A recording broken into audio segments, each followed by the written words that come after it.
Almighty God, we give thanks to you, the creator of the universe, and humbly beseech you to direct and prosper the deliberations of the members of this house here assembled for the advancement of your glory and the trust and welfare of the people of Trinidad and Tobago. Grant that peace and happiness, truth and justice may be established among us for all generations. Amen, amen, namaste.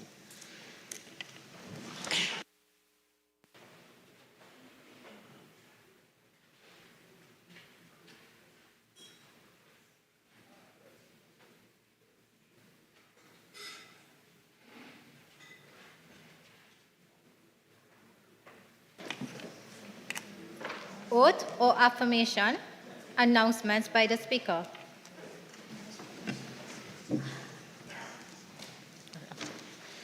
Honourable members, I have received communication from Ms. Vandana Mohib, MP member for Chaguanas East, who has requested leave of absence from today's sitting of the House. The leave which the member seeks is granted.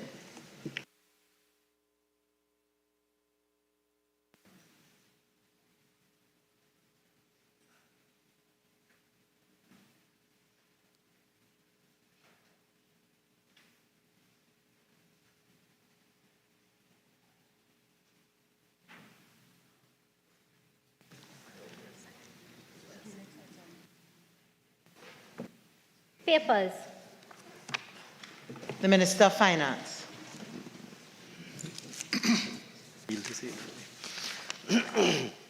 Thank you, Madam Speaker. I have the honor to lay the following papers. The consolidated audited financial statements of Export TT Limited for the financial year ended September 30th, 2018. 2. The annual audited financial statements of the Trinidad and Tobago Tourism Business Development Limited for the financial year ended December 31st, 2019. 3. The annual audited financial statements of the Trinidad and Tobago Tourism Business Development Limited for the financial year ended December 31st, 2020. The annual audited financial statements of the Trinidad and Tobago Tourism Business Development Limited for the financial year ended December 31st, 2021. 5. The audited financial statements of the Sports Company of Trinidad and Tobago Limited for the financial year ended September 30th, 2021. And 6. The audited financial statements of the Sports Company of Trinidad and Tobago Limited for the financial year ended September 30th, 2022. Madam Speaker, I beg to move that papers 1 to 6 be referred to the Public Accounts Enterprises Committee. Honourable members, the question is that papers 1 to 6 be referred to the Public Accounts Enterprises Committee. All in favour say aye. Any against? The ayes have it. Reports from committees. Prime Minister's questions. The member for Point-a-Peer. Thank you, Madam Speaker.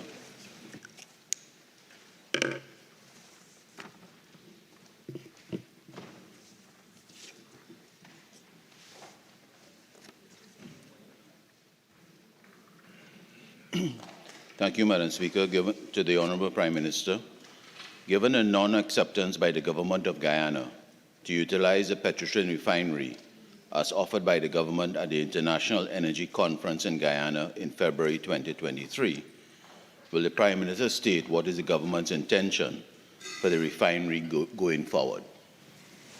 Prime Minister. Madam Speaker, I have nothing to answer in the context of this mischief by my colleague from Point-a-Peer, except to say that no refinery was offered to the government of Guyana, so there can be no question about the government of Guyana and any non-acceptance. That interpretation, Madam Speaker, is the consistent approach by our colleagues here to put the worst complexion on our circumstances in the hope that it will hurt the interests of the people of Trinidad and Tobago. Madam Speaker, what I did as the Prime Minister of Trinidad and Tobago, feature speaker at that conference, speaking to a room full hundreds of people engaged in the hydrocarbon business in all areas. I did say to the gathering, to the world, that we did have a refinery which the government does not have any oil to operate, and the refinery is available to any person or agent who might be in a position to be interested. To say, Madam Speaker, that then the refinery was offered to Guyana and Guyana didn't accept it is the mischief of my colleague from Pointe-à-Pitre.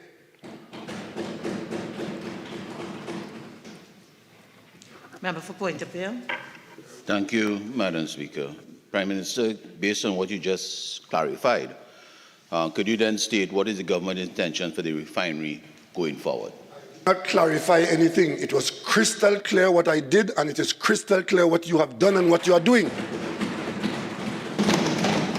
Anybody who followed that conference would have seen what I said, would understand what I have said. I spoke to any person who is interested. And my colleague is deliberately misrepresenting this situation. And with respect to what I have to say about the refinery, the future of the refinery, I said it 1,000 times. And it requires no further repetition. Member for Pointe-à-Pitre. Thank you, Madam Speaker. Thank you, Prime Minister, for your clarification once again.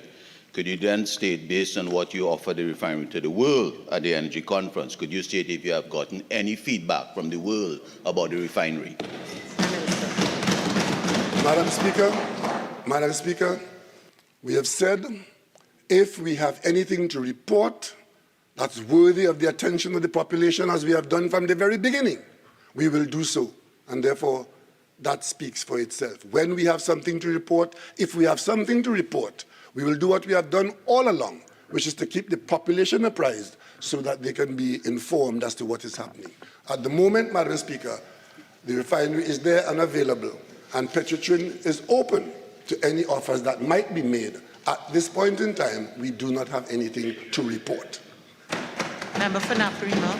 Thank you, Madam Speaker. If the Prime Minister says that it was offered to the world and not Guyana, why am I reading on the 16th of February 2023 from the Trinidad Guardian that Guyana is not interested in the Pointe-à-Pitre refinery? Are they mad? That is a matter for you and the Guardian, not for the government of Trinidad and Tobago.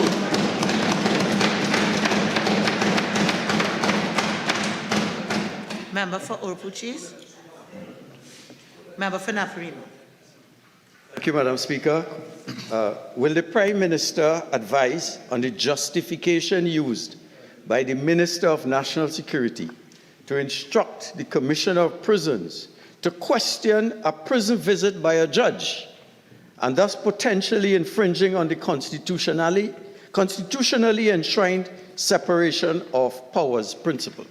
Prime Minister. Madam Speaker, in anticipation of exactly this approach, the Minister will make a statement in the next few minutes. Member for Naparima.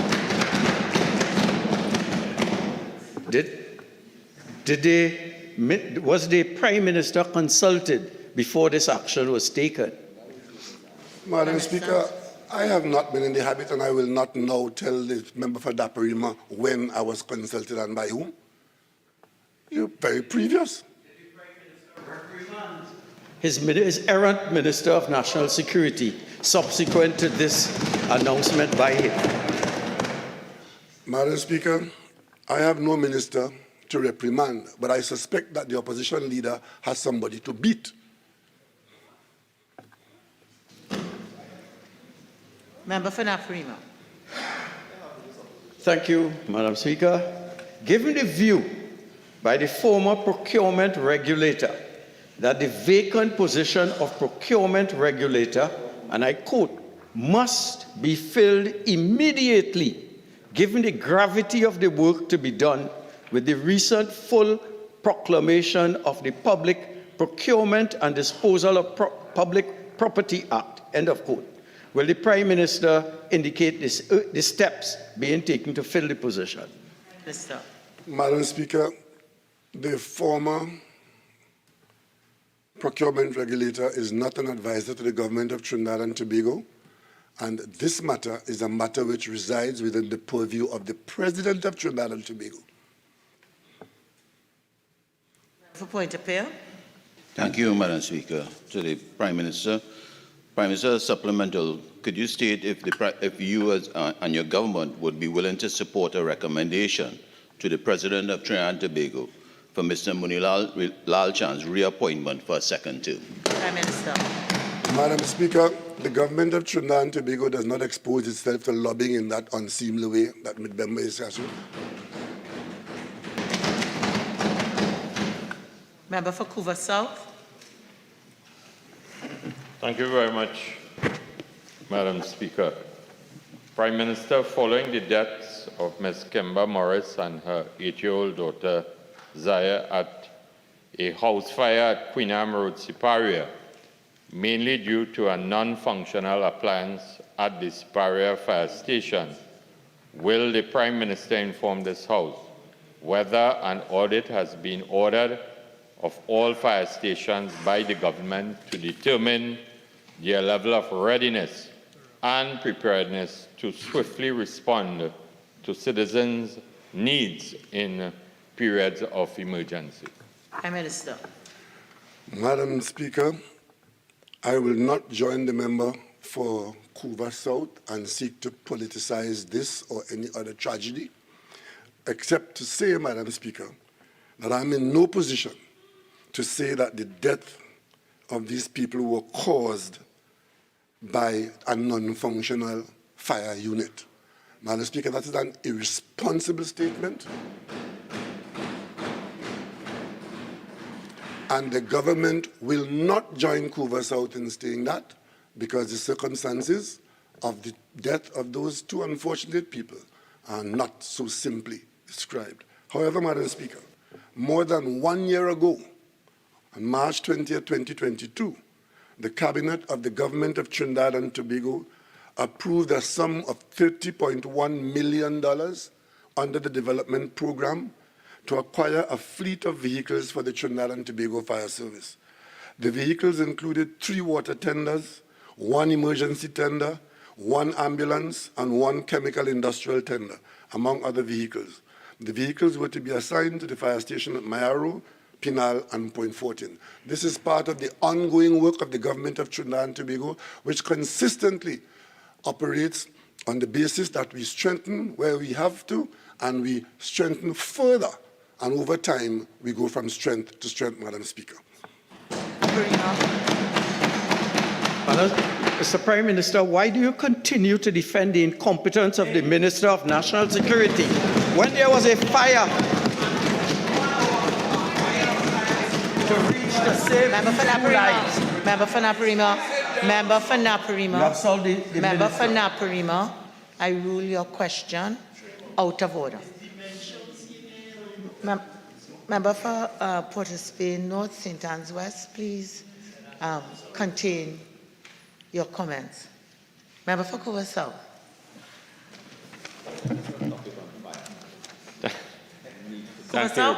Thank you very much, Madam Speaker.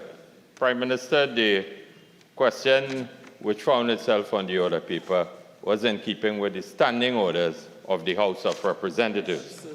And taking into consideration what you just outlined, are you aware currently that the Couva South Fire Station, which is also called the Savanetta Fire Station and located in close proximity to the Point Lisa's industrial estate, at the moment does not have a hazardous material truck to respond to any industrial accident on the industrial estate? Member, again, having regard to the question asked, the answers given, according to the standing orders, that question is out of order. Member for Urupuch East. Very much, Prime Minister. Is the Prime Minister concerned at all about the level of readiness and availability of equipment at fire stations across the country in light of just yesterday a fire in Pinal, in which it is reported in the news that multiple calls had to be made to several fire stations to respond to that tragedy? Minister. Madam Speaker, it is precisely because as Prime Minister I am concerned why the Cabinet was moved to allocate that $30 million in 2022 so that we can improve our readiness and be better able to respond across Trinidad and Tobago as the circumstances warrant. Member for Curaçao.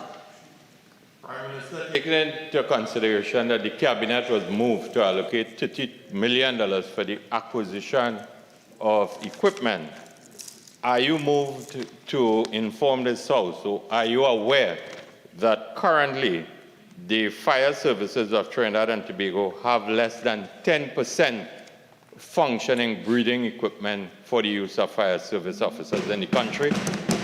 I am not aware of that, Madam Speaker, but if my friend from Couva House South has said that, I know it's not true.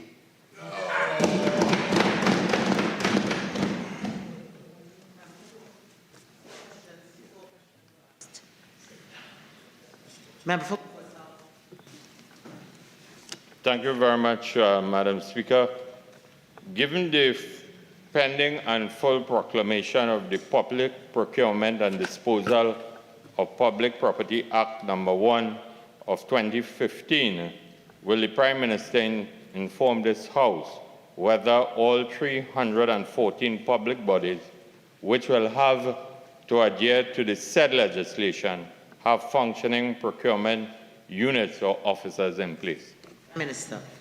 Madam Speaker, Section 61, subsection 2 of the Public Procurement and Disposal of Public Property Act No. 1 of 2015 simply states, and I quote, "For the purpose of this act, a public body shall have a procurement officer who shall be responsible for public procurement and the disposal of public property for that body, and shall notify the office in writing of the name and designation of the procurement officer." As such, Madam Speaker, this function can be performed by permanent secretaries, deputy permanent secretaries, chief executive officers and other suitable heads of department, or senior officers within ministries, statutory bodies, and state enterprises. There is no statutory requirement in the law for procurement units. However, it is expected that procurement entities will utilize suitable existing personnel and engage additional staff only if necessary to assist the designated officer, procurement officer as is, in the performance of his or her duties under the Procurement Act. Member for Curaçao. So, Prime Minister, the head of the government of Trinidad and Tobago, and the very fact that these 314 bodies fall under your overall purview as the head of government, you are in no position to tell this House how many public bodies are in a state of readiness given the full proclamation of this piece of legislation? Prime Minister. Madam Speaker, we were long in coming and long in preparing for today. There were points of views by certain persons as to what was required to be ready. In fact, if you take a poll out there now, Madam Speaker, you might still find some people who will tell you that they're not ready and who may never have been ready. One of the reasons why this legislation took so long to be proclaimed was an understanding in some quarters as to what readiness meant. And the government finally put its foot down and said, the law is now proclaimed, and we expect that all persons will comply with the law, as I've just described there a moment ago. Member for St. Augustine. Supplemental. Prime Minister, can you say what method would be utilized in those state agencies, such as regional corporations, who do not yet have a procurement officer according to the law, to tender contracts and go about their procurement in the meantime? Prime Minister. I just said that senior officers in agencies and enterprises can be designated procurement officers. There's no special person to be there for that to happen. Once the person designated has been designated as the procurement officer, the law would have been followed. Member for Chaguanas West. Thank you, Madam Speaker. Through you, Madam Speaker, will the Prime Minister provide details of the remit of the three-member repatriation committee and any updates as to what they have accomplished to date? Minister. Madam Speaker, at an earlier time, the government was very clear as to what the remit was for these persons who are assisting the government in dealing with this very sensitive matter. The persons are, in fact, engaging the families and the persons of interest, and at the moment, they have not yet reported to the government, so therefore there's nothing to report at this stage. Member for Chaguanas West. Prime Minister, given that we have what is referred to as the Nightingale Committee since 2018, how is this repatriation committee's work expected to complement where that Nightingale Committee has actually reached? Prime Minister. Madam Speaker, in speaking to the state about this matter and the role that these people, the three-man committee, will play, it was not in the context of any Nightingale Committee. This was a different arrangement by persons who had gone out there with the ability to assist the government with whatever work the Nightingale Committee was doing, the National Security Ministry, the Ministry of Foreign Affairs, and so on. So there's no particularization in measuring who has done what and who has reached where. It's one assignment, and all the components will be managed by the government of Trinidad and Tobago. Yes. Does the repatriation committee have any timelines with which to work with in terms of repatriating children in conflict zones? Madam Speaker, that question was answered by the chairperson because that question was put. It is a very strange question because we are trying to indicate how sensitive and how difficult this matter is, and therefore it would be ridiculous to be putting a timeline on it because we do not even know exactly what we are dealing with, Madam Speaker.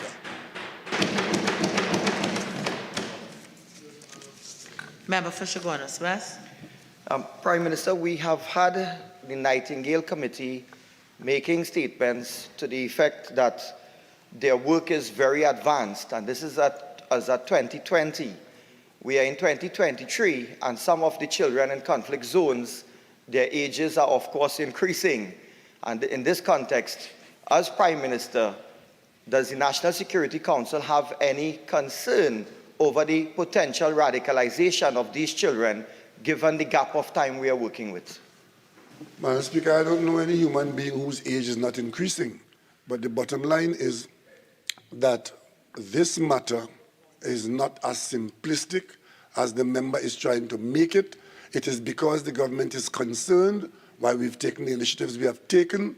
The initiatives are dealing with a matter which is largely out of our reach and our resources, and we are making every effort to ensure that that situation changes for the better as we go forward. But given the nature of the problem, Madam Speaker, it cannot be simplistically put about timelines and dates and Nightingale committees and so on. Member for Chaguanas West. Prime Minister, I thank you for your responses. Is the Prime Minister in any position to tell us of international partners who are on board with assisting in this process? Madam Member, Speaker, I've allowed you some leeway with the questions, but at this stage, I rule that the question is out of order based on the standing orders for a supplemental question. Member for Naparima. Speaker, given the chronic institutional challenges facing several critical agencies under the purview of the Ministry of National Security, inclusive of the Trinidad and Tobago Fire Service, the Trinidad and Tobago Defense Force, the Trinidad and Tobago Prison Services, the Trinidad and Tobago Police Service, and the Trinidad and Tobago Forensic Science Center, will the Prime Minister provide the House with his reasons for disagreeing with the opposition's recommendation to separate the Ministry of National Security into two portfolios of Home Affairs and Defense? Minister. that's very simple. It doesn't make sense. Madam Speaker, Because the member has seen that on the American news that they have a homeland security and a defense, I simply want to draw to the attention of the member from Aparima, who I suspect has a hand in this, that the United States has 340 million people and a number of enemies which require a Department of Defense.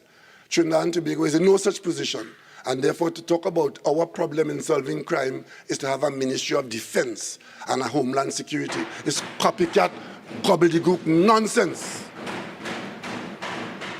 Member for Naparima. Prime Minister, you're wrong. I didn't get it from the United States, but from... Member for Where about it Naparima. from? Member for Naparima. These are questions. This is not about rebuttal, and that's for the debate. So I'll ask you to use your time very wisely, 15 seconds, and ask a question.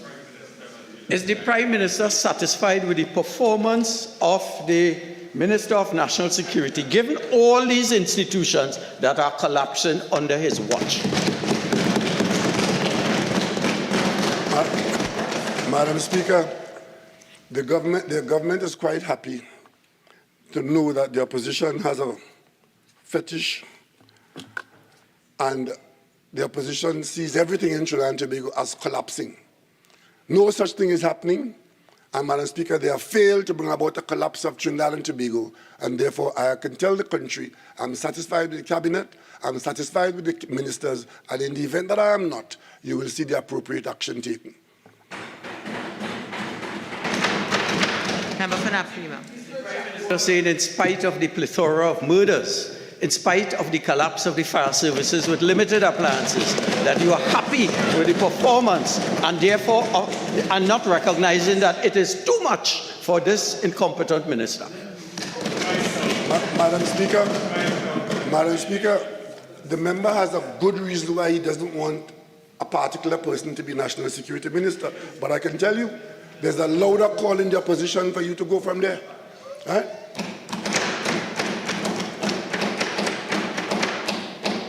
Member for Naparima. The Prime Minister informed the House of the total cost to the taxpayer of hosting the recently concluded two-day regional symposium entitled Violence as a Public Health Issue, held at the Hyatt Regency Hotel. Prime Minister. Thank you, Madam Speaker. I'm very happy for the opportunity to respond to this particular member on this particular matter because I saw this member at a press conference of the opposition telling the country as usual, mischief and misinformation, that this symposium cost $15 million. Madam Speaker, that is not true, and the member must withdraw from doing that.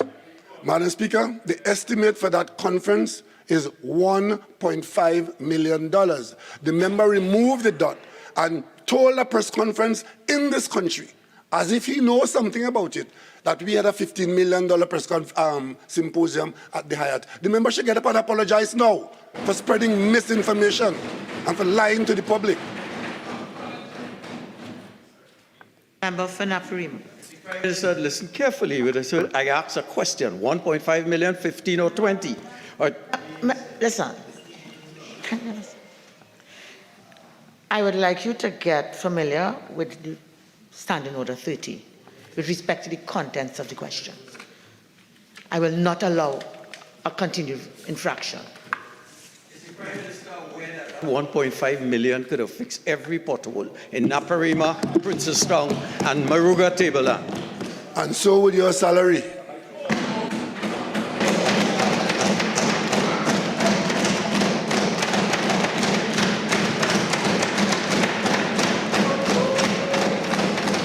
Member for Naparima. Mr. Prime Minister, will you index my salary of $17,000 as your 70,000 plus is indexed? That doesn't even make sense. Member for Naparima. Question 9. Will the Prime Minister state whether he will consider the former Commissioner of Police, Gary Griffith's request to meet with him as well as the opposition leader to discuss solutions to our raging crime crisis? Prime Minister. Madam Speaker, as chairman of the National Security Council of Trinidad and Tobago, I have very good reasons not to meet with Gary Griffith under any circumstances.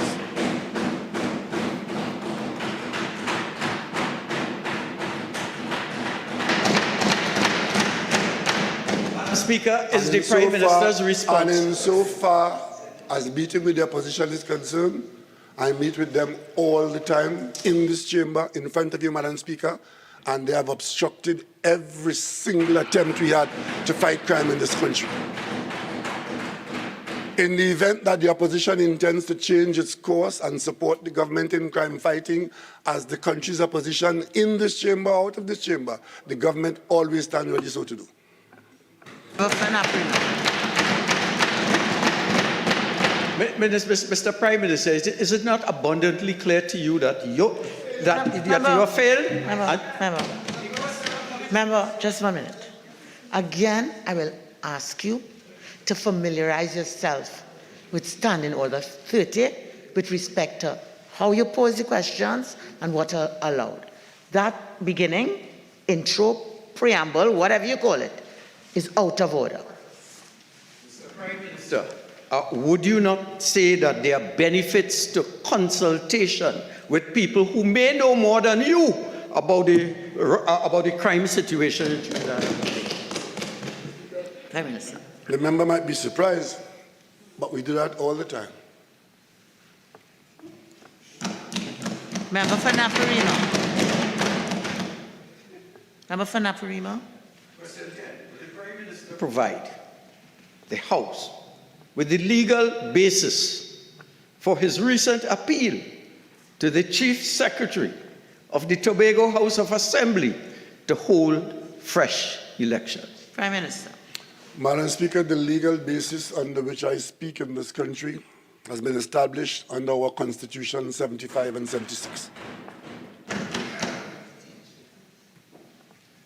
Member for Naparima. Is the Prime Minister aware that under his watch, elections were postponed both in Trinidad and in Tobago, and therefore it seems inconsistent to call... Member, I will not allow that question under the standing orders.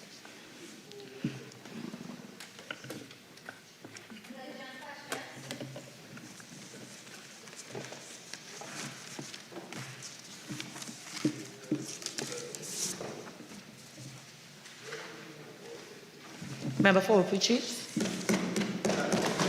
Thank you very much, Madam Speaker. To the Minister of Works and Transport, in light of the severe floods and distress experienced yesterday, will the Minister indicate what urgent works will commence to ensure that the devastation will not reoccur in the days ahead? Minister of Works and Transport. Thank you, Madam Speaker. Madam Speaker, over the past 3 days, the country experienced substantial rainfall, which would have caused flash flooding in prone areas. The Drainage Division and other arms of the Ministry of Works and Transport triggered existing protocols to ensure that the necessary pumps were on standby and utilized to quickly reduce water levels. In addition, the ministry program at rivers and outlets across the nation has allowed for the necessary quick runoff of water. Once water have receded, the ministry team has been assessing the impacted areas and drainage infrastructure to ensure that if repairs are needed, they will be done immediately. The ministry intends to continue its program of works, which have targeted over 500 desilting projects, clearing of drains and culverts, as well as infrastructure work to deal with the embankment and breaches of and river reshaping. As the ministry executes various measures, we note that the issue of flooding continues to loom large on the international stage as the world, not just Trinidad and Tobago, grapples with new and challenging weather patterns. In the days ahead, the ministry intends to remain vigilant and focus on its program of works as it seeks to improve the infrastructure for what we have been advised will be a challenging rainy season. Madam Speaker, the statistics show that the rainfall experienced was 1 month rainfall over a 2-day period. I thank you.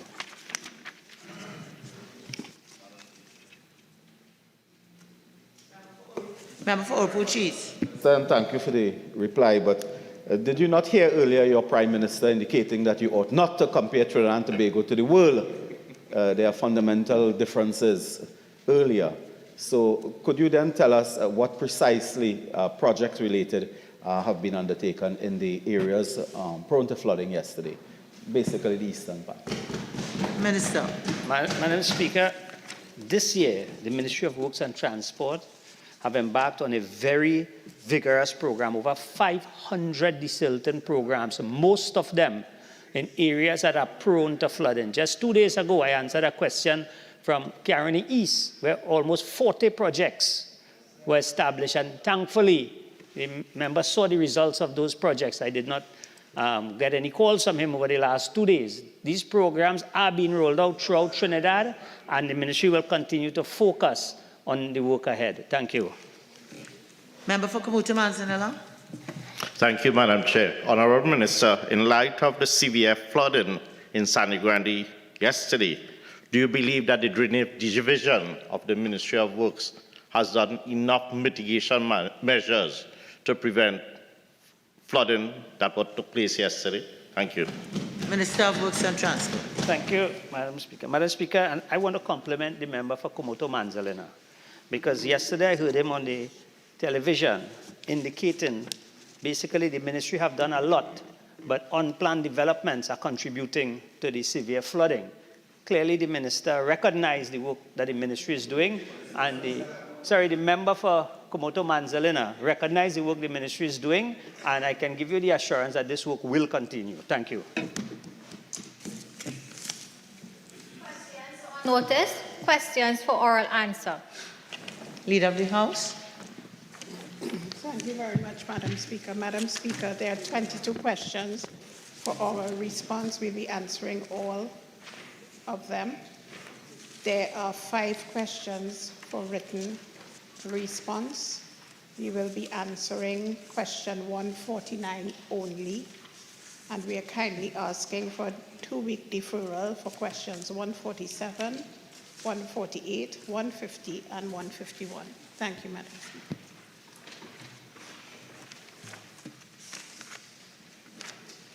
Member for Caroni East. Thank you, Madam Speaker.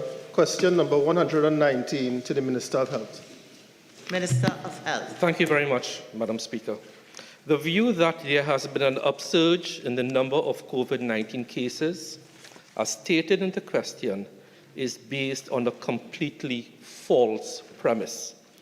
The factual evidence indicates that the moving 7-day average for the month of January 2023 was 54.6. In February, it was 60. In March, it was 47, going down. And as of April 15th, 2023, it was 16. The number of cases is trending downwards, therefore not upwards, and there is no surge. Further, the hospital occupancy rate for COVID-19 for the month of January was 10%. In February, it was 8%. In March, it was 11%. And as of April 20th, 2023, it was 8%. The government of the Republic of Trinidad and Tobago continues to implement measures to protect the entire population of Trinidad and Tobago, inclusive of the vulnerable population, against COVID-19, and these measures include: 1,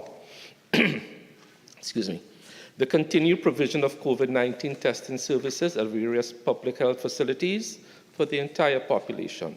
2, the continued provision of services required for the treatment of care of COVID-19 patients, with the Couva Hospital and multi-training facility being the main hospital within the parallel healthcare system for patients accessing ICU and HDU levels of care. Number 3, the continued availability and administration of COVID-19 vaccinations at public healthcare facilities. Number 4, the continued recommended practice and, where appropriate, the use of COVID-19 public health measures such as hand washing and sanitizing, social distancing, and wearing of masks. And finally, continue communication to the public on the status and measures for COVID-19 prevention, treatment and care using social and mainstream media. Thank you. Member for Carinese. Thank you, Madam Speaker. Minister, has the Ministry of Health undertaken to implement any of Professor Simangal's committee's recommendations for improving clinical outcomes of persons who have contracted COVID-19? No. Madam Speaker, the very decrease in the number of cases and the number of deaths are testimony to the fact that we have implemented all or most of the clinical measures suggested. Thank you very much.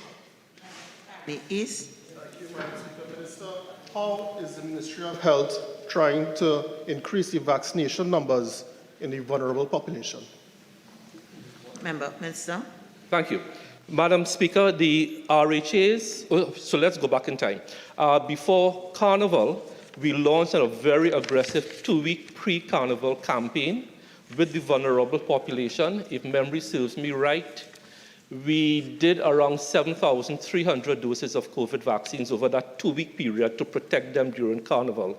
Since Carnival, we are administering roughly about 1,000 doses per month, whether it's first dose, second dose, boosters. And we continue to advise persons to become vaccinated, especially the vulnerable. We continue to communicate with people in our NCD clinics, which are the most vulnerable, to come in and to be vaccinated. Thank you.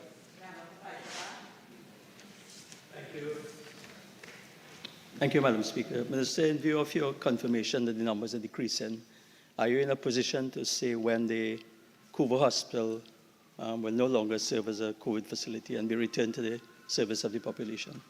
Member, that question, according to the standing orders, is out of order. Member for Carinese.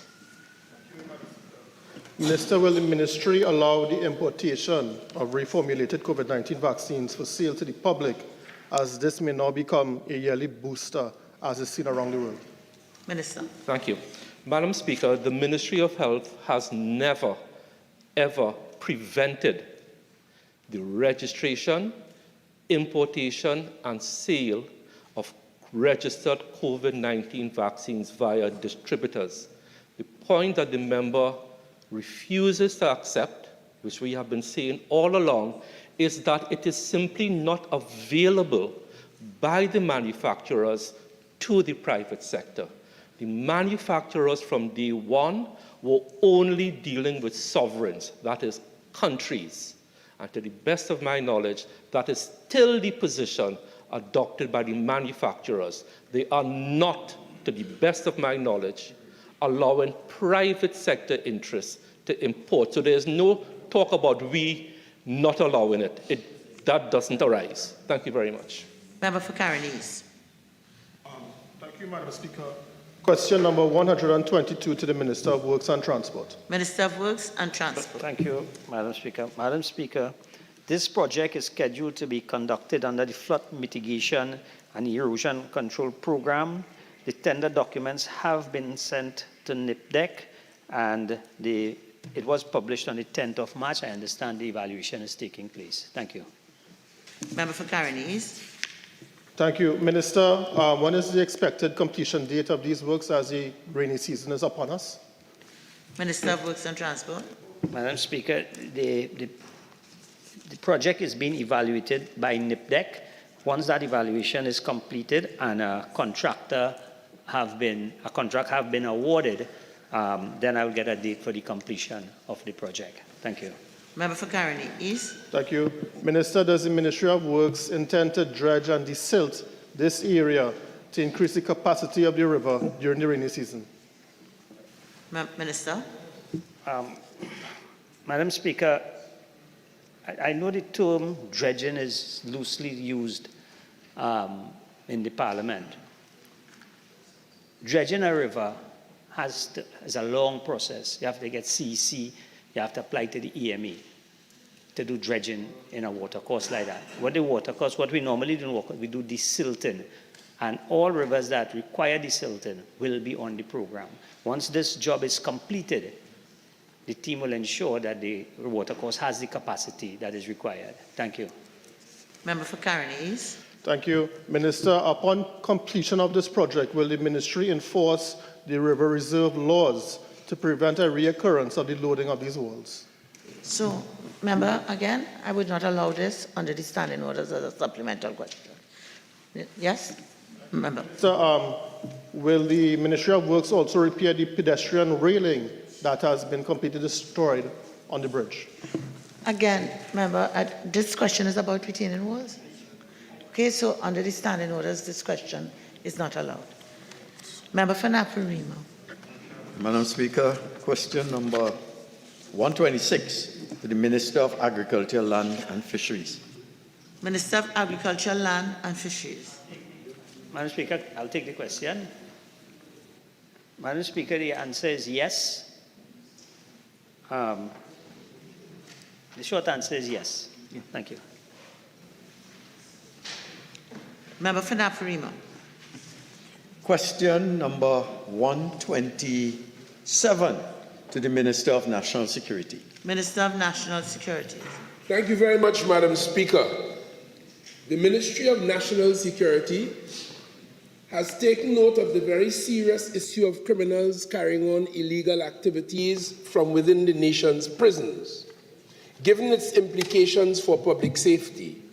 As such, the Trinidad and Tobago Prison Service, in collaboration with other elements of the law enforcement platform, has sought to treat with this serious problem through the deployment of several innovative detection and interdiction strategies to stymie the trafficking and trade of contraband within its institutions. These include conducting regular and impromptu searches, deploying prison interdiction team officers at major trafficking hubs, live video surveillance monitoring, establishing and activating a drone interdiction team, since drones are becoming a problem, training of staff in evidence management, increasing patrols of the perimeter walls, increasing the Trinidad and Tobago Prison Services K9 asset base, targeting of rogue staff facilitators via the use of intelligence, and conducting static and dynamic patrols in collaboration with the Trinidad and Tobago Police Service. In this regard, the Commissioner of Prisons reported the following. In 2021, approximately 3,637 items were seized with an estimated value of $1,043,951. In 2022, 68,748 items were seized with an estimated value of $6,860,431. 96 inmates were charged in 2021 and 82 inmates were charged in 2022. Given the prison service's heightened security approaches, it has been recognized that even though contraband items are sometimes thrown over the prison walls, most of it are intercepted and confiscated before reaching the intended targets or inmates. The Trinidad and Tobago Prison Service has also recorded a decrease in the total number of officers caught attempting to traffic contraband into the prisons. There was a reduction in the number of officers moving from 15 in 2021 to 8 in 2022. The Commissioner of Prisons has indicated that this is directly to be attributed to the deployment of the prison surveillance team with the mandate of interdicting the trafficking officers. Member for Naparima. Madam Speaker, may I ask the question again since it was not answered? Will the Minister state why the government has not been able to address the prevalence of this criminal activity behind bars? The question was asked and an answer was provided. Do you have another supplemental question, member? It doesn't make sense, Madam Speaker. Fine. Member for Kamucha Mansanella. Thank you, Madam Speaker. Question number 128 to the Minister of Rural Development and Local Government. Minister of Rural Development and Local Government. Thank you. Madam Speaker, I'll take the question as well. Thank you. Madam Speaker, in fiscal 2022, the Secondary Roads Rehabilitation and Improvement Company Limited was established to develop existing road infrastructure of the secondary road network. The responsibility of the company was added to the portfolio of the Ministry of Works and Transport with effect from 3rd March 2023. The Ministry of Works and Transport is currently working along with the company to plan scoping and execution of projects. Thank you. Member for Naparima. Thank you, Madam Speaker. Question number 129 to the Minister of National Security. Minister of National Security. Thank you yet again, Madam Speaker. To apply and to be considered for Trinidad and Tobago citizenship, applicants are required to fulfill the requirements as laid out in the Citizenship Act of the Republic of Trinidad and Tobago. Section 7.1 of the Act states, and I quote, "The minister may cause any person of full age and capacity to whom this section applies to be registered as a citizen of Trinidad and Tobago if that person makes a prescribed application for registration to the minister and satisfies the minister, A, that he is of good character, B, that he has an adequate knowledge of the English language and the duties of a citizen of the Republic of Trinidad and Tobago, C, that he has either resided in Trinidad and Tobago or has been in the service of the government or has had partly such residence and partly such service throughout the period of 5 years or such shorter period, not being less than 12 months, as the minister may, in the special circumstances of any particular case, accept immediately preceding the date of his application." Unquote. Applications for citizenship are submitted to the Citizenship and Residency Unit of the Ministry of National Security, which is charged with managing the process. Subsequent to the applicants satisfying the stipulated criteria, officers of the Immigration Division of the Ministry of National Security conduct verification interviews with the applicants as a second step in the validation process. Member for Naparima. Is the Minister aware that in the United Kingdom, Canada, the United States, applicants for citizenship are required to pass a test that tests their knowledge of their constitution and the major institutions of governance in the respective countries, so that when they become citizens, they are apprised of how the governance situation operates? In other words, the question is, do we have an exam like in the United States and in the UK? Security. I am aware of many things. I have just outlined the procedure that obtained in Trinidad and Tobago in accordance with the laws of Trinidad and Tobago, Madam Speaker. Does the laws of Trinidad and Tobago, the procedure you have outlined, allow for a test to ascertain the competence of the applicant to understand how the country operates? Member, I think that question has been asked in two forms and answered. Member for Point of Appeal. Thank you, Madam Speaker. Question number 130 to the Minister of Energy and Energy Industries. Minister of Energy and Energy Industries. Thank you very much, Madam Speaker.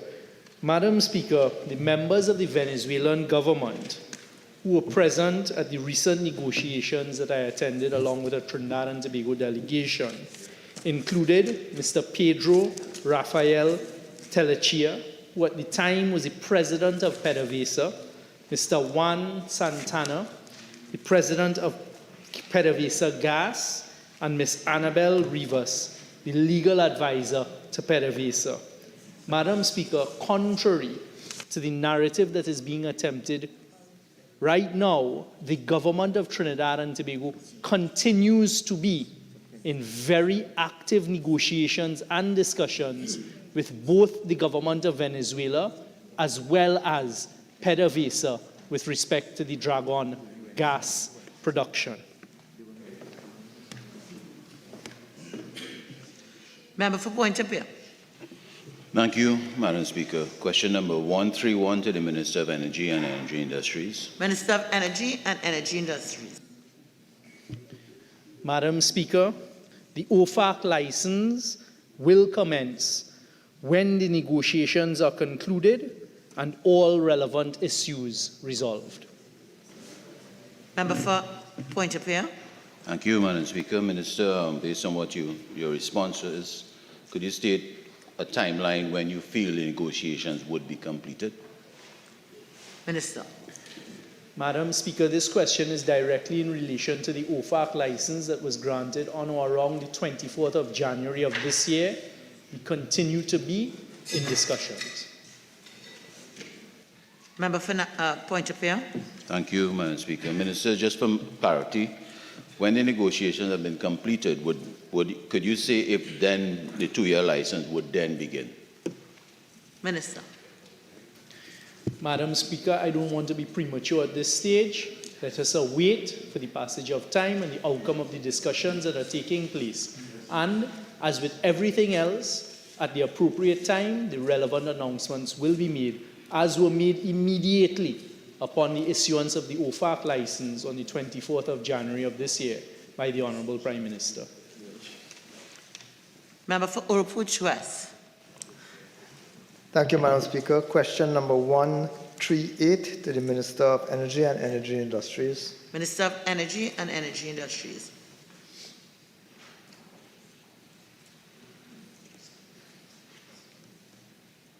Madam Speaker, Heritage Petroleum Company Limited has committed to the reinstatement of the embankment on the South Oropouche River at Woodland for approximately 1 kilometer from Main Road towards the pipeline right-of-way. Material was brought in and compacted to access the pipeline in response to a loss of primary containment event. In consultation with the Ministry of Works and Transport Drainage Division, it was decided that the repair strategy would be executed in 2 phases. Phase 1, a narrow temporary embankment to contain the river flow while still allowing access to complete the pipeline works. Phase 2, the final Ministry of Works and Transport approved dimensions post-pipeline upgrade.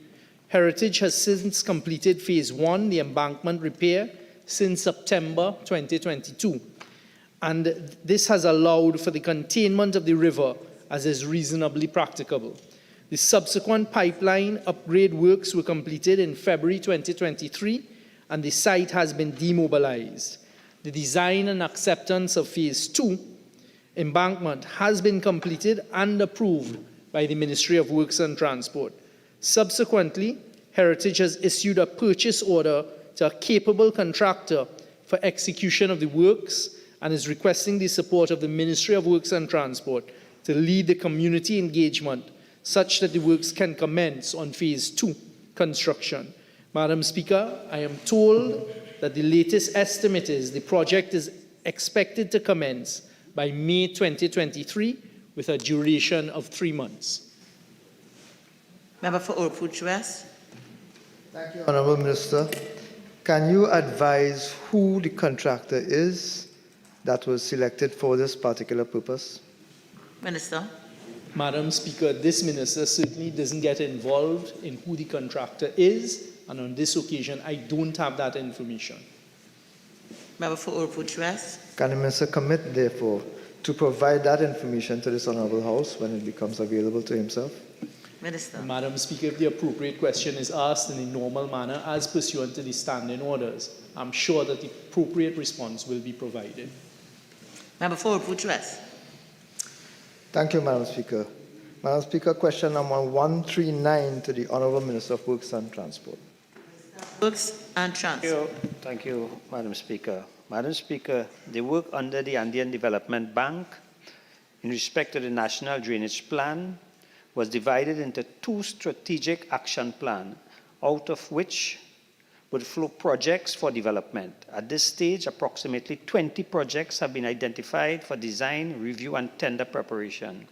These projects are in various stages of development. I thank you. Member for Chaguanas West. Thank you, Madam Speaker. Question number 152 to the Attorney General. Attorney General. Thank you, Madam Speaker. The Government of Trinidad and Tobago, as a member state of the United Nations, is fully committed towards ensuring the continuous implementation of its mandate, United Nations Security Resolution 2178. In so doing, the government recognizes the need to take all appropriate steps to repatriate its nationals who are detained in declared geographical zones and/or conflict zones.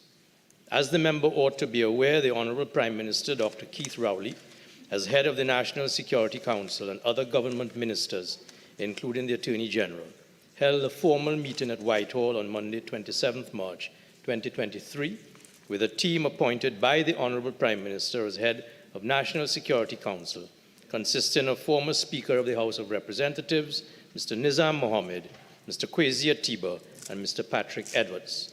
The meeting focused on and is a work-in-progress undertaking aimed towards developing a framework and guidelines for the modalities and process for locating and the repatriation of said nationals and communicating with their families in the meantime who are seeking assistance to have them returned. Of paramount importance to the government, Madam Speaker, is safeguarding the welfare and rights of all nationals, including children who are in these conflict zones in Syria and Turkey. The government continues to progress through the ongoing work and is dedicated to promoting appropriate physical, psychological, psychosocial, secure, and social reintegration of its nationals, including children. Thank you.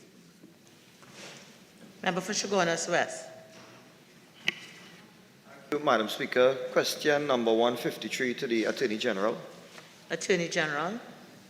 Thank you, Madam Speaker.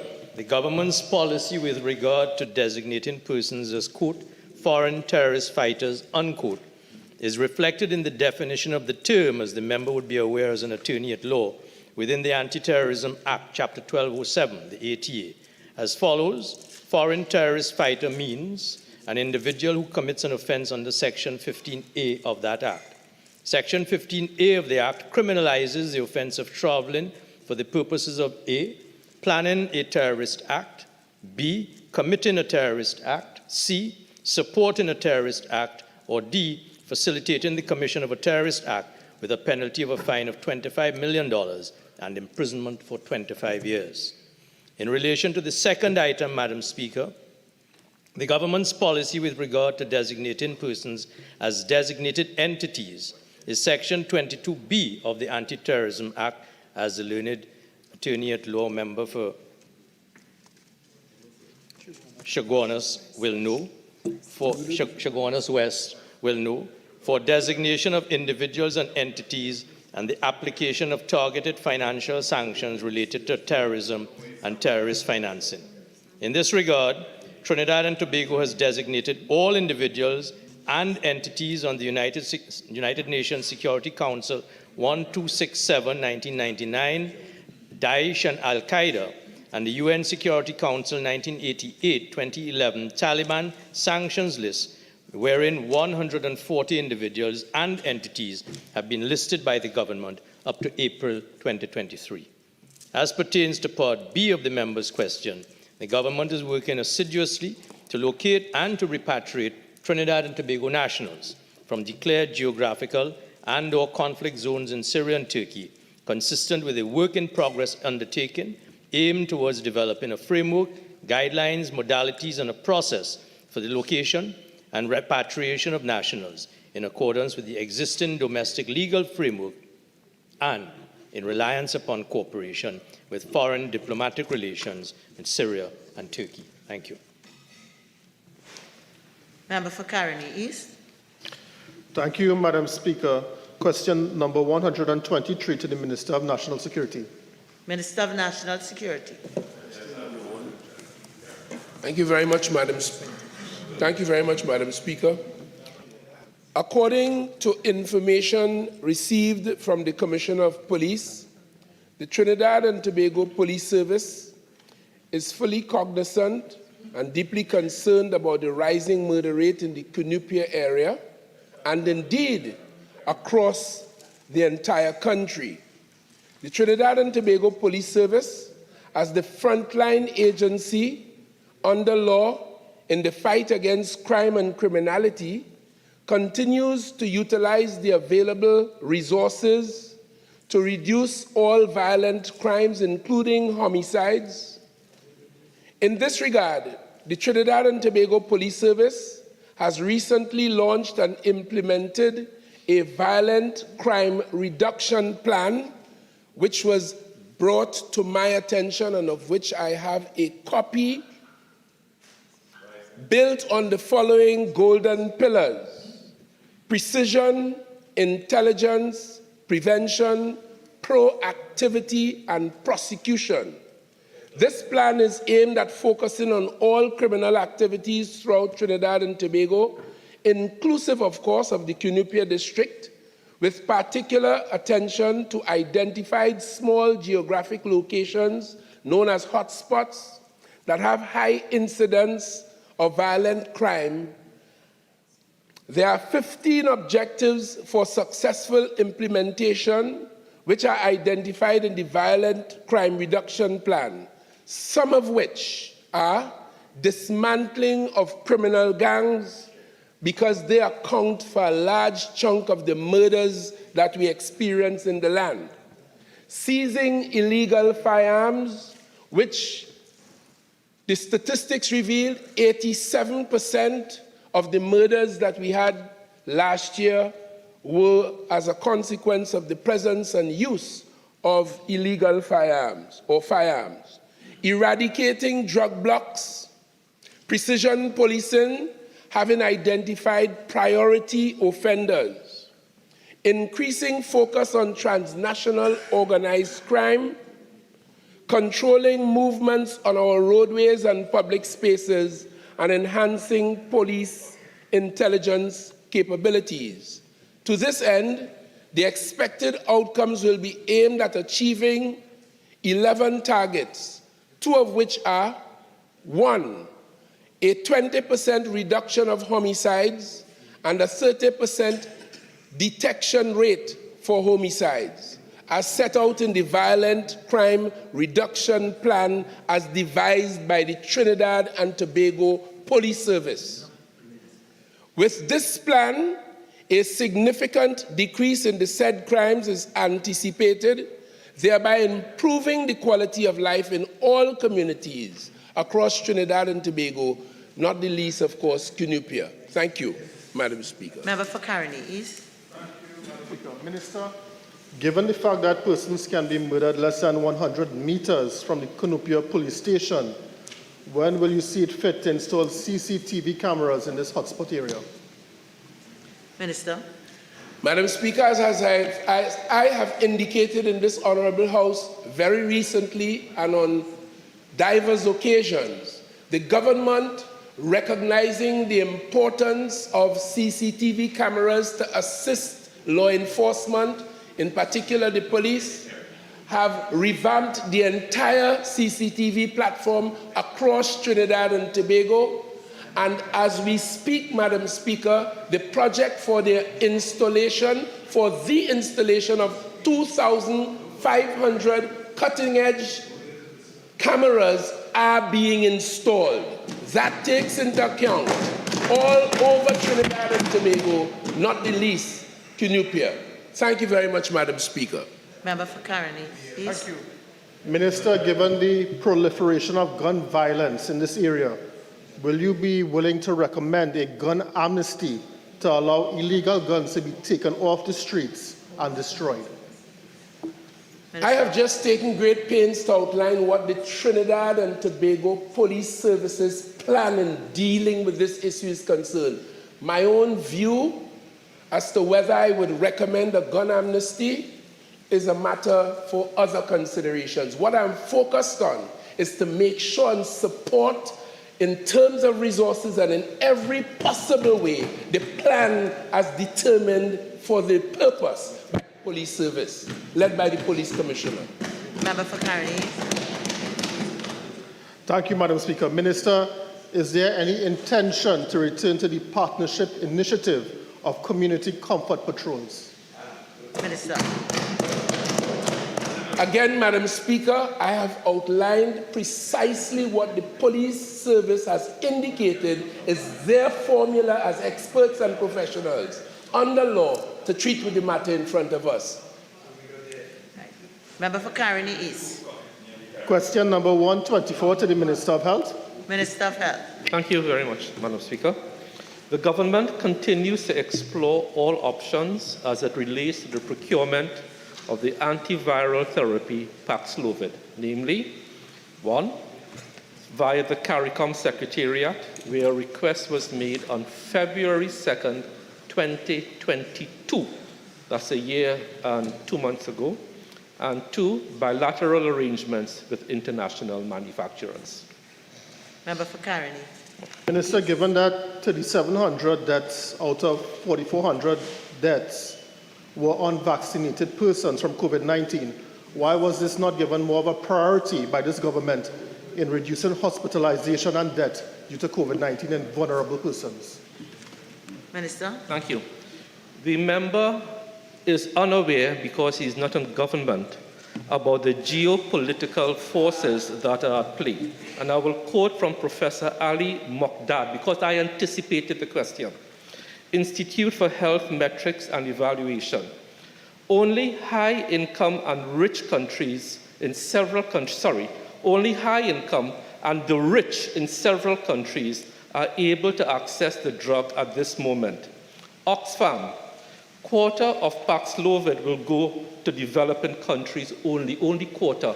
These are issues that you saw with the same thing with vaccines, where the rich were hoarding vaccines and then had nothing to do with them, and countries like ours couldn't get vaccines. The same is applying to Paxlovid. And I urge the member to understand this. He is not in government, I appreciate that. But the government is doing all that it can within the constraints of international trade to procure Paxlovid. Member for Caroni. Minister, given what you have just said, and that Paxlovid has been strongly recommended by the WHO, what approved therapeutics is the Ministry of Health using to save unvaccinated persons? Member, I'll not allow that as a supplemental question under the standing orders based on the questions asked and the answers given. Member for Caroni East. Thank you, Madam Speaker. Question number 125 to the Minister of Agriculture, Land and Fisheries. Minister of Agriculture, Land and Fisheries. Thank you, Madam Speaker. Madam Speaker, the honourable member should know that the bridge in question was completed in February 2023, and vehicular traffic has been using it since March 2023. However, there still remains some tidying up operations and finishes to be completed, such as the cleaning of the water courses surrounding the bridge, which the contractor shall be undertaking during the course of the end of this month into the early next month. Thank you. Member for Caroni East. Thank you. Minister, was this bridge intended to be a dual carriageway, because the residents are complaining that only one single lane of traffic can pass on this bridge at any given time? Minister. Madam Speaker, the bridge in question is fit for purpose as it's an agricultural access bridge. Member for Caroni East. Minister, when will the ramps and the bridge be paved, as it is currently sand and proven to be a hazard to the adjacent houses and residents? Minister. Madam Speaker, once the weather permits, the contractor will complete the works between this month and early May. Member for Caroni East. Thank you, Madam Speaker. Minister, the Ministry of Works has asked landowners to allow for the realignment of the river, as the bridge was not correctly positioned and has created a large lagoon on the western side. Why was this not foreseen before the construction of the bridge? Minister. Madam Speaker, I'm sure if the honourable member poses that question, he will get the appropriate answer. Member for Caroni East. Sir, what will the Ministry of Works do in the short term to prevent the breeding of deadly Aedes aegypti mosquitoes and other vectors of disease in this area? Okay, so member, I Can't allow that question under the standing orders as a supplemental question. Member for Point of View.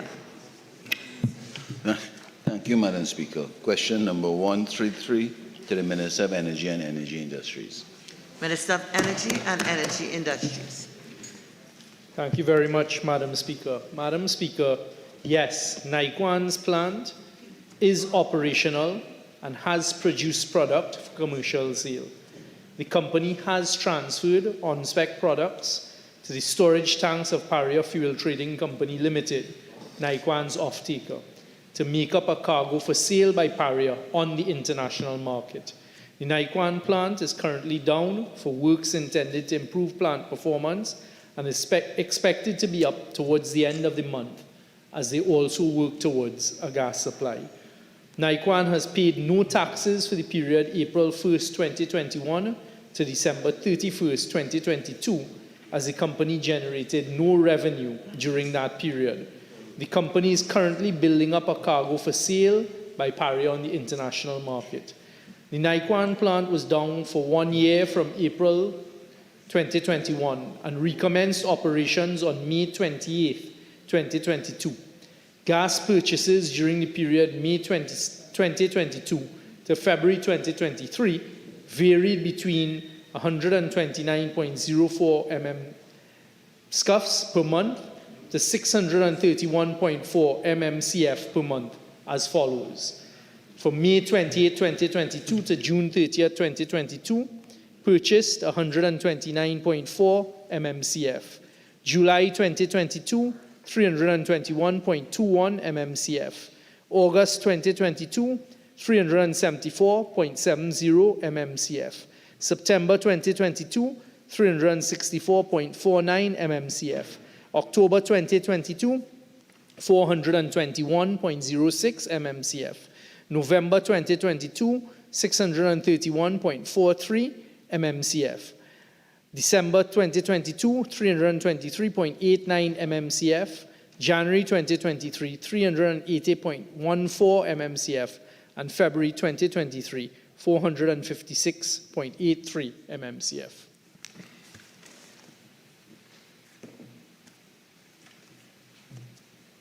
Member for Point of View. Thank you, Madam Speaker. Number 134 to the Minister of Energy and Energy Industries. Minister of Energy and Energy Industries. Thank you very much, Madam Speaker. Madam Speaker, the Ministry of Energy and Energy Industries, at the close of the deepwater bids on June 2nd, 2022, for the 2021-2022 deepwater bid round, received bids from a consortium of BPEOG and BG, a subsidiary of Shell, on 4 deepwater blocks, 23B, 25A, 25B, and 27. Following the evaluation of the bids, an interministerial team was appointed by the Cabinet to negotiate with the bidders acceptable terms for the award of production sharing contracts on the 4 blocks. It was projected that the evaluation of the bids would be completed within 3 months. However, the technical and commercial considerations associated with deepwater exploration and development have led to lengthy negotiations.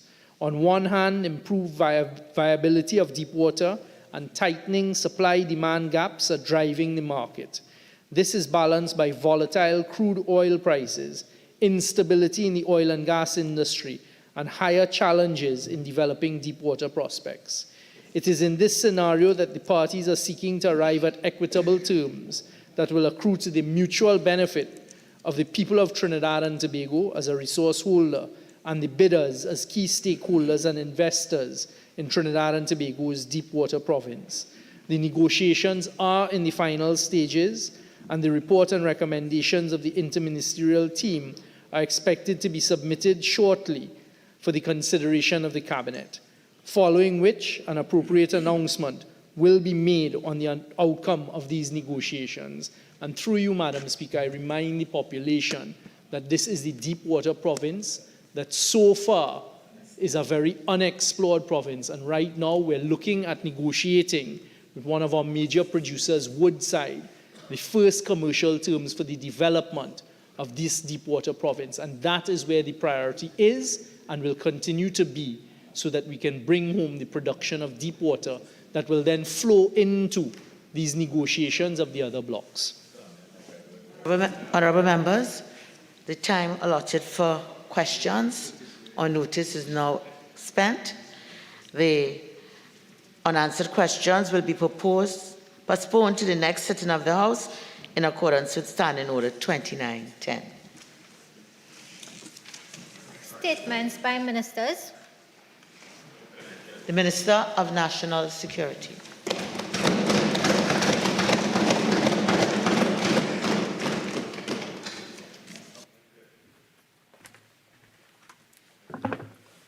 Thank you very kindly, Madam Speaker. Madam Speaker, I have been authorized by the Cabinet to make the following statement.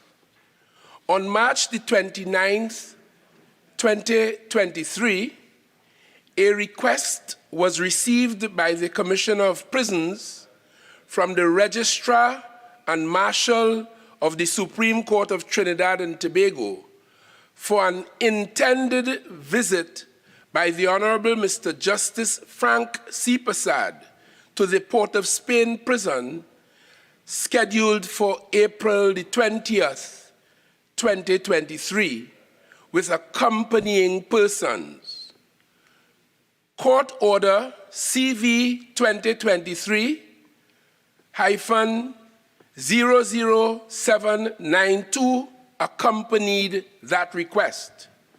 On the basis of this court order, declarations were made in relation to the substantive matter, and the order stated that costs were to be assessed.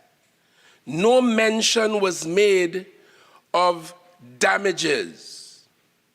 In the course of the usual arrangements for such visits, requests were made for the submission of the names and designations of all the persons who the judge intended to accompany him on the visit.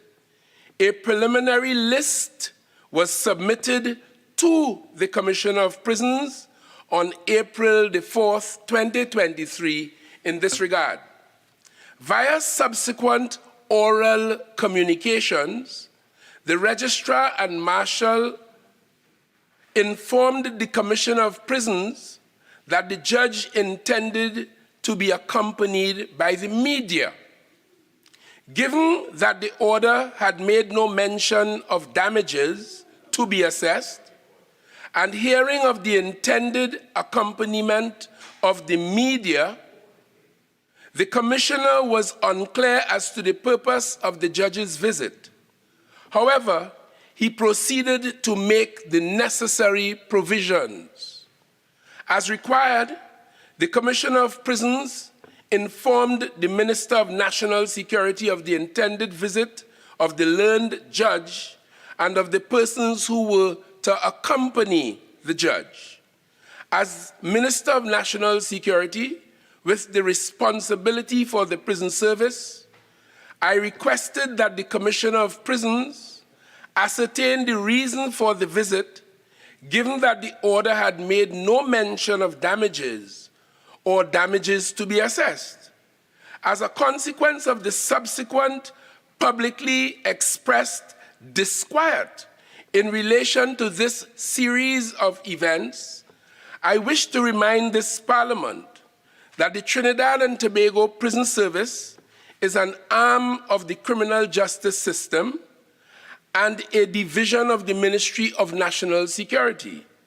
As such, it is well within my authority and purview as the Minister with the responsibility for national security to ascertain the nature of the visit, and particularly so since a journalist who was named was to be a member of the intended entourage. While an official visitor, as defined in the prison regulations, is entitled to visit the prison pursuant to the prison rules, this privilege certainly does not automatically extend to members of an accompanying entourage. Thus, in circumstances where the intended visitors are not themselves official visitors as so defined, the Commissioner of Prisons is duty-bound to make the requisite inquiries. Finally, as articulately and accurately described by a media release issued by the judiciary on April the 21st, 2023, visits to the prison by judicial officers are regularly facilitated by the Commissioner of Prisons. However, the nature of each request must be evaluated so that the necessary safety measures and logistical preparations can be made to ensure that these visits are without incident. In this particular case, questions were asked, and for good reason. Answers were provided, and the visit was therefore properly planned. The visit, like many others that have been arranged over the years, came off quite successfully and without incident. I wish to reiterate that as a member of the executive arm of the state and a long-standing legal practitioner myself, I certainly recognize and understand and fully appreciate the mutual respect and comity that is required to ensure the separation of powers is strictly observed whilst all of the arms of the state work together cooperatively in the interests of the state. I therefore thank you warmly, Madam Speaker, for an opportunity to have delivered this statement as authorized by the Cabinet. I thank you.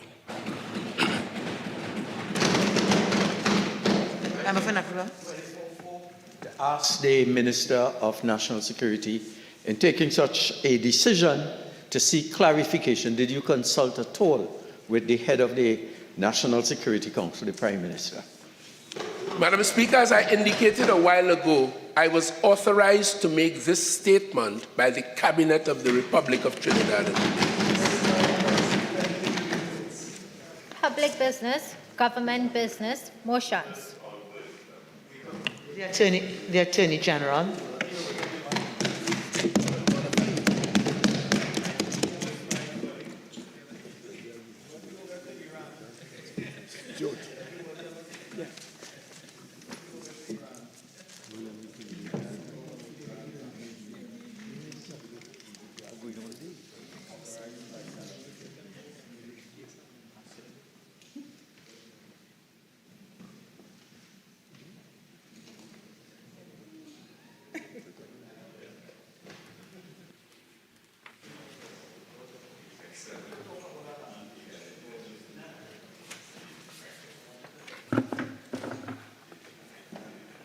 Thank you, Madam Speaker. Madam Speaker, I rise today to introduce the following motion in my name.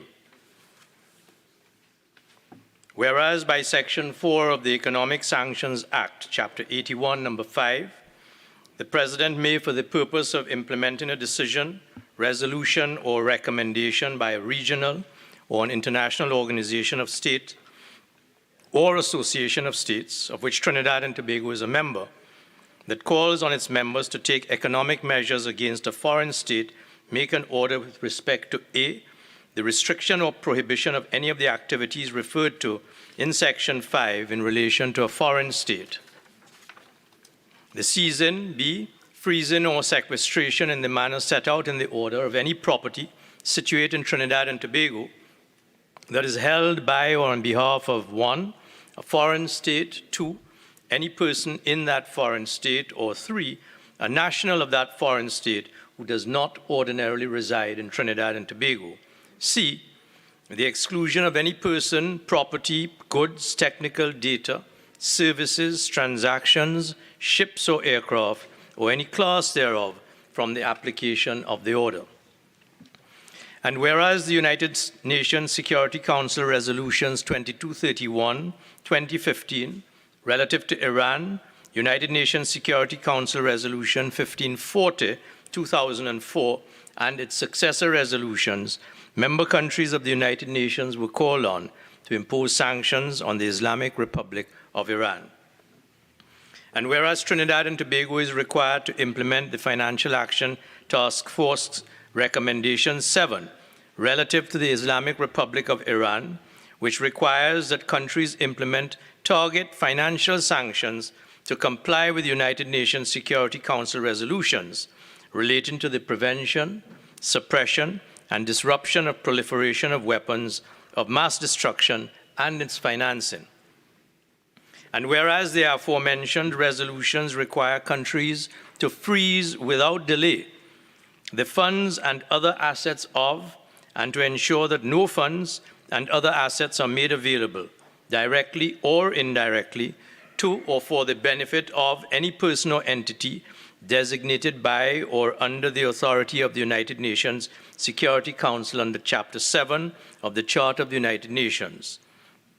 And whereas Her Excellency the President, by legal notice number 83 of 2023, signed the Economic Sanctions Implementation of United Nations Resolutions on the Islamic Republic of Iran, Order 2023, and whereas the President, in accordance with Section 4, subsection 4 of the Economic Sanctions Act, did cause to be delivered on the 27th of March 2023 to the Speaker for presentation to the House of Representatives a statement setting out the specific grounds on which the decision to make the order was based. And whereas Section 4, subsection 4, requires a statement of Her Excellency the President be debated as soon as practicable, but in any event not later than 1 month from the date of commencement of the order, be it resolved that the statement of Her Excellency the President, pursuant to Section 4, subsection 4 of the Economic Sanctions Act, setting out the specific grounds on which the decision to make the economic sanctions implementation of United Nations resolutions on the Islamic Republic of Iran Order 2023 was based. I now beg to address this House. Madam Speaker, it is accepted, and we are proudly, as Trinidad and Tobago, a member of the United Nations family of nations, and are obligated to comply with and adhere to the regulation, the obligations pronounced on and passed by due resolution of the United Nations. It is critical in this regard to underscore that this motion is premised on the requirement for Trinidad and Tobago to continue implementation of United Nations Security Council Resolution 2231 of 2015 as a member state of the United Nations and in alignment with our obligations to the Financial Action Task Force, FATF, as it is known by that acronym, as well as the Caribbean Financial Action Task Force, CFATF. The Republic of Trinidad and Tobago, Madam Speaker, as a member of the United Nations, is thereby bound to specific international obligations in accordance with the mandates of the United Nations. This includes, but is not limited, to the duty to implement those resolutions imposing targeted financial sanctions against the Islamic Republic of Iran, specifically, and its successor resolutions. Resolution 2231 of 2015 provides for the termination of the provisions of previous Security Council resolutions on the Iranian nuclear issue and establishes specific restrictions that apply to all member states without restriction. Madam Speaker, additionally, and in furtherance of obligations pursuant to the recommendations of FATF, the Financial Action Task Force, Trinidad and Tobago is required to comply with Recommendation 7, which mandates countries to implement targeted financial sanctions to comply with United Nations security resolutions relating to the prevention, suppression, and disruption of proliferation of weapons of mass destruction and its financing.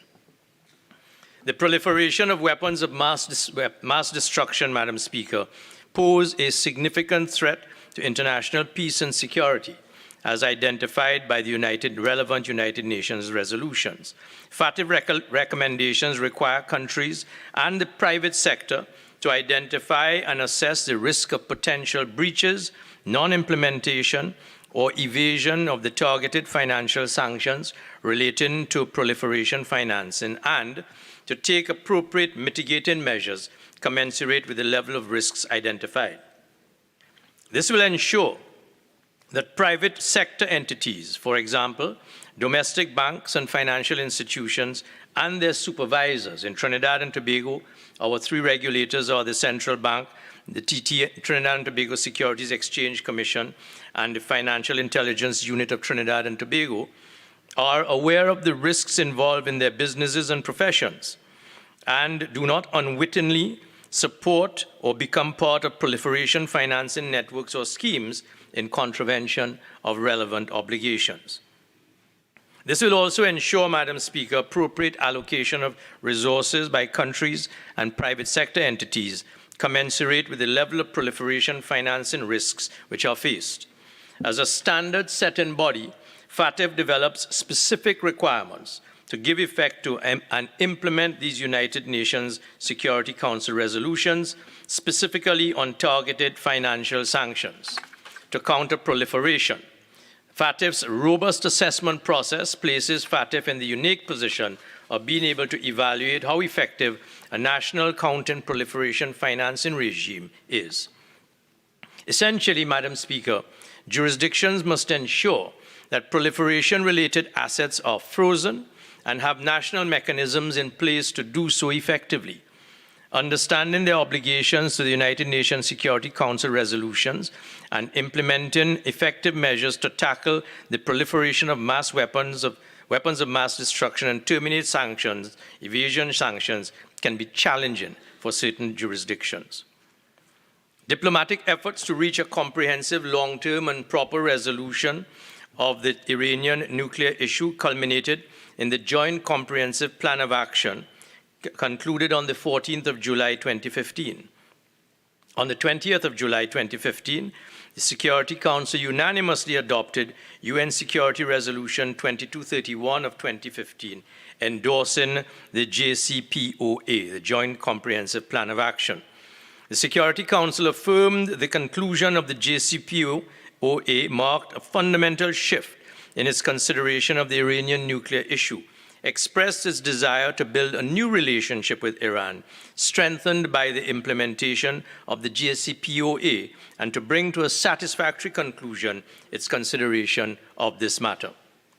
United Nations Security Council resolution provides for the termination of provisions of previous Security Council resolutions on the Iranian nuclear issue and establishes specific restrictions that apply to all states without exception. Member states are obligated under Article 25 of the Charter of the United Nations to accept and carry out the Security Council's decisions.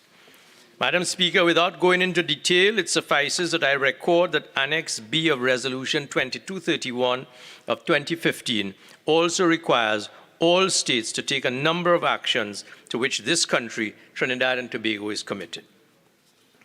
Madam Speaker, if I may continue, recognizing its international obligations in this regard, Trinidad and Tobago enacted domestic legislation, the Economic Sanctions Act, Chapter 8105, to provide the domestic legal basis upon which this country can implement resolutions made by an international organization of states of which Trinidad is a member, and which calls on its members to take economic measures against foreign states. Pursuant to Section 4 of this Act, the Economic Sanctions Act, the Economic Sanctions Implementation of United Nations Resolutions on the Islamic Republic of Iran Order 2018 was promulgated as Legal Notice Number 15 of January 17, 2019, so as to comply with the mandates of United Nations Security Resolution 2231 of 2015. Section 4, subsection 3 of the Act provides that subject to Section 4, subsection 5, an order made under Section 4, subsection 1 shall, unless previously revoked, remain in force for 3 months.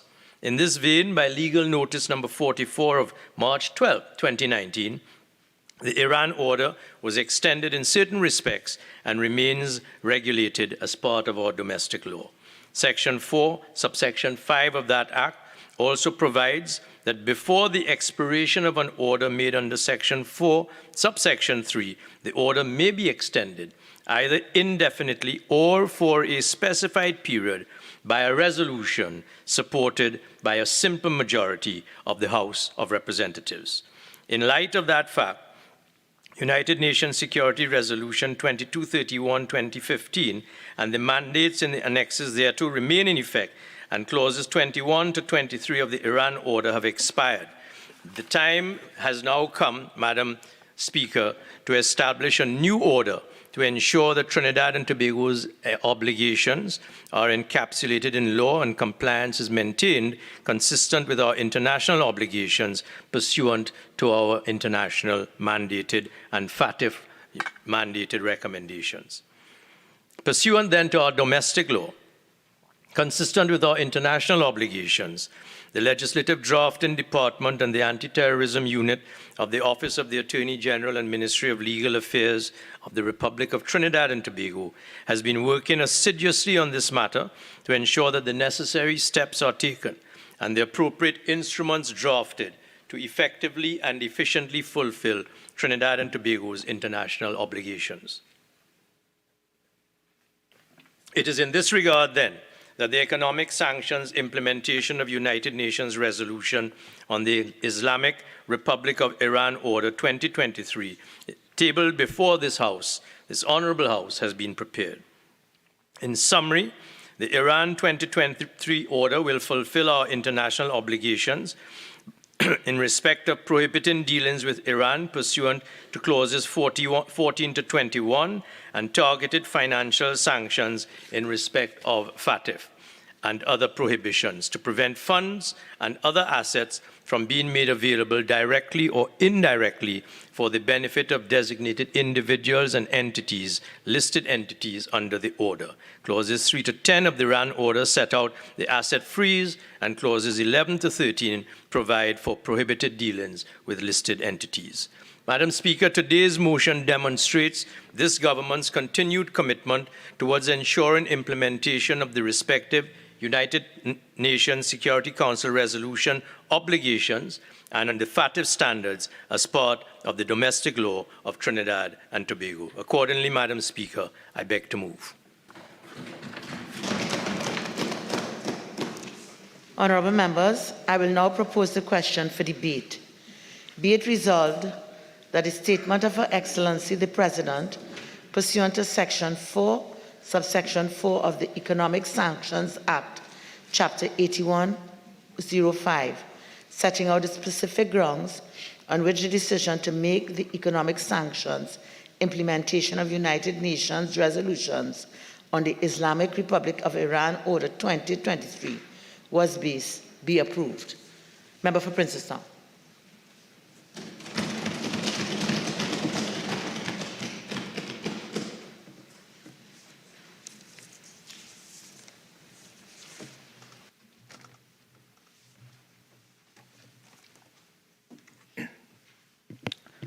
Thank you, Madam Speaker, for the opportunity to contribute to today's debate. Madam Speaker, today we are being asked to support the statement by Her Excellency the President with respect to Resolution 2231 of 2015, which deals with the economic sanctions, the implementation of United Nations resolutions on the Islamic Republic of Iran Order 2023. Madam Speaker, in light of the support for this statement with respect to the implementation of United Nations resolution on the Islamic Republic of Iran and the order that goes with it, it deals with the proliferation of weapons of mass destruction, which constitutes a substantial threat to both domestic and international peace and security. It says it is a right of every person to be protected from fear, intimidation, physical harm caused by weapons of mass destruction. It has become necessary to implement measures to prevent and disrupt the financing of the proliferation of weapons of mass destruction. And Trinidad and Tobago is required by virtue of its international obligations to implement international instruments for the purpose of suppressing the financing of the proliferation of weapons of mass destruction. Madam Speaker, over the past couple decades, we have seen an intense response from all the nations of the world, particularly those that have been under severe attack on the issue of terrorism, on the issue of mass destruction being a substantial threat to both domestic and international peace and security. And Madam Speaker, while that is undoubtedly so, and while we too in Trinidad and Tobago lend our support to the economic sanctions, these sanctions came about several years ago. And in conducting research for today's debate, and I would have hoped that the Honorable Attorney General would have addressed some of the burning issues that surround these economic sanctions that have been imposed by the United Nations and their member states. Resolution 2231 of 2015, Madam Speaker, is not a resolution that is new to Trinidad and Tobago. It is not new to the Office of the Attorney General. It's not new to the Ministry of Foreign and CARICOM Affairs. Madam Speaker, in a previous incarnation, I had the opportunity to work in the multilateral division of the Ministry of Foreign Affairs. And having come from a background of international relations and diplomacy, I would have hoped that today that the Honorable Attorney General would have used some of his time to go through from where we first started with these economic sanctions that was imposed by the concurrence of the United Nations to where we are today. And Madam Speaker, one of the things that I did not hear from the Attorney General, and I'm hoping that we would hear later on if any other speaker contributes, or the AG himself when he's wrapping up, was whether or not the Ministry of Foreign Affairs or the Office of the Attorney General held any bilateral or multilateral meetings with Iran and or stakeholder countries to determine if these economic sanctions are actually working, whether or not the United Nations have had periodic reviews of these economic sanctions, and what has been the outcome of this. Madam Speaker, it cannot be that the Parliament is summoned today just to lend blanket, blind support to these economic sanctions. While, yes, we understand the circumstances under which we are lending our support to and the circumstances under which this order would have been made, there must be some sort of evaluation in terms of the work, the ongoing work of the Office of the Attorney General in terms of the counter-terrorism unit, but also in terms of the Ministry of Foreign and CARICOM Affairs to lend a greater degree of awareness of where we are or where we are going. I'll tell you why, Madam Speaker, that I'm particularly concerned about that. Madam Speaker, when you look at the reviews of international multilateral organizations like the World Bank, like the European Union, and even coming out of these subset groups of the United Nations, over the past 2 to 3 years in particular, I can point to information and evidence that is in the public domain that suggests that the sanctions themselves are being questioned in terms of whether or not they are working, whether or not they are actually achieving the desired result. Madam Speaker, I turn your attention to September 13th, 2021, coming out of the United Nations publications. And out of Tehran, it said, a special United Nations rapporteur has called for the removal of unilateral sanctions on Iran in a report that details the effects of decades of embargoes on the country, but also in terms of the proliferation of weapons of mass destruction. In the report published on Monday, Elena Duhan, whose role is focused on the negative results of the sanctions, said they had affected nearly every aspect of life in the country and called for them to be lifted. According to Duhan, even as medicines and food are supposed to be exempt from sanctions generally licensed by the U.S. Office of Foreign Asset Control, OFAC, aimed at ensuring exemptions appeared to be ineffective and nearly non-existent. She said delivery of many of the supplies was severely undermined by the effects of sanctions on finance, trade, shipping, insurance, and over-compliance on the part of foreign businesses and suppliers. These constitute serious impediments to the enjoyment of the right to the highest attainable standard of healthcare by all Iranians. Sanctions have been imposed on Iran since 1979, when the country's Islamic Revolution took place.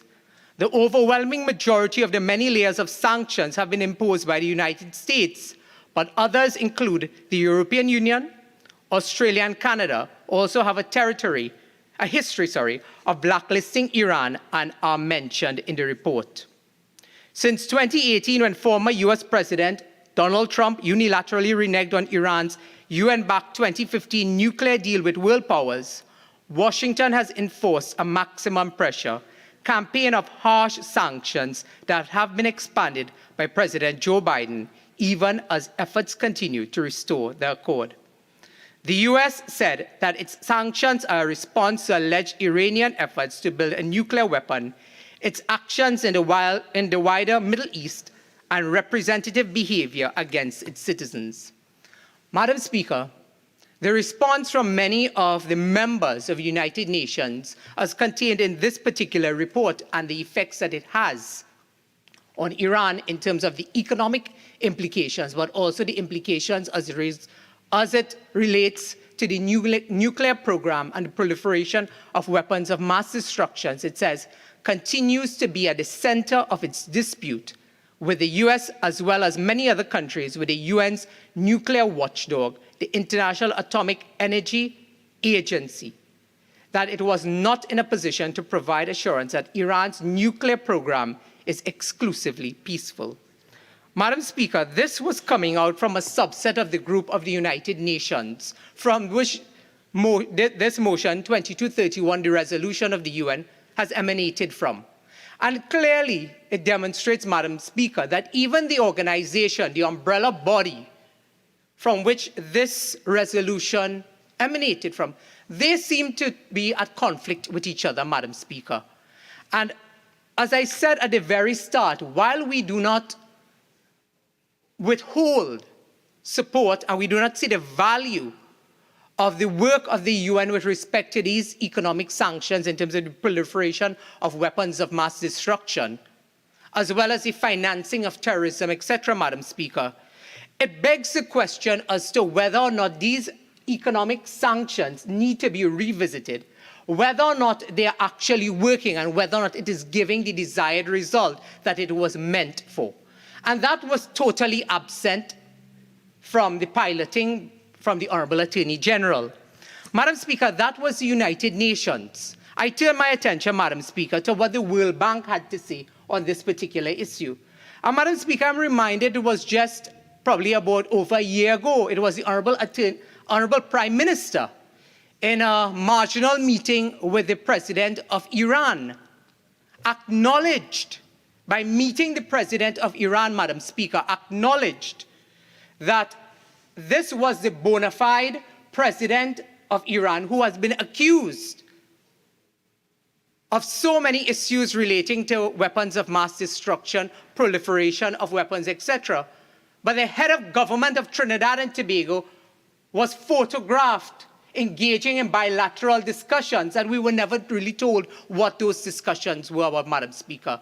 And some of what we wanted to hear from the Honorable Attorney General, Madam Speaker, was some of that in terms of whether or not the economic sanctions were discussed, Trinidad and Tobago's role, Trinidad and Tobago's support, but very little coming from a very unprepared Attorney General in terms of just asking us to give our blanket support with respect to this resolution, Madam Speaker. Madam Speaker, I said with respect to the World Bank, what did the World Bank have to say on this particular issue? And they too have joined their voices with respect to the United Nations subsets, as well as the European Union, in terms of their questioning whether or not these economic sanctions are meeting the results that they were intended for. And Madam Speaker, if you would allow me, a publication from the World Bank on July 2nd, 2022. This is what they had to say, and it can be found on their website, Madam Speaker. Both the World Bank and the International Monetary Fund estimates Iran's gross domestic product is on track to decline by roughly 9% of this year. Iran's own estimates are lower. Compare that with the 1970s and late 1980s, when several countries imposed sanctions after the US hostages in the US embassy in Tehran. At that time, Iran's GDP per capita dropped by 50%, according to their data. The World Bank and IMF estimates of economic decline take into account a sharp drop in Iran's oil exports. Before the US pulled out of the 2015 nuclear deal in May 2018, Iran was exporting about 2 million barrels of crude oil a day. Now it's estimated that Iran's exports between 300,000 and 500,000 barrels daily, most of that to China. The founder of Bourse and Bazaar, an organization that tracks developments in Iran's economy. Madam Speaker, what the World Bank and the International Monetary Fund did was that they looked at the sanctions that was imposed by the United Nations in concurrence with its member states. But what it also did, Madam Speaker, was it measured. It measured whether or not the economic sanctions was affecting the economy of Iran in any real tangible way that it would give the desired results that was envisaged by the UN and their member countries in terms of the impact, the economic impact it would have on Iran in terms of not just oil production, but its capacity with respect to nuclear weapons and its capacity with respect to the proliferation of arms and ammunition. Once again, nothing coming from the Honorable Attorney General. I don't see the Minister of Foreign and CARICOM Affairs in the chamber. So I'm guessing, Madam Speaker, that we will hear very little about those concerns, the discussions that was held with the Prime Minister and the President of Iran, and the ongoing work with the Ministry of Foreign and CARICOM Affairs with respect to multilateral institutions such as the United Nations, the European Union, the World Bank, and others, who themselves have been reviewing Resolution 2231 of 2015, Madam Speaker. Madam Speaker, the World Bank went on to say, but Iran is not solely reliant on oil. And this impacts directly, Madam Speaker, with the economic sanctions that have been imposed on Iran. Because you have to look at, Madam Speaker, the financing of terrorism, the financing of weapons of mass destruction. All of that was taken into consideration when the United Nations and its member states in concurrence went about determining Resolution 2231. It said, Madam Speaker, the Iranian economy is a very diverse economy, and manufacturing is really one of the most important areas. He says currently manufacturing accounts for about 1/5 of overall employment in the country. It said that includes automobiles, metals, and plastics. The sanctions makes it difficult for Iranian businesses to access goods needed to make products, and it's tough to find customers abroad because there's a fear that the US administration, together with others, will also slap secondary administrations on any company doing business with Iran on top of the United Nations Sanction 2231. Madam Speaker, it went on to say, some Iranian manufacturers can stay afloat because of informal payment systems. And this has to do with a lot of what the Honorable Attorney General, when going through the statement of Her Excellency and the resolution itself, told us about the work of FATF and so on, Madam Speaker.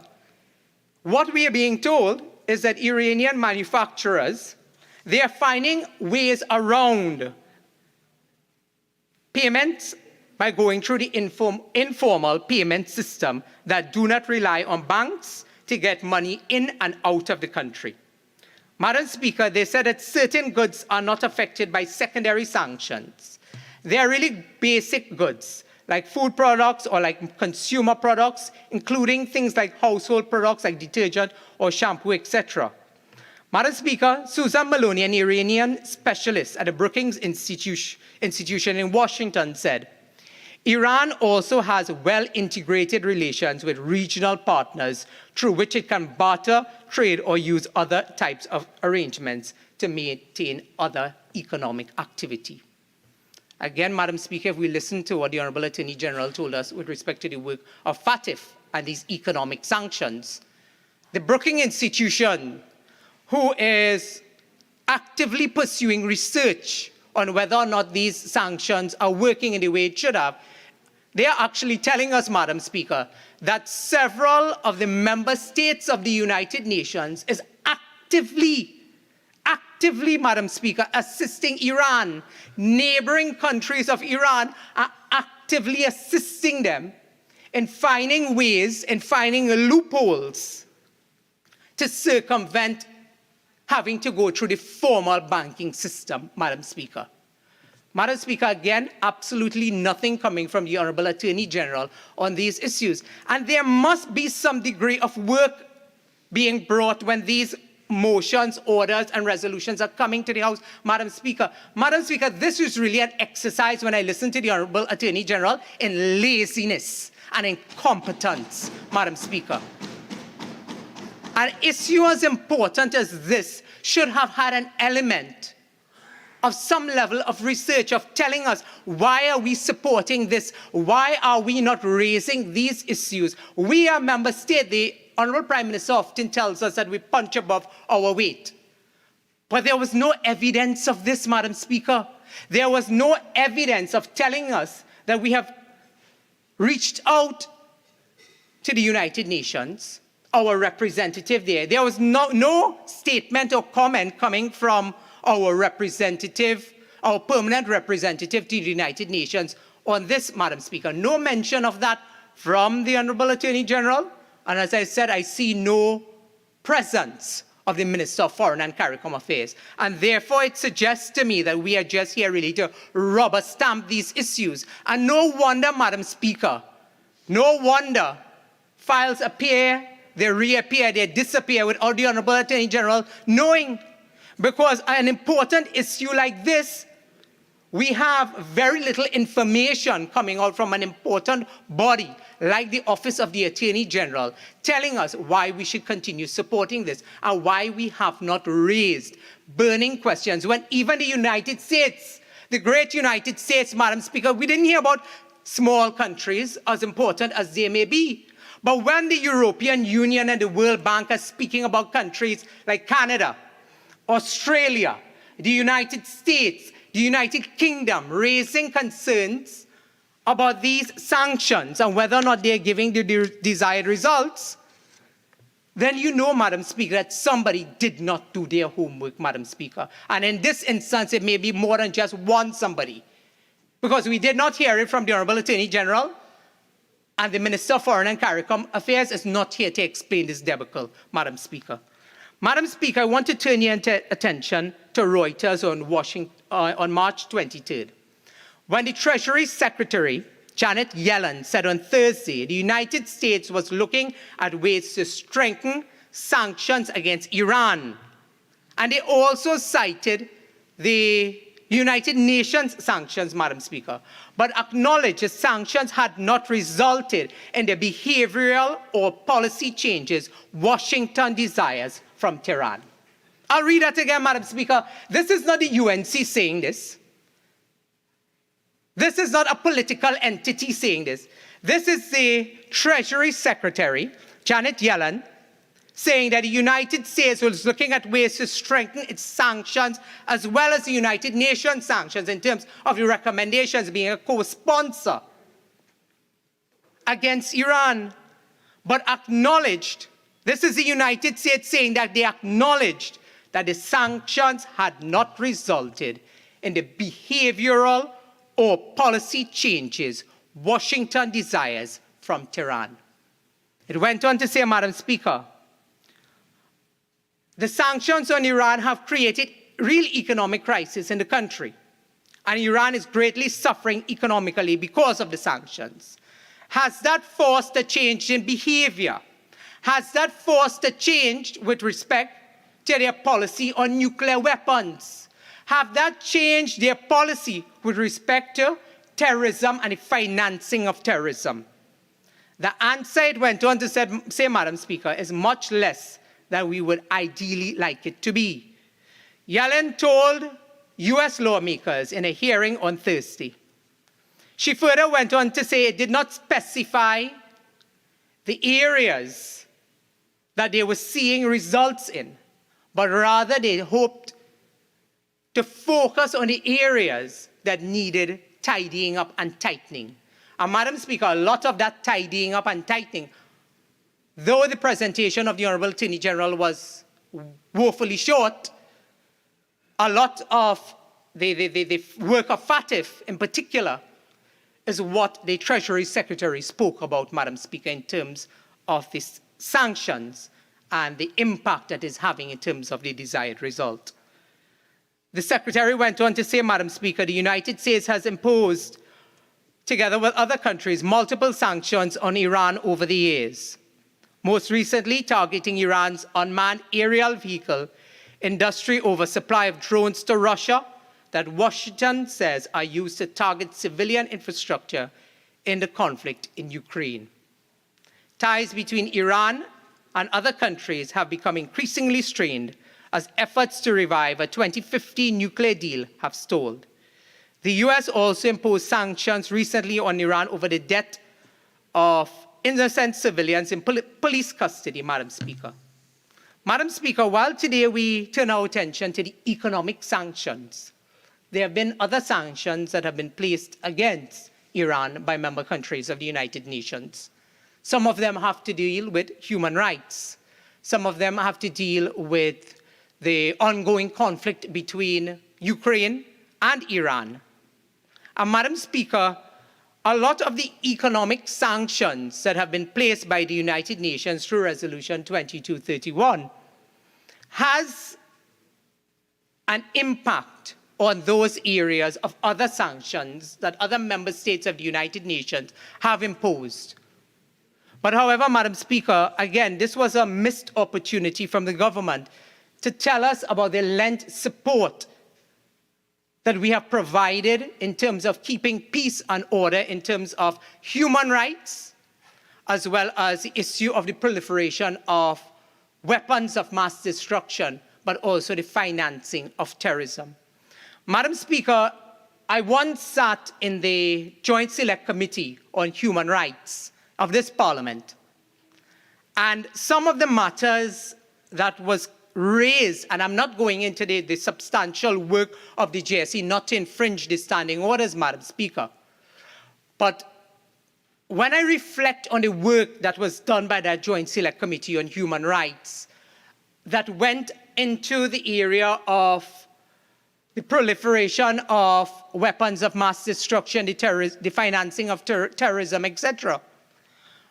A lot of that work, Madam Speaker, now resides with the Ministry of Foreign and CARICOM Affairs.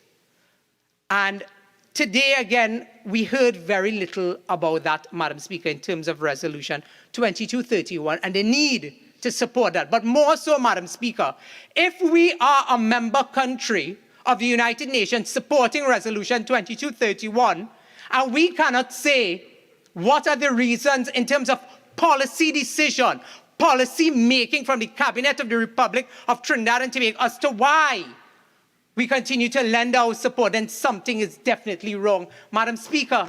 And that is why I say it is either laziness or incompetence or both.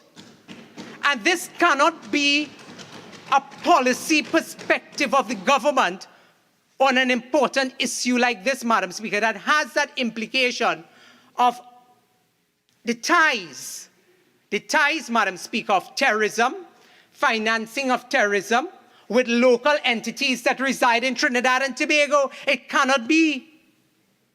And Madam Speaker, when I reflect, as I've said in that Joint Select Committee, of what was shared with us, and I see the member for San Fernando West was paying attention, because the member for San Fernando West continued when he was Attorney General to speak quite a lot about these issues. But what we got from this Attorney General? We got 10 minutes of nothingness, 10 minutes of standing up and reading the resolution without giving us any comprehensive context as to why we're here and why we are adding our support in the framework, Madam Speaker, of several of our international counterparts questioning whether or not these economic sanctions are working. We are just being told blanketly, support this. Support this. And this is the approach that this government continues to take with every single piece of legislation that it brings to the Parliament. Madam Speaker, I've gone at pains to show that it is not only us in the opposition that have concerns. In multilateral institutions, World Bank, European Union, the IMF, they have all published their concerns for the world to see. But separate and apart from that, you have major stakeholders who themselves manufacture and produce nuclear weapons, who themselves are actively engaged in ensuring that countries that are known for the financing of terrorism, that they are monitored, Madam Speaker. But very little or nothing was said about that. It is how we can strengthen. It is not just taking a resolution from the UN and say, because it's from the great United Nations. I have indicated that the United Nations and their subsets, they too, Madam Speaker, they too, through their publications, through their representatives, have shown that they are in conflict with themselves on the position of the economic sanctions on Iran. Madam Speaker, I would like to turn your attention to a publication by the President of the National Iranian American Council. And it says why sanctions on Iran are not working. And it says, despite sanctions described as the toughest, most crippling sanctions ever, even the US president, at that time, President Obama, the standoff between the West and Iran over its nuclear policy trajectory remains. Is this failure due to the sanctions not being tough enough or not having been applied for long enough to have the desired effect? It went on to say, Madam Speaker, that neither, according to a new report by the National Iranian American Council, the lead authors of the report, the NIAC president, Trita Parsi, and research director Risa Marashi, will present their findings at the ECFR together with an analysis of the dynamics at play in the negotiations between Iran and the P5+1 and the political context in which those talking points are taking place in Washington, Tehran, and Europe. What it went on to say, Madam Speaker, is from then, Tehran. My apologies, member for Aruka Maloney. Tehran.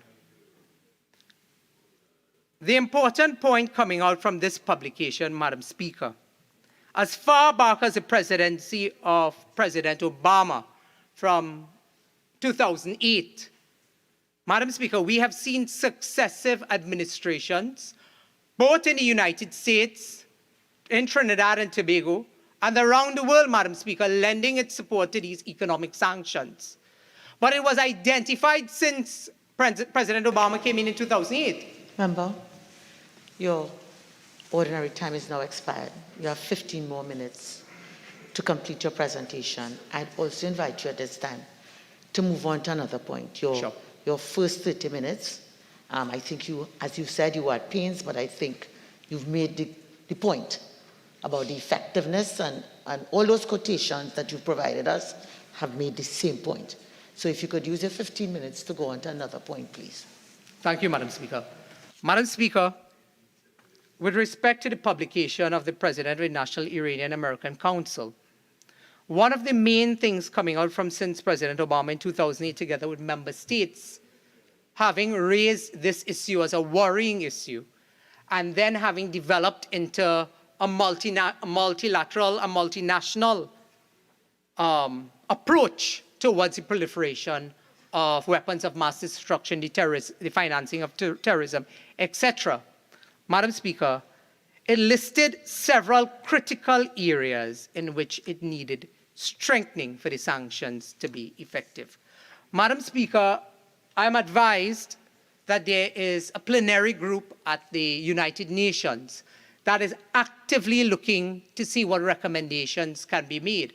I want to encourage the Ministry of CARICOM and Foreign Affairs to lend their voice and their support to that in light of several of the concerns that have been raised.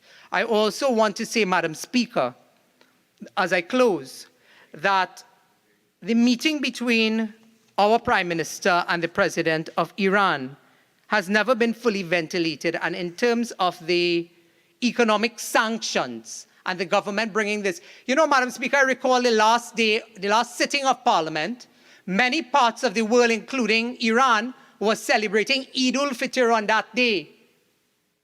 And almost as insensitive and callous this government brought this piece of legislation. Almost as... Member, I remind you of Standing Order 48.1. Please keep within the confines of that standing order. Thank you, Madam Speaker.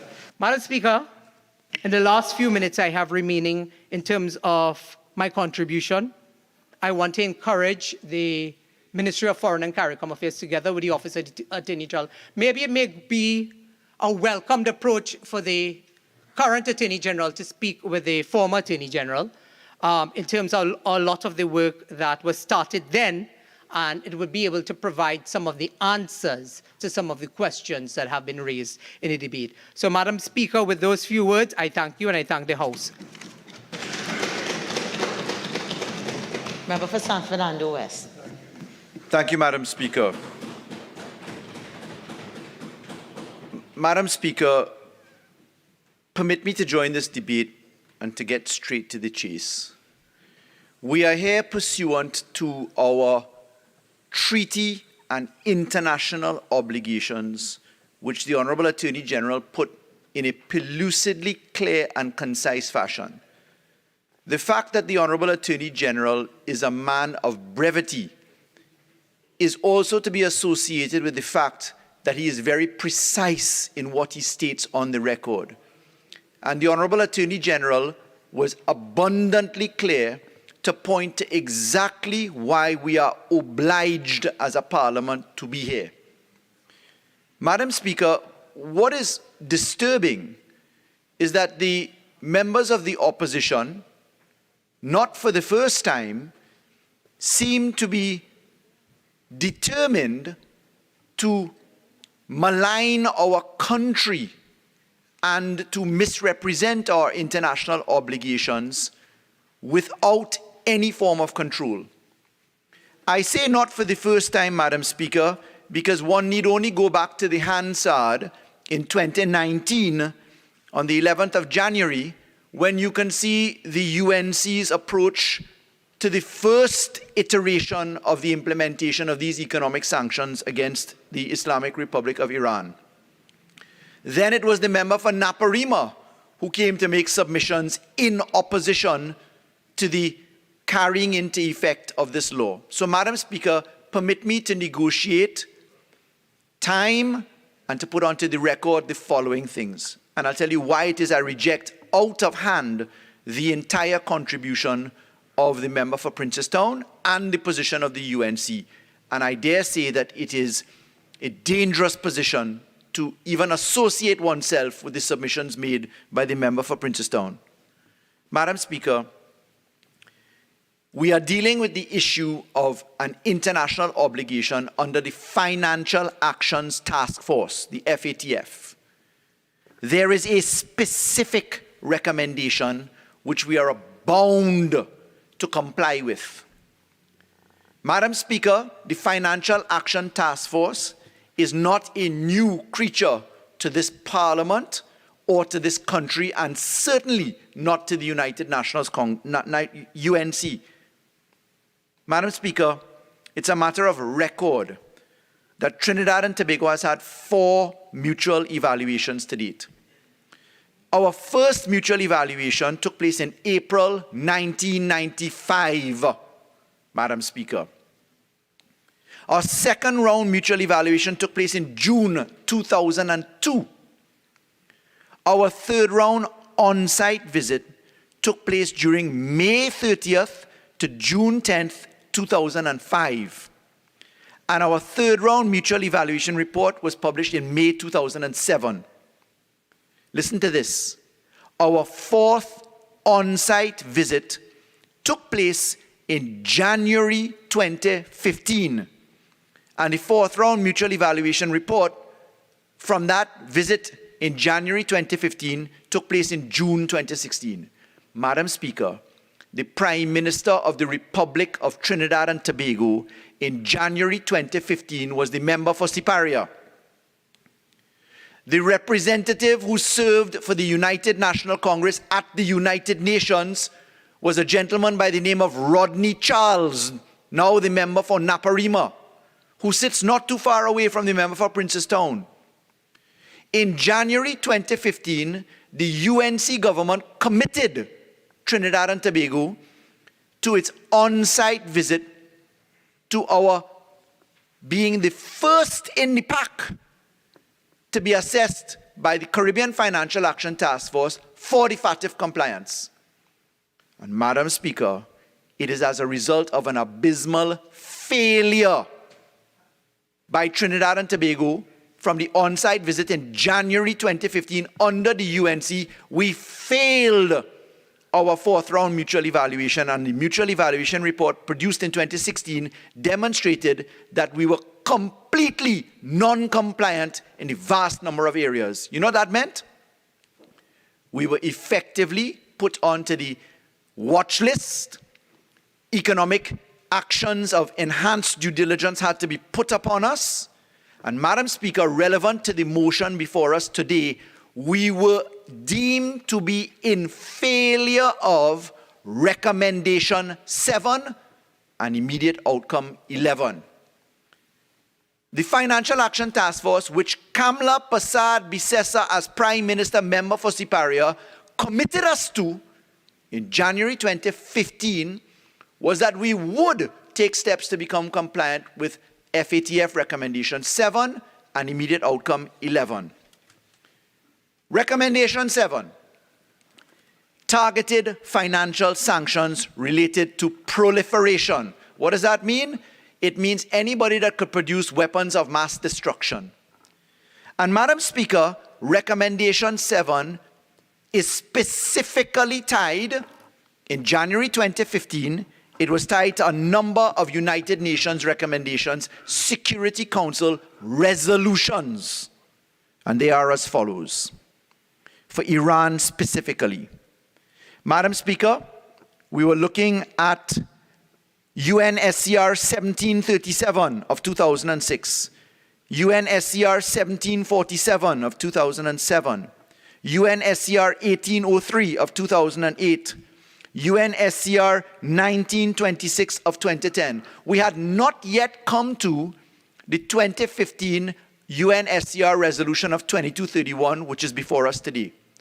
So, Madam Speaker, to hear the member for Princestown arrive, just as Naparima did in 2019, when he arrived, to say Trinidad and Tobago doesn't know what it's doing, and to allege that our Honorable Attorney General is somehow guilty of intellectual laziness, Madam Speaker. You know, there's an expression in Trinidad, you're previous, Madam Speaker. And you know why you're previous?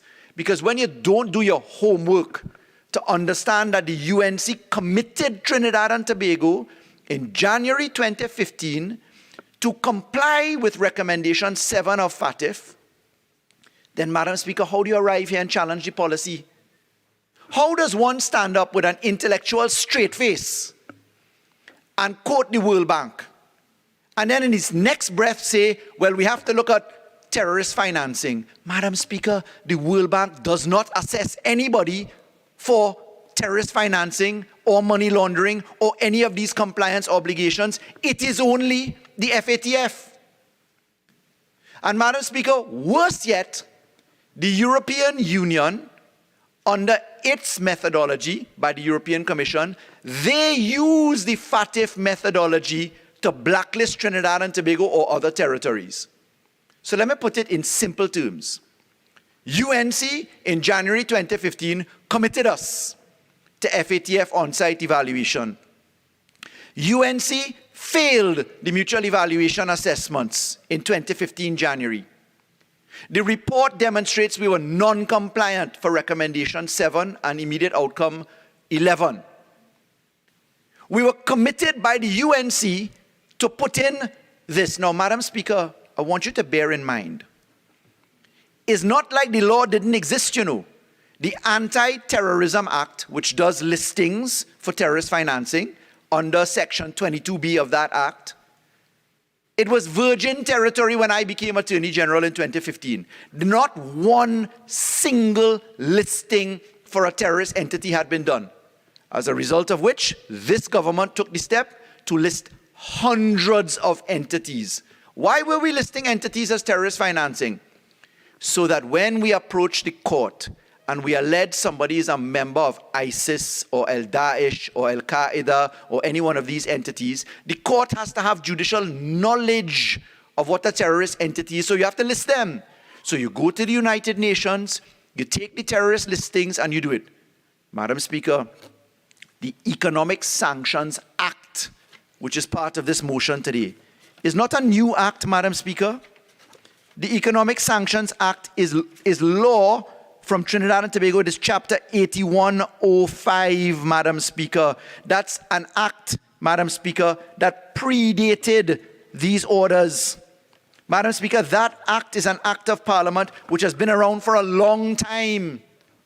But Madam Speaker, when the UNC committed us to recommendation 7 compliance and immediate outcome 11 compliance, Madam Speaker, we were duty-bound to take into operation the economic sanctions. So let's get to where we are. Madam Speaker, the relevant resolution of the United Nations, which we must comply with under FATF, lest we fail and become blacklisted, lest the European Union and European Commission use that reference point and further prejudice us. That says we must comply with United Nations Security Council Resolution 2231 of 2015. What does that mean? When you look to the United Nations website today, if you go to the website today, Madam Speaker, you will see on the website of the United Nations, under United Nations Security Council resolutions, under the heading Resolution 2231 of 2015 on Iran nuclear issues background, if you go to the tab which says Resolution 2231, you will see we are bound, Madam Speaker, to implement the second annex, Annex 2. This is the joint commitment, the agreement between the 5 standing members and the European Union, that's 5+1, that we will continue sanctions under UNSCR 2231. So, Madam Speaker, the Honorable Attorney General said that.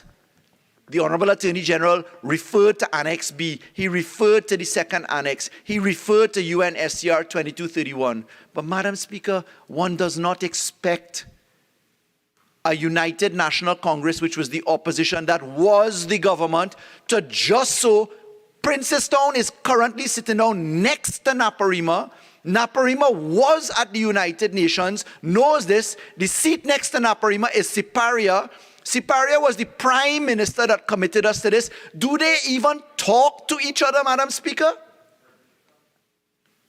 Is there even some attempt to make common sense a reality in the United National Congress where they will talk to each other so that the country doesn't become the subject of odium? So it ain't going to look bad that the official opposition of Trinidad and Tobago has a position where we have the member for Princestown questioning the rationale behind the Iran economic orders. Madam Speaker, if you look to the United Nations and the agreement that they are operating by on Iran, if you recognize that Trinidad and Tobago has Iran as a trading partner, If you go to the motion before us today, what are we doing today, Madam Speaker? We are taking, by way of order, we are taking a process into law. The law tells us that we must consider the President's statement. The President has to make a statement. The President's statement has been put out clean and clear. The President says in the statement, which is before this Honorable House, that we are going to take avail of our international obligations at the United Nations. We are a treaty participant. We've ratified, we've acceded. The statement says we are bound by the FATF. That statement has to then go through a 3-month period, and we have to come up with an order. That order is going to stand for a period of 3 months, and then we have to extend it. Madam Speaker, today what we're effectively doing is we are replacing the 2018 order, the 2019 extended order, and we are replacing it whole scale with a new order. But Madam Speaker, let me put on to the record, under the Economic Sanctions Act, by legal notice published on the 14th of December 2018, that's legal notice number 185, we published the full order. The full order that we have today is effectively the one that was published as legal notice number 185 of 14th December 2018. Madam Speaker, on the 12th of March 2019, we specifically extended, by way of resolution of this House, that Naparima participated in, that Princestown was here for, we extended the life of the order as follows. Paragraph A, and I'm reading from legal notice number 44, published in the Gazette on the 12th of March 2019. And by resolution of this House of Representatives, we said the life of the order is extended as follows. Clause 21, 22, and 23 of the order shall continue in force until 18th October 2020 and then expire. Clause 12, 19, and 20 of the order shall continue in force until 18th October 2023 and then expire. Clauses 16 and 17 of the order shall continue in force until 18th October 2025 and then expire. Clauses 1 to 11, 13 to 15, 18 and 24 to 28 shall continue in force until revoked. What does that mean, Madam Speaker? Because the United Nations Security Council Resolution 2231 had been attenuated by way of direct discussions with Iran, by way of joint agreement which the United States left under President Trump in 2018, but because the 2231 resolution still existed, but they gave it a limited time frame, back in 2019, I then as Attorney General approached the House for the resolution asking for these specific extension dates. These extension dates came and we sought clarification for the further extension. And because there is a limited life of orders, which is changing from time to time, because Trinidad takes its trade obligations seriously, the recommendation to the Honorable House via our distinguished Attorney General is to republish the entire order until it is revoked.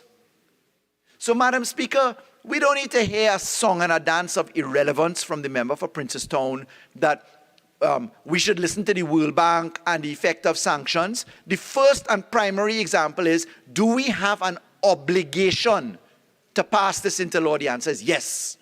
Why? UNSCR 2231 is specifically mandated by FATF recommendation 7 and immediate outcome number 11 that we have to do it. Is there a consequence? Yes. If we don't do it, we will be deemed to have failed in compliance and we will be blacklisted. What does that mean? There will be enhanced due diligence on our bank accounts. We will take a step back and regress from the successes that we as a government brought home in 2020 when in my 10 years as Attorney General and under this government, we came off the blacklist of FATF, if I put it in a very naked way. That didn't happen by mistake. We approached the Parliament, we operationalized, we had an on-site visit in January 2020, and we did spectacularly well. Madam Speaker, with that in mind, we are conscious that 2231 has certain time frames. We are conscious that it is an ongoing exercise of discussion, but we must comply. We cannot go and ask the World Bank what to do because they do not assess us for money laundering, terrorist financing, and proliferation financing. They just don't do it. So, Madam Speaker, we are absolutely on solid ground. The last point that I wish to make here is that when you look to the order that we are effectively putting into effect, this order is not a Vicky piece of paper, Madam Speaker. It is an order which says that the courts of Trinidad and Tobago will be the only entity to consider whether there will be a listing or sanctions or freezing of assets. In other words, then, we are recognizing, and the Honorable AG said this, the due process of our Constitution, where our courts will decide who goes on a list or not. Why am I saying that, Madam Speaker? Clearly, when stones were pelting at the government house, the honourable member for Princestown forgot or didn't appreciate that he was living in a glass house. Laziness is where one will not go to the website of the AG's office at the anti-terrorism tab and pull up all the orders that we put into effect where we have listed the entities under the UNSCR 2231 obligations under Recommendation 7. It's right there. Madam Speaker, the taxpayers gave Princestown an iPad paid for by the Parliament. The taxpayers pay for the staff of the member for Princestown. The member for Princestown sitting down next to the member for Naparima. Naparima sitting down next to Siparia. For heaven's sake, take one step to your left or your right and get the answer. One click on the website, Madam Speaker, will show you that the entire contribution of the member for Princestown was a glorified hodgepodge of foolishness, intellectually speaking. And Madam Speaker, as a government serious about what we do, we cannot tolerate that kind of approach. So, Madam Speaker, the due process in the Economic Sanctions Act under the order provides for a system of listing, delisting, judicial scrutiny, publication. If you look to the specifics of immediate outcome 11, you will see what we must comply with. If you look to the FATF methodology and you look to what is considered under Recommendation 7, it is not a make it up as you go process.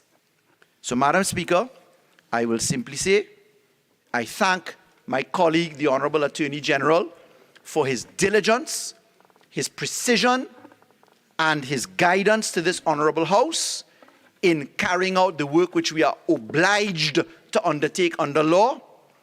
I will pray for my dear colleague, the member for Princestown, that he finds it within his time and space to do a little more research.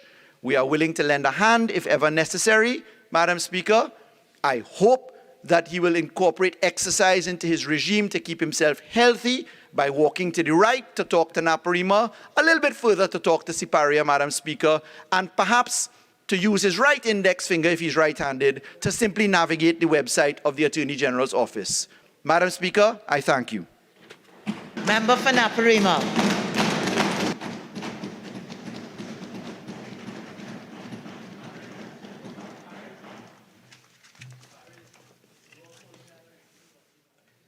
Thank you very much. Madam Speaker. I listened to the former Attorney General and member for San Fernando West, and it is clear, Madam Speaker, that he hasn't had a chance to address this House. So he reveled in nonsense, reveled in talk, and reveled in what he does best, add no value whatsoever to the contributions in this Honourable House. Madam Speaker, he hasn't lost, the member for San Fernando West hasn't lost the art of understanding clearly where we are today.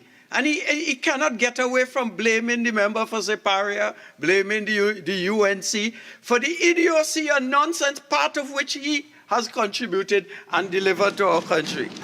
So we continue to hear about April 1995 and June 2002 and May 2005 and January 2015, how the government at the time committed to on-site negotiations with international agencies, and how it was in June 16 that we were declared non-compliant. What the former Attorney General fails to understand or deliberately does not tell us is that we came off the EU blacklist in 2017, Madam Speaker, 2 years after he was the Minister of, he was the Attorney General. We failed. And you see, it's hard to take the nonsense that comes from the former Attorney General, because I sat in a joint select committee in which he said that the minister said that no, if there's one thing, it's one member I know for sure who understands the standing order when you address members. It is the member for Naparima. Yes. So I hope you practice what you preach. And I apologize. You see, it's hard to take. It's hard to take because the Attorney General told us in the Joint Select Committee, when I asked him, what do we need to come off the EU blacklist? I was told, and I have it on a Hansard, I was told that if we pass these 4 pieces of legislation, we will come off the list. Madam Speaker, it is the Foreign Account Tax Compliance Act FATCA.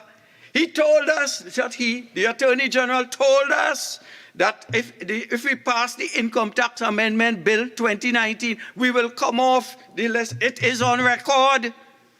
The Attorney General told us with a straight face and fancy language, which is accustomed, that if we pass the Mutual Administrative Assistance in Tax Matters Bill 2018, we will come off the EU blacklist. 48.1.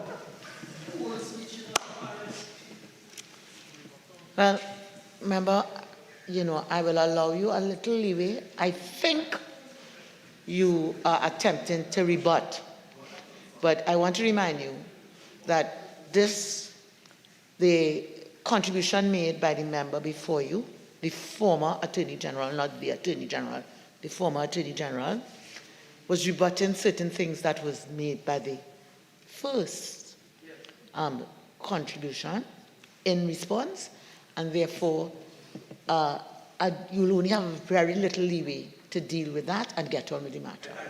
Yes. I just wanted to establish that the fact we are on an EU blacklist has nothing to do with the United National Congress and everything to do with the People's National Movement government. I move on. Madam Speaker, once again we are here because the PNM likes to waste parliamentary time. Has to be said. It does not take this House seriously.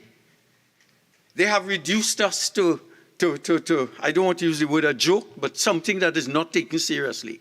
Our Parliament has lost the level of consequence, eminence, and authority it once held because this PNM administration continues to bring piecemeal, halfway, poorly thought out legislation before us, and I will tell you why.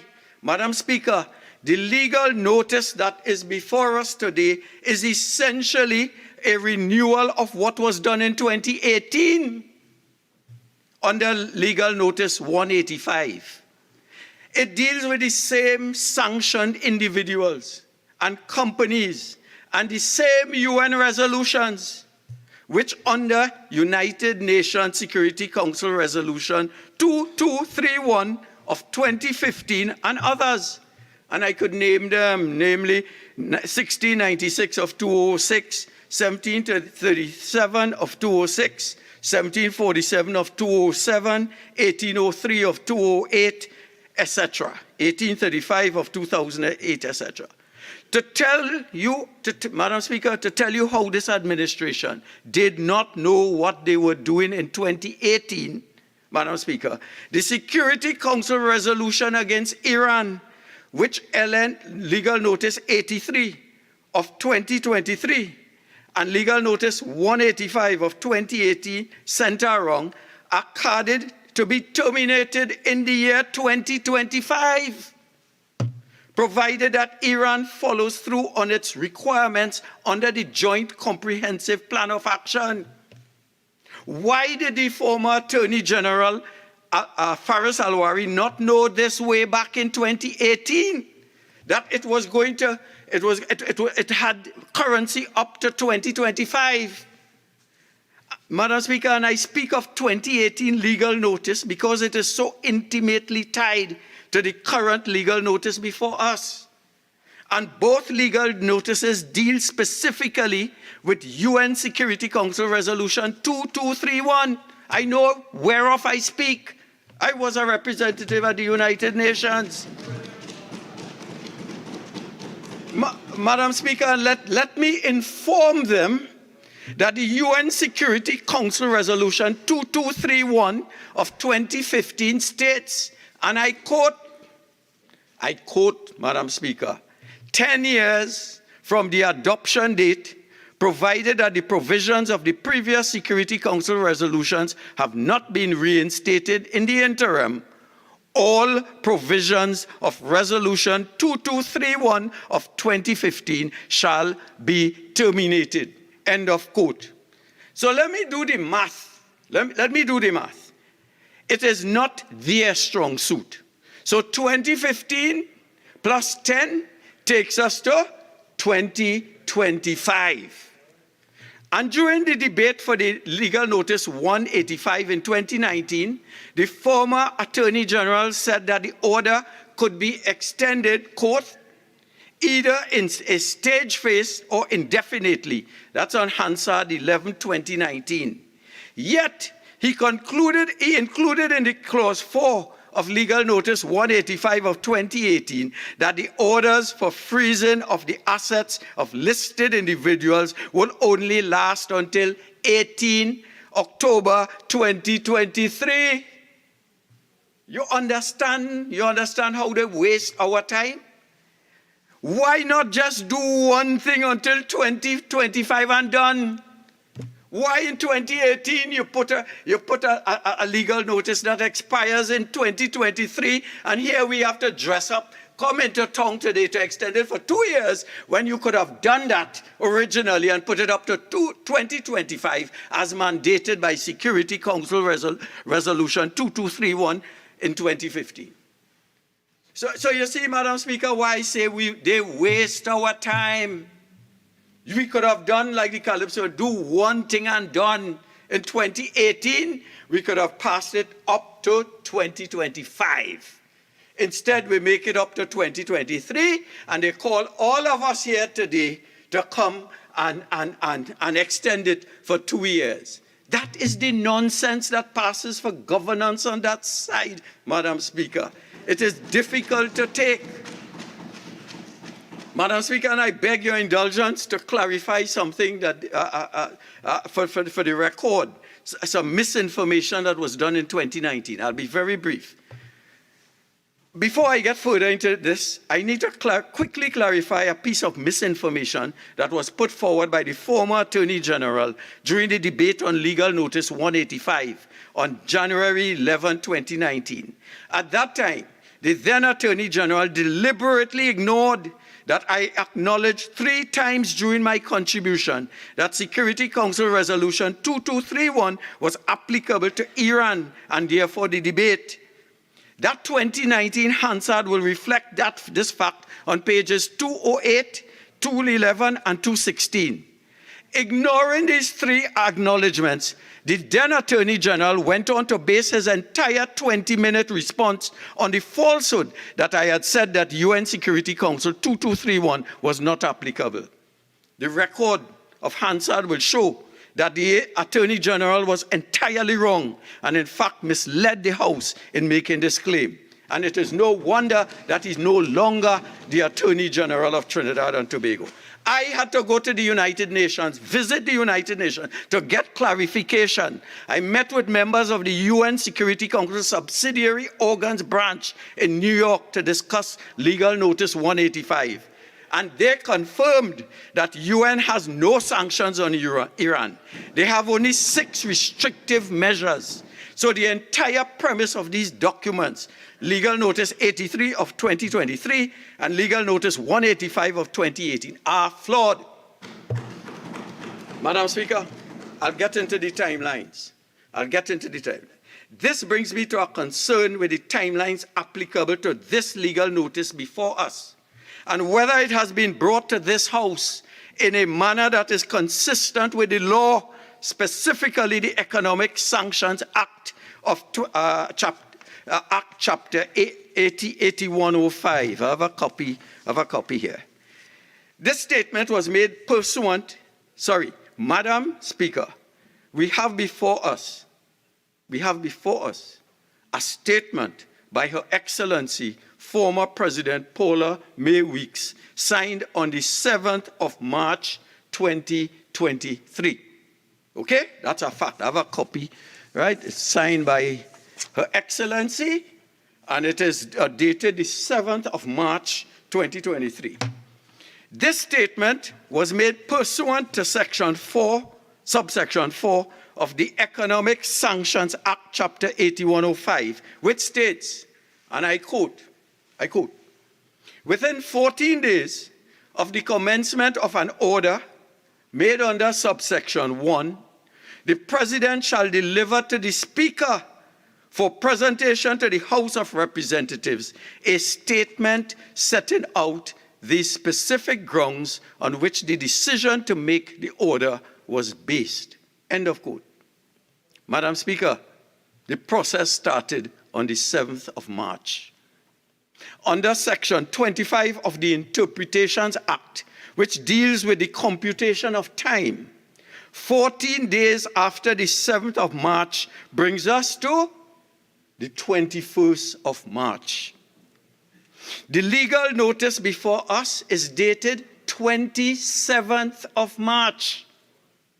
It was brought to the House on April 21st, 1 month later.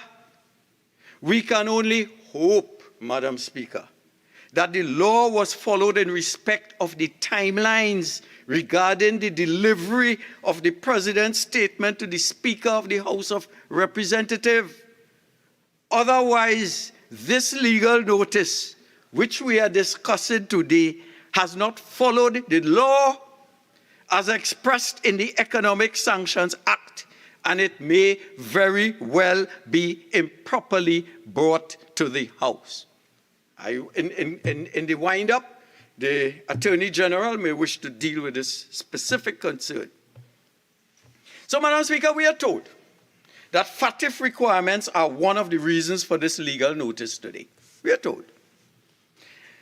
And the question I asked in terms of relevance, 48.1, FATF, the role of FATF in the UN decision-making process. Where in the United Nations Security Council is there provision for FATF to be included in these matters? Is it enjoined in the Security Council? Tell us if this will get us off the EU blacklist. And we recall the pieces of legislation which we told will get off the list. I'm asking the question today. Since we are told that this will make us compliant with FATF regulations, I want to know if passing this bit of legislation is going to get us off the EU blacklist. It did not help in 2018, and I'm concerned that it will not help today. Yet, they come to the House and talk about FATF requirements, CFATF requirements, and how this will help us get off the various blacklists. I come to another point, that Legal Notice 83 of 2023, this is this legal notice before us, should have been at least an improvement on Legal Notice 185 of 2018. It should have been, 2018, 19, 20, 21, 22, 23. We have 5 years. Could we not have improvements? instead we came with the same old bits of legislation. Reading Legal Notice 83 of 2023, which is before us today, I see many of the same problematic provisions that were in the 2028 version. Let me repeat that. Reading the Legal Notice 83 of 2023, which is before us today, I see many of the same problematic provisions that were in the 2018 version. The Minister of National Security will still assume powers he ought not to have.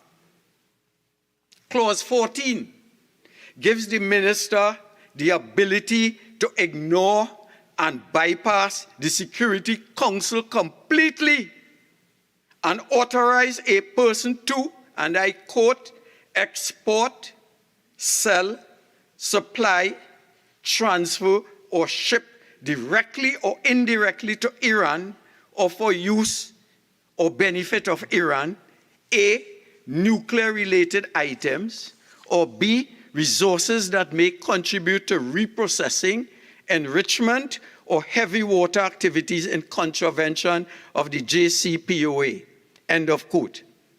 And this permission may be granted, quote, subject to any conditions he, that is the minister, considers appropriate. So we are passing legislation here today, and the minister has the power to alter the legal notice, in critical aspects, and he does that in his sole discretion without reference to the Parliament. This permission may be granted, quote, subject to any conditions he considers appropriate, end of quote. And this clause, it comes up in clauses 15, clauses 16, clause 17 and 19, which is interesting because I would like to know why the Minister of National Security of Little Trinidad and Tobago needs to have the power to grant permission under clause 19(2) for a person to trade in battle tanks. The Minister of National Security, battle tanks, armored combat vehicles. Let's get serious. Let's get serious. We know the competence of our Minister of National Security. He has... Withdraw that? Okay. Can you withdraw that? All right. Now, I've allowed you some leeway. You're talking heavily now about the order. Really, what is the gravamen of what is before us is the statement of Her Excellency. Okay? Given the grounds. The legal notice? No. Okay? So, please. Okay. Okay. All right. So I'll just wrap up that point, that the minister has in his sole discretion to deal with that. One of the concluding points I'd like to raise is the fact that this statement by the president calling for that we can impose economic sanctions to restrict and prohibit any specific activity by orders, namely the economic sanctions implementation of the United Nations resolution on the Islamic Republic of Iran, Order 2023. So it refers to the order, Madam Speaker. It refers to the order which I was referring to. Madam Speaker, it speaks to a certain inconsistency in our foreign policy. I think the member for Princestown dealt briefly with it. On the one hand, they come to this House expeditiously and on multiple occasions to impose sanctions against Iran.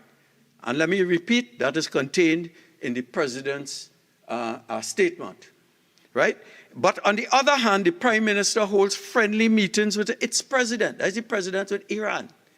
And it speaks to the consistency of our foreign policy. Things must make sense. It mustn't be non sequiturs all over the place. In February last year, when Prime Minister Keith Christopher Rowley, Dr. Rowley, visited Doha, Qatar, for the 6th Summit of Heads of State and Government of Gas Exporting Countries Forum, he sang high praises of the Iranian government when he said, and I quote, Trinidad and Tobago seeks to expand its cooperation and relations with the Islamic Republic of Iran, like Venezuela and Cuba, end of quote. That is our Prime Minister speaking.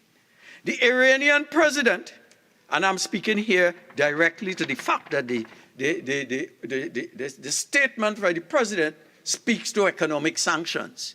The Iranian president, Ebrahim Raisi, in response, commended Trinidad and Tobago effusively for demonstrating the independence of Latin American countries against, quote, the oppression of imperialistic countries, end of quote. Now, we may ask the question, who are the imperialistic countries the Iranian president referred to and to which Prime Minister Keith Christopher Rowley did not object? They were sitting on a meeting, a bilateral meeting on the margins of the 6th summit of the heads of state and government of gas exporting countries forum. Why can the Prime Minister not focus more on deepening relations with Barbados, Guyana, and Suriname? But that's another story. The U.S., our largest trading partner, in keeping a close eye at our continued foreign policy blunders. We no longer hold leadership positions anyway. Yes. I'm really standing on Standing Order 48.1. Okay, and this is the last time I'm going to stand and remind you about the provisions of Standing Order 48.1. And while I'm on my legs, you have 8 more minutes of ordinary speaking time. In conclusion, I will conclude. It is a poorly drafted bit of legislation which gives the Minister of National... That we don't, the resolution here is be it resolved that the statement of Her Excellency the President be approved. That's it in short. Okay, so I don't know that there's legislation before us. Please, again, that will be Standing Order 48.1. I have one more last. And you won't do it anymore because I'm not staying longer. In this House, I understand clearly that the opposition has no say, and I leave. Member.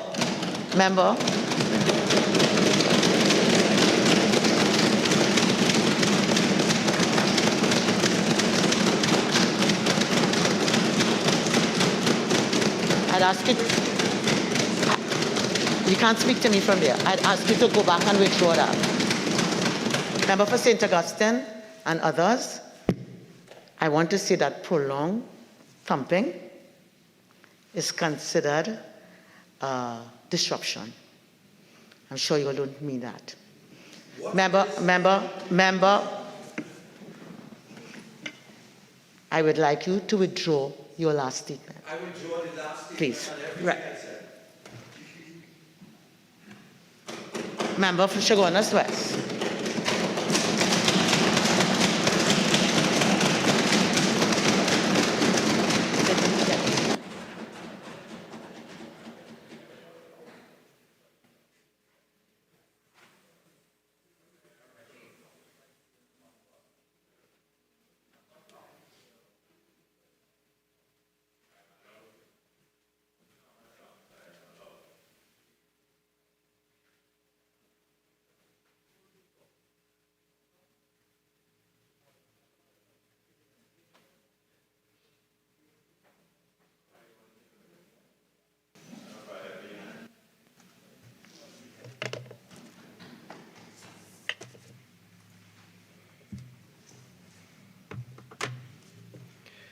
Thank you, Madam Speaker, for recognizing me that I may participate in this debate. Madam Speaker, as I start this afternoon, there is one point which it is not, I assure you, it's not repeating the point, but I want to just tack on or add to a point which my colleague member for Naparima would have made. And the Attorney General is in the House to probably take note of this if he had not previously, which is that my colleague would have raised Section 4.4 of the Economic Sanctions Act. And questioned whether or not the presentation of the order to the Parliament was done timely. And so I will not repeat that, but safe to say that the particular part of the motion which we are debating today, the second to last recital does say, and whereas the President, in accordance with Section 4.4 of the Economic Sanctions Act, Chapter 8105, did cause to be delivered on the 27th day of March 2023 to the Speaker for presentation to the House of Representatives, a statement setting out the specific grounds on which the decision to make the order was based. So the legal notice is dated, and the statement is dated the 7th of March, and according to the motion that we are debating, it was delivered on the 27th of March. So it is out of the 14-day period. So that is something maybe the Attorney General will treat with when he's winding up. So that is what was being referred to at Section 4.4 of the substantive legislation, the Economic Sanctions Act, Chapter 8105. So I just raised that at the outset, Madam Speaker.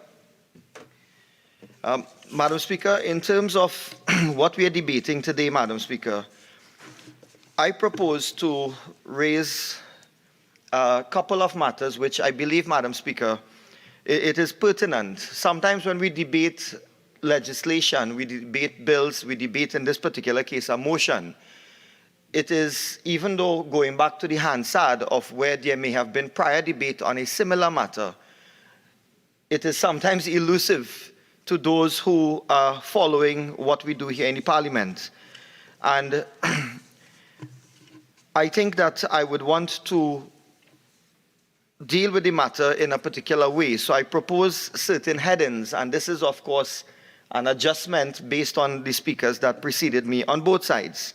So, Madam Speaker, I would like to just touch on the history of the power in the Security Council, our approach to sanctions, something, a term of art, it is a recent term of art called lawfare. Treat with the situation in Iran, the entire international law context, and I would like to end with balancing liberty and security. Madam Speaker, as I start with this particular topic, we all watch, Madam Speaker, news reports of what is happening elsewhere in the world. And most prominently these days, Madam Speaker, is the situation in Sudan. Sometimes we look on at the development of nuclear weapons in Iran, the subject country here under this particular motion, and also the statement of the President. We also look at the bloody civil unrests in other territories.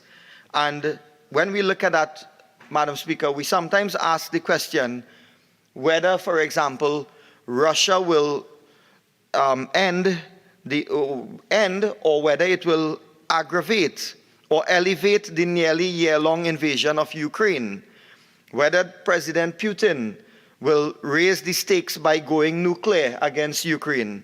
Will China confront the US while invading Taiwan? And Madam Speaker, sometimes we look on the other continents, will the nuclear-capable Pakistan and India, two nuclear-capable countries, engage in war over the disputed territory, Kashmir and Jammu? Mr. Deputy Speaker, I raise this because when we are in other countries, other parts of the world, we sometimes look and we call upon all governments, the international framework, to take action to stop the atrocities and potential harm. So that is accepted, Mr. Deputy Speaker. In response to such events, we join, and I want to reiterate that we on this side, we join like-minded nations at the United Nations and support calls for the United Nations Security Council resolutions to impose economic sanctions and trade restrictions with the intent to change behaviors by foreign regimes that are unacceptable to people living in a free and democratic society. That is the position that we hold, Mr. Deputy Speaker. After the United Nations Security Council resolutions are passed, any new multilateral sanctions, Mr. Deputy Speaker, and restrictions and country-specific regulations must be invested in. So we accept that. So we must awaken to join in the fight for democracy, freedom, and justice. And this is something that we definitely stand for on this side. Mr. Deputy Speaker, as I say this, on the one hand, where we propose, and I say we collectively now in the Parliament, we join international calls for change. On the other hand, businesses, locally, regionally, internationally, must comply with any new economic sanctions and trade restrictions placed on them. It is not enough, Mr. Deputy Speaker, for government to pass laws. Those laws must be taken seriously and actually prevent certain trade and interactions from taking place. And this is what the intent is behind the motion and the attached statement of the President. So I say this and I want to set the tone that this is what we are about. When I want to turn to now, Mr. Deputy Speaker, to the history of the power in the Security Council.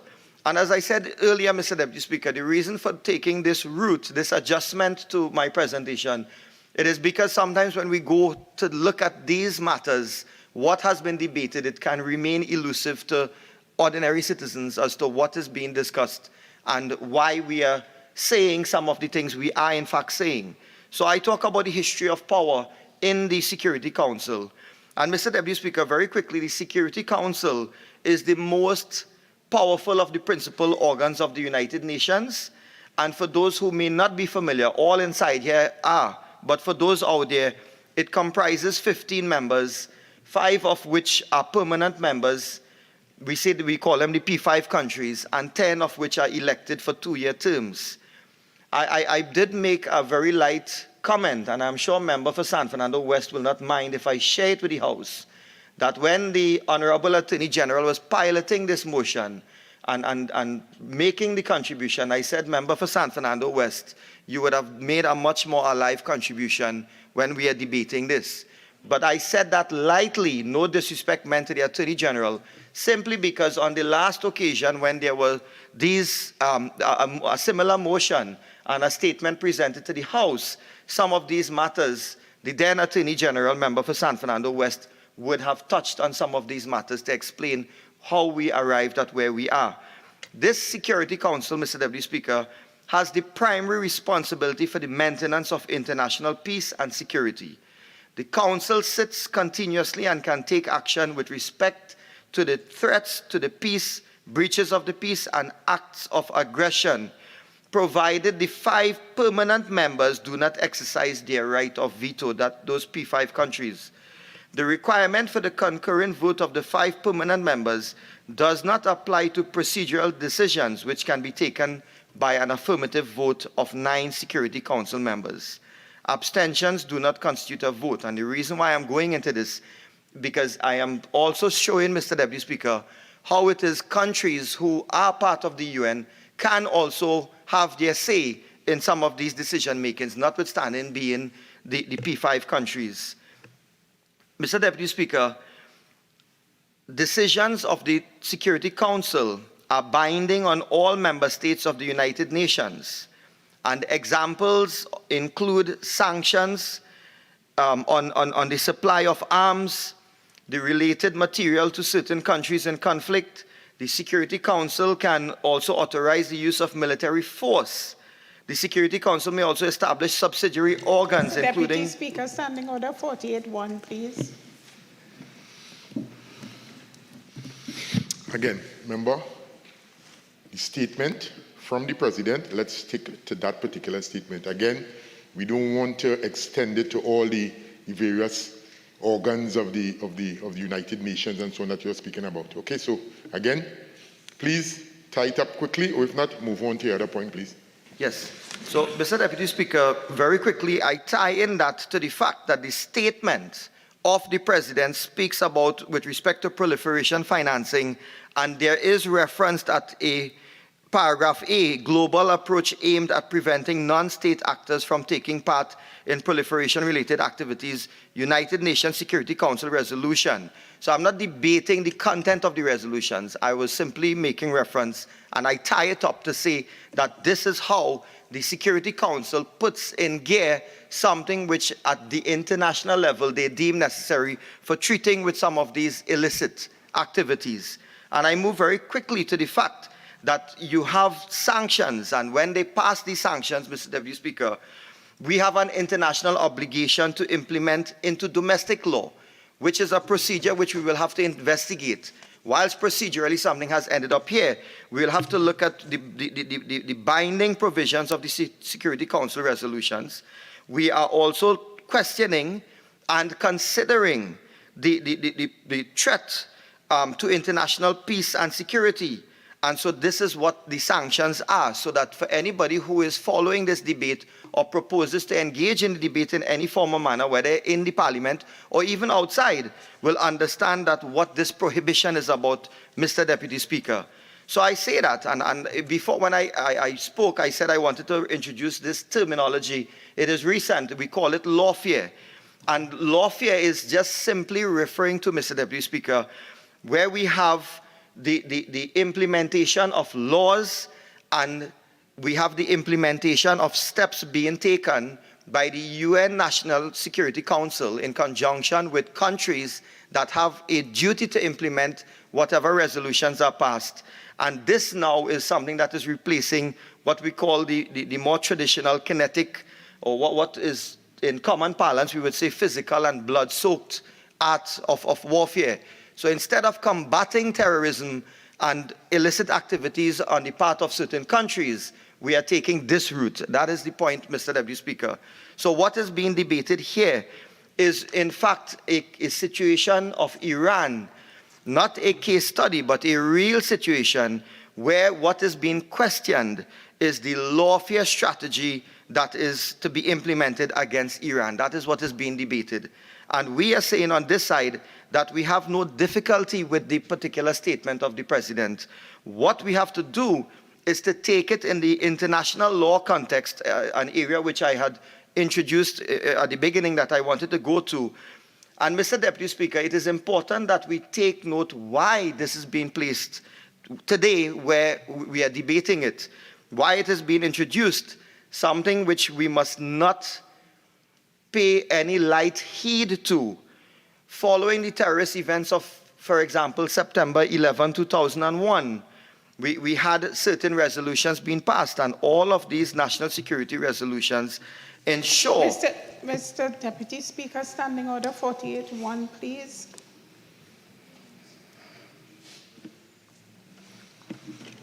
Again, member, move on to another point. So, Mr. Deputy Speaker,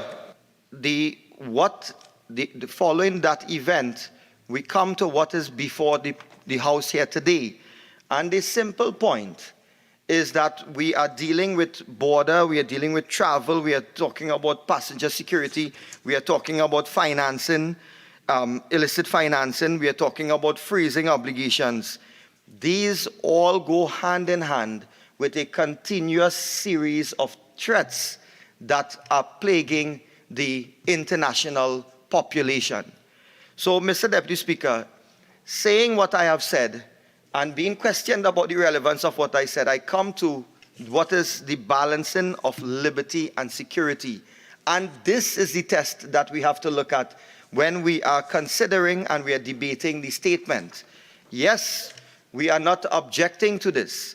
We are saying, however, that there must be a continuous assessment, something which was raised by a member for Princestown when he made his contribution, something which was followed on by my colleague member for Naparima, and it boils down to the balancing of liberty and security.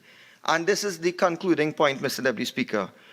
Whilst we deal with all of the matters that have been raised in this statement, it is something that it creates a legal framework, something which member for San Fernando West referred to. It does create a legal framework for preserving international security, protecting human rights, combating terror, yes. But the body of law interacts with domestic law And this is where we know that under previous statements which were submitted in similar situations, matters were in fact brought before the local courts. So when we are talking about debating it here, we also have to look at how it is interpreted and how it is being implemented by the domestic courts. And that is where, Mr. Deputy Speaker, we must look at the balancing of the liberty with security. So we have a situation where both the Parliament and the courts have a duty to ensure that we maintain an equilibrium between security and liberty, and that we integrate and harmonize domestic, foreign, and international policy. I am not for a moment supposing that this balance is easy to achieve, because there are pressures which member for Princestown spoke about when he spoke about the multilateral entities. That balance is not easy to achieve because of the pressures at international levels, at domestic levels, and they often compound what it is we deem necessary, namely what is codified in the statement of the President and presented for us here today. But there must be a continuous assessment of, Mr. Deputy Speaker, of these provisions when implemented, because these will be sought to be implemented for a substantial period of time. And that is where the balancing of liberty and security takes place. So we are not for any moment saying no to this. We are saying that we agree, that we support, but insofar as we operate within an international framework, a framework of having to be bound by the UN resolution from the Security Council, that we must also pay attention to whether in its implementation and interpretation by Parliament and the courts, that we are balancing the rights of liberty and security. So, Mr. Deputy Speaker, with these few words, I end by saying that that one point that I had raised in relation to Section 4, subsection 4, that is an, Mr. Deputy I think... Speaker, Standing Order 48.1, please. I'll give you the opportunity to wrap up, seeing that you're ending, member. Point. Thank you, Mr. Deputy Speaker. It is an important point, Section 4, subsection 4, that we hear from the Attorney General on that point.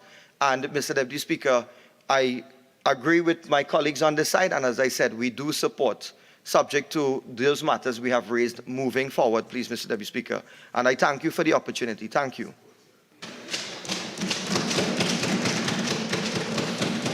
I recognize the Honourable Attorney General.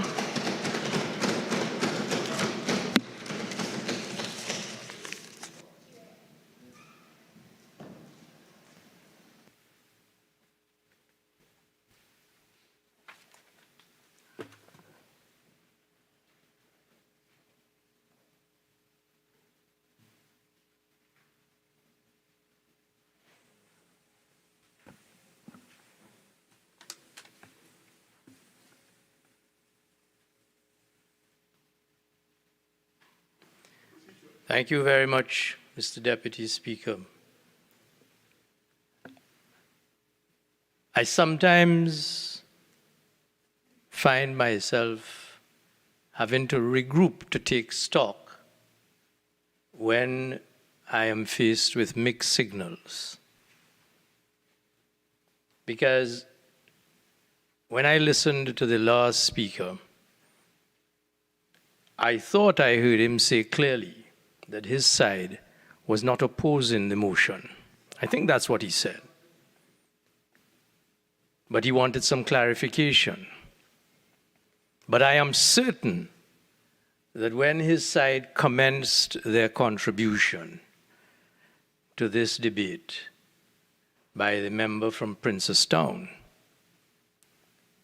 there was a clear suggestion coming from the member of Princestown, and indeed followed by the member for Naparima, that this motion is a waste of time.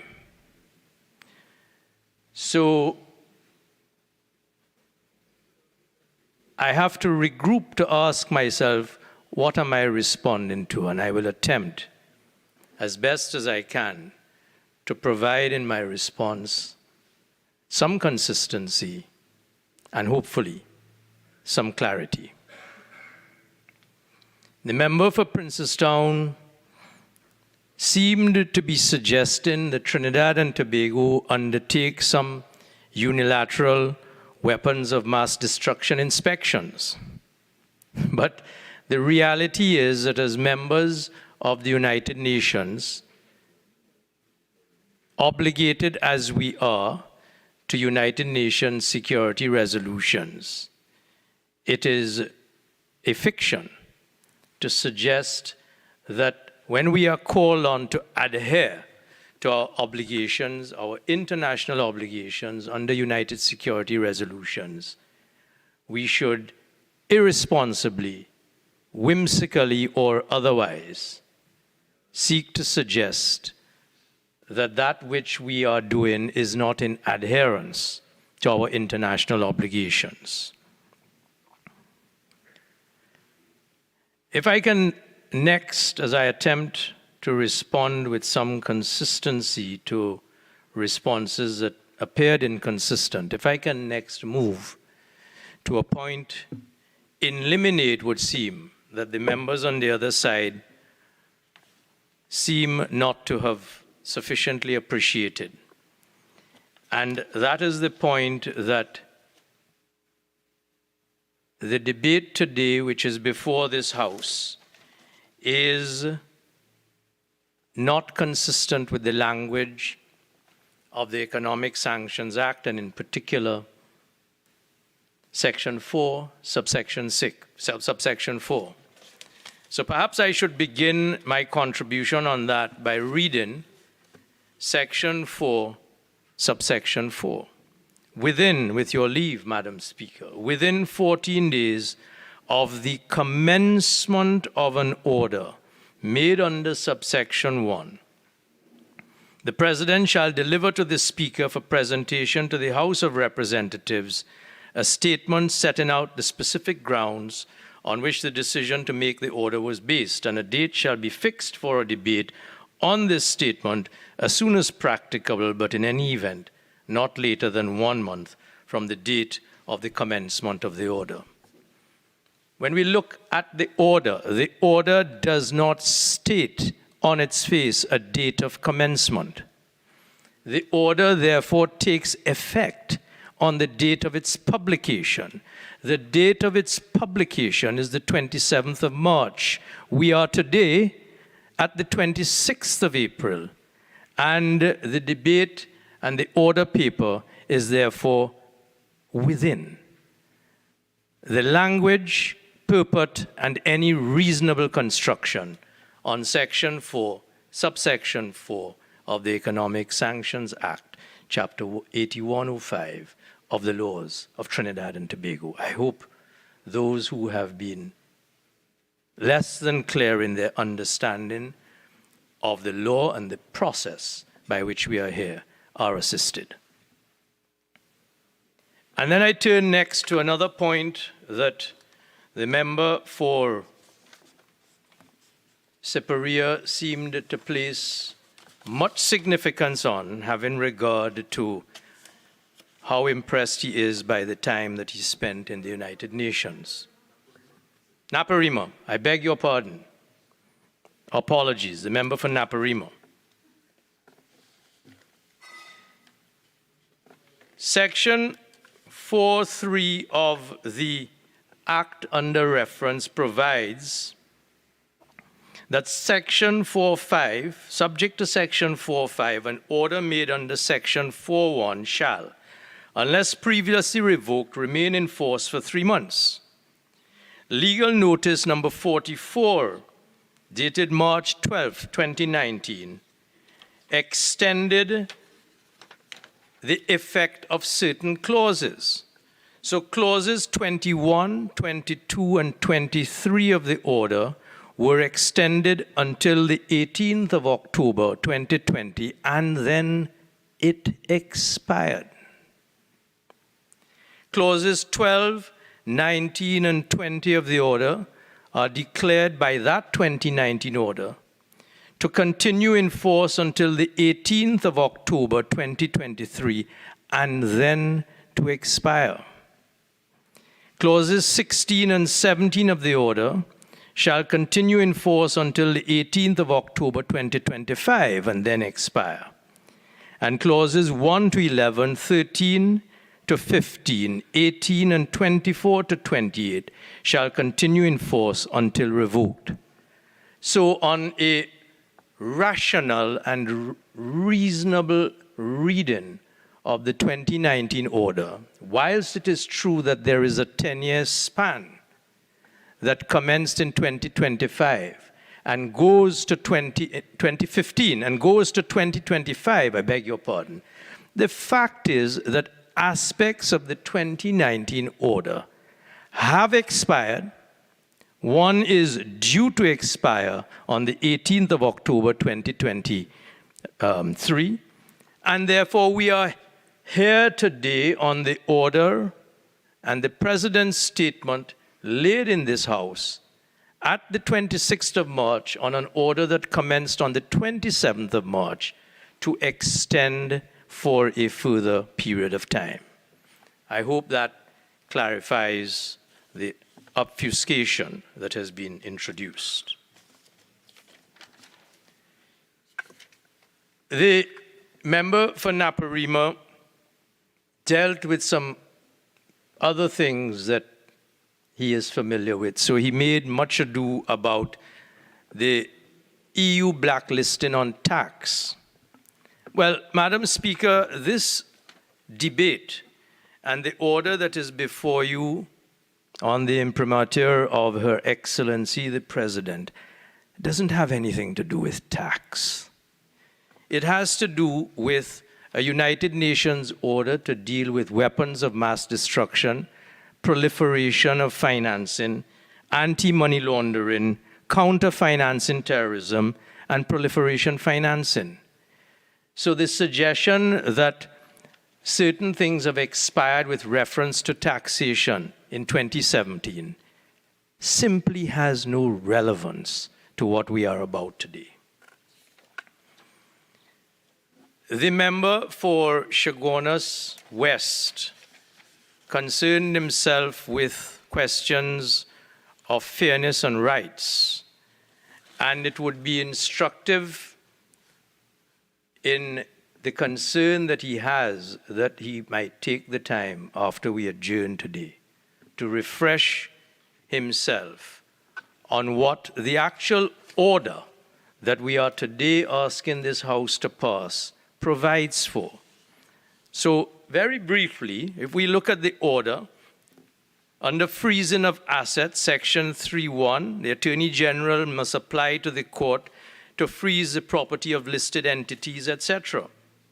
And when we look at section 4, subsection 1, subsection 2D, you will see that a judge on an application for any such order is entitled to make provision, as is just in the circumstances, to preserve the rights of any bona fide third party acting in good faith.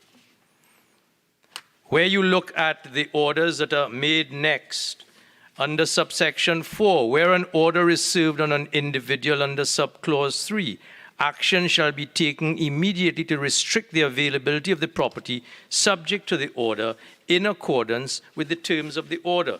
When you read the order throughout, Madam Speaker, the thrust and import of that order, which comes under the jurisdiction of the Supreme Court of Judicature of this country, once passed by this House, bestows a statutory jurisdiction on the Supreme Court to ensure that even whilst it protects the citizens of this country from the threat of terrorism, financing, proliferation, anti-money laundering, it ensures that the judiciary takes the care and the time to respect the rights of all of the citizens and all of the third parties who may be touched or otherwise affected by the order which we are asking this court today to affirm. So I think that takes care of the concern of the member for Chaguanas West as far as he's concerned about fairness and the protection of rights. And there's just one final point that I will make, Madam Speaker, because I fear that I will continue to disappoint those on the other side, because my style is not to shout. It is not to speak at length in obtuse and obfuscatory terms, to speak nothing to the wind. I speak relevance, and I try as best as I can to be clear in what I say. And I will end by saying, let me make this abundantly clear on behalf of the Republic of Trinidad and Tobago and the government which I have the honor to serve. We are in full support of the United Nations Charter. We are in full support of the principles and pillars of membership of the United Nations. This Parliament, with respect, is not the United Nations Security Council, notwithstanding amateur pretensions on behalf of some to suggest we should embark on weapons of mass destruction inspection. We fully understand our international obligations. This Parliament is being called upon today to do the responsible thing and to avoid ventilating irresponsible statements in a debate to make up time. It is our responsibility, and our national obligations are clear. I beg to move. Thank you very much. Honourable members, the question is, be it resolved that the statement of Her Excellency the President, pursuant to Section 4, subsection 4 of the Economic Sanctions Act, Chapter 8105, setting out the specific grounds on which the decision to make the economic sanctions implementation of United Nations resolutions on the Islamic Republic of Iran Order 2023 was based, be approved. All in favor say aye. Aye. Any against? I think the ayes have it.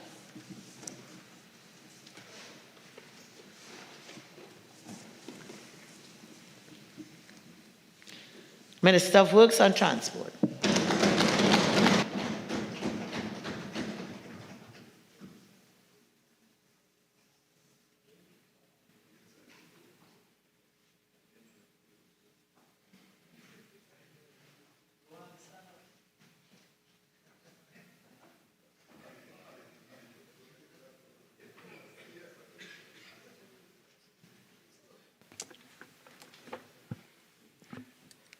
Madam Speaker, I beg to move the following motion as standing in my name.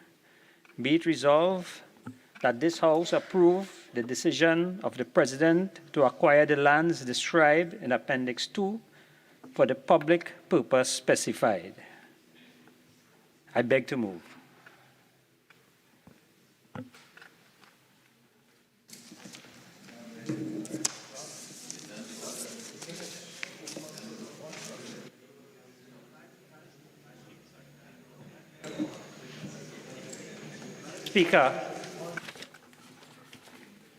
Madam Speaker, thank you for the opportunity to speak on the motion before us, which states, be it resolved that this House approve the decision of the President to acquire the lands described in Appendix 2 for the public purpose specified for which it is to be acquired.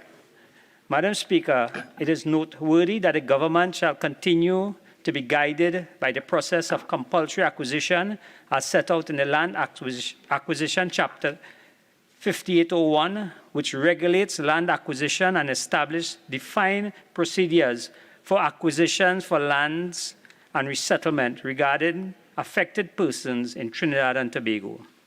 Madam Speaker, the Act also specifies provisions to provide for fair compensation to those persons whose land is acquired by the state and brings transparency to the entire process, and therefore gives the Commission of State Land the responsibility to acquire land on behalf of the state.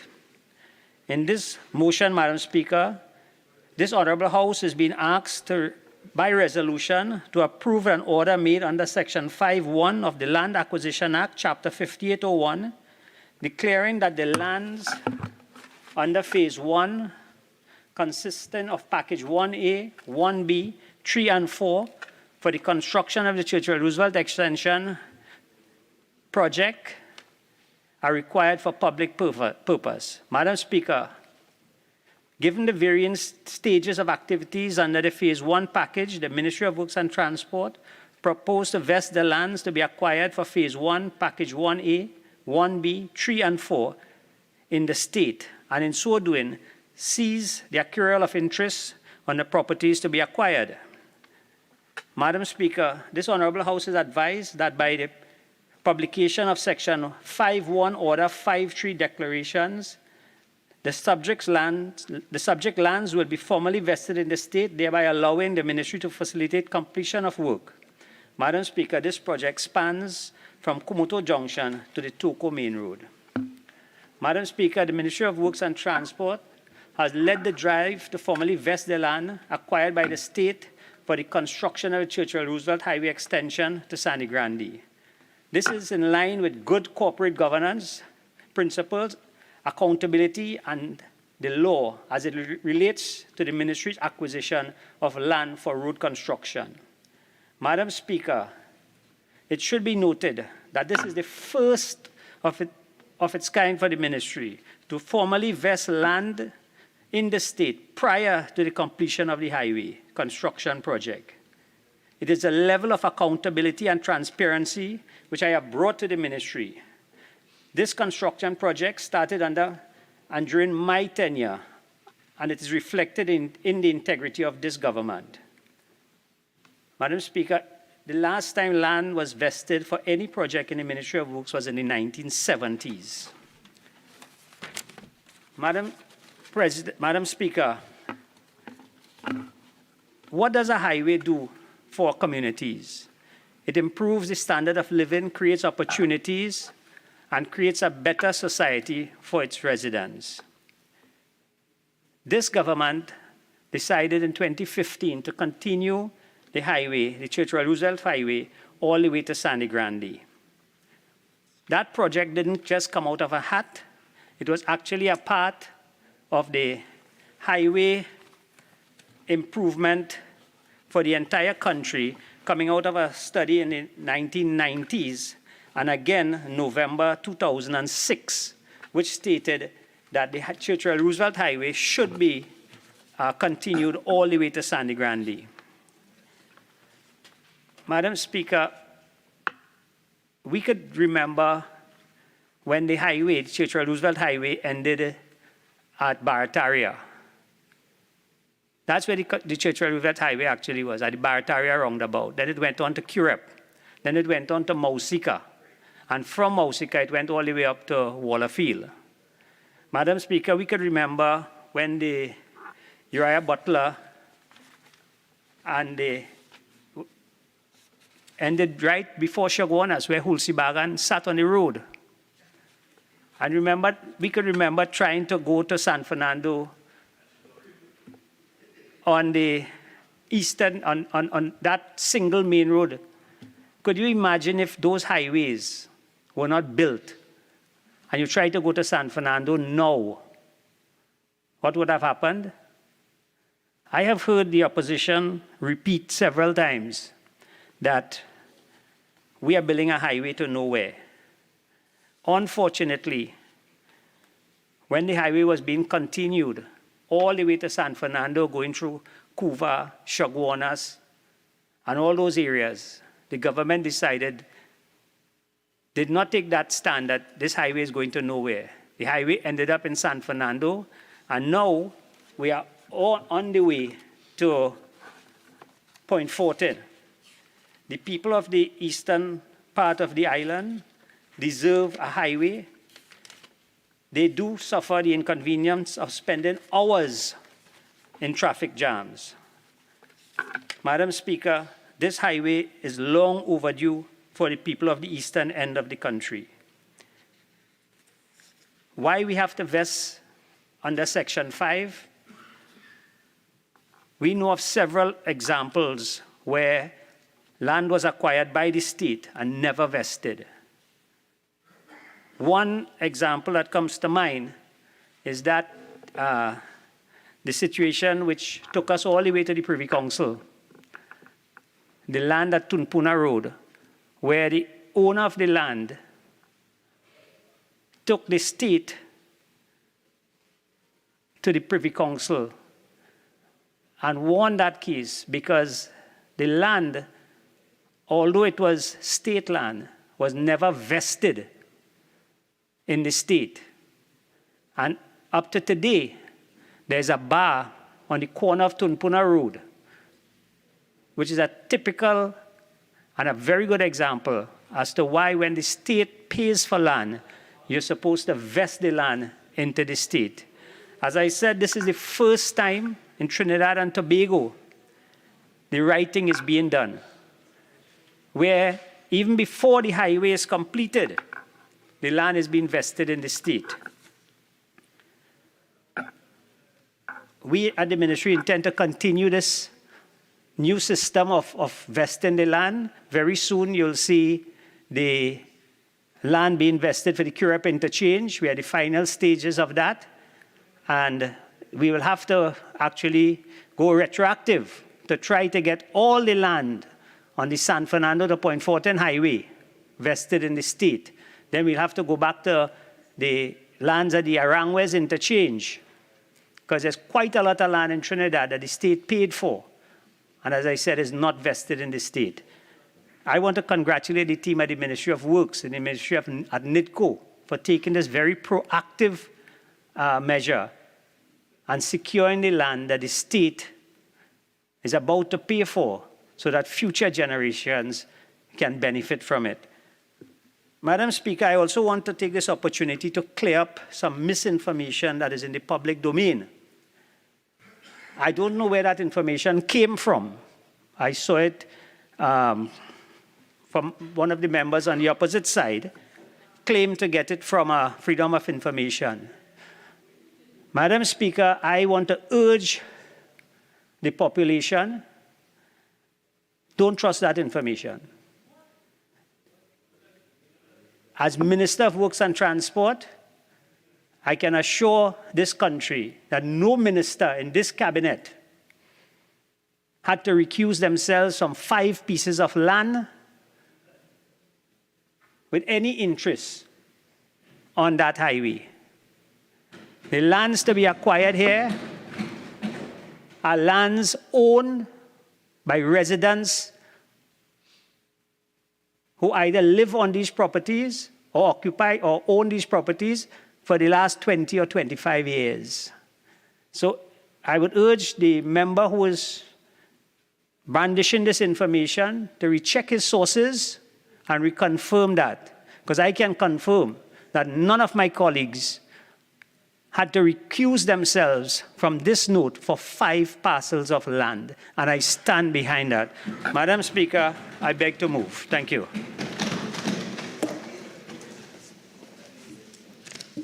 Honourable members, I will now propose the question for debate. Be it resolved that this House approve the decision of the President to acquire the lands described in Appendix 2 for the public purpose specified. Member for Orpuchis.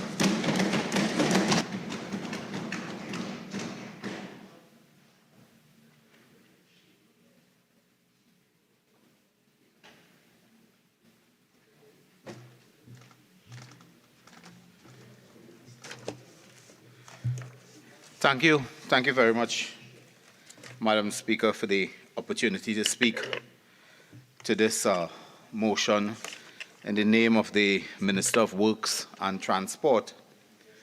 Madam Speaker, it is my intention to be equally brief as the Minister, since I understand on this side of the House we have a long queue of eager debaters lining up, waiting patiently to contribute on this very significant matter.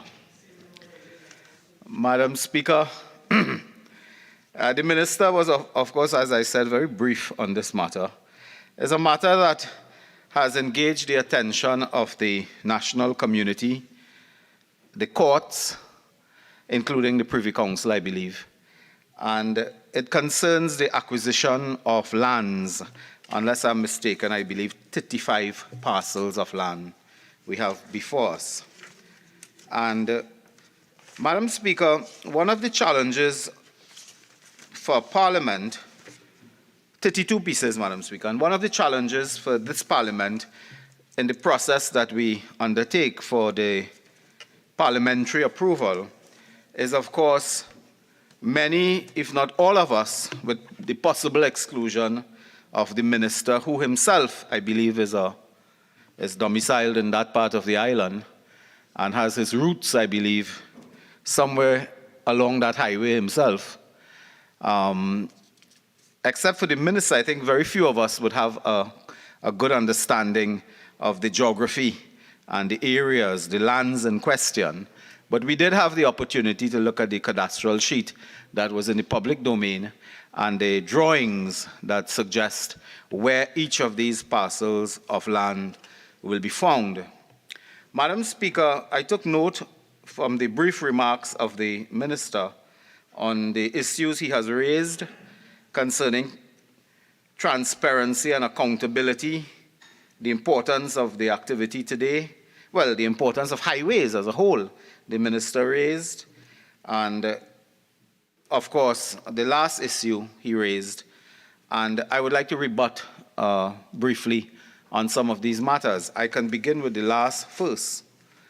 Madam Speaker, a matter in the public domain in the last few days concerns a statement made indeed by our colleague from Sama Barataria, suggesting that a member of the cabinet and a member of this house, and who is with us, indeed found himself in a position where he had to recuse himself at the cabinet when the cabinet considered, Madam Speaker, this matter. Madam Speaker, the honourable gentleman in question has also issued a statement dated today, denying that he ever recused himself from the cabinet. Madam Speaker, we are all honourable in this house. And the gentleman who has indeed issued the statement must be taken at his word, because no one will suggest that an honourable member of this house would indeed, at the least, seek to intentionally mislead the national community and the Parliament in this case. The Minister of Works came out, and the last thing he did before leaving the batting crease was to bat for his colleague. But, Madam Speaker, I just want to put on the record, since the Minister raised the matter, it was on April 7, 2021, that in response to a request for access to official documents, Madam Speaker, concerning recusals at the cabinet level, an answer was provided. And, Madam Speaker, it states in black and white, that the Member of Parliament for St. Joseph recused himself on a matter, the subject of which was, and I quote, issuance of orders under Section 4 of the Land Acquisition Act, Chapter 5801, in respect of 5 parcels of land to be acquired for the purpose of facilitating the construction of Phase 1 of the Churchill-Roosevelt Highway extension to Manzanilla project. Now, all I am saying at this stage is that our honourable friend from St. Joseph may want to speedily contact the Secretary of the Cabinet and ensure that this matter is resolved, because the public record, and this is in pursuant to a request through a legal process, through the Freedom of Information Act, and the member for St. Joseph would want to indicate to the Cabinet Secretariat that they may have defamed him, they may have brought him into public ridicule on this matter, because they note that he recused himself from a cabinet meeting in 2020 concerning lands, the subject of which is indeed this motion here today. If, as I say, Madam Speaker, I will dare not even suggest, insinuate, or hint that the member is doing anything naughty on this matter, but the member is completely innocent, and therefore the Cabinet Secretariat and the Cabinet should reflect on this matter, if it is, not if it is, but I want to suggest that they may well be trying to set up the member for St. Joseph in this matter. If the member was not being set up, and it appears to be an accurate recollection of the Cabinet, then there's another matter. is a matter that speaks to something much more dastardly that I do not wish at this stage to. I do not wish to put words to describe what kind of act it could be. So, Madam Speaker, and just for the record, and before I leave this matter to indicate that the member for Sama Barataria has indeed issued a statement dated this day in which he has laid out for the public, he has laid out all the facts, including the FOI request, the FOI information, and the quotation from the FOI that speaks to the member for St. Joseph recusing himself on a matter involving lands for the highway.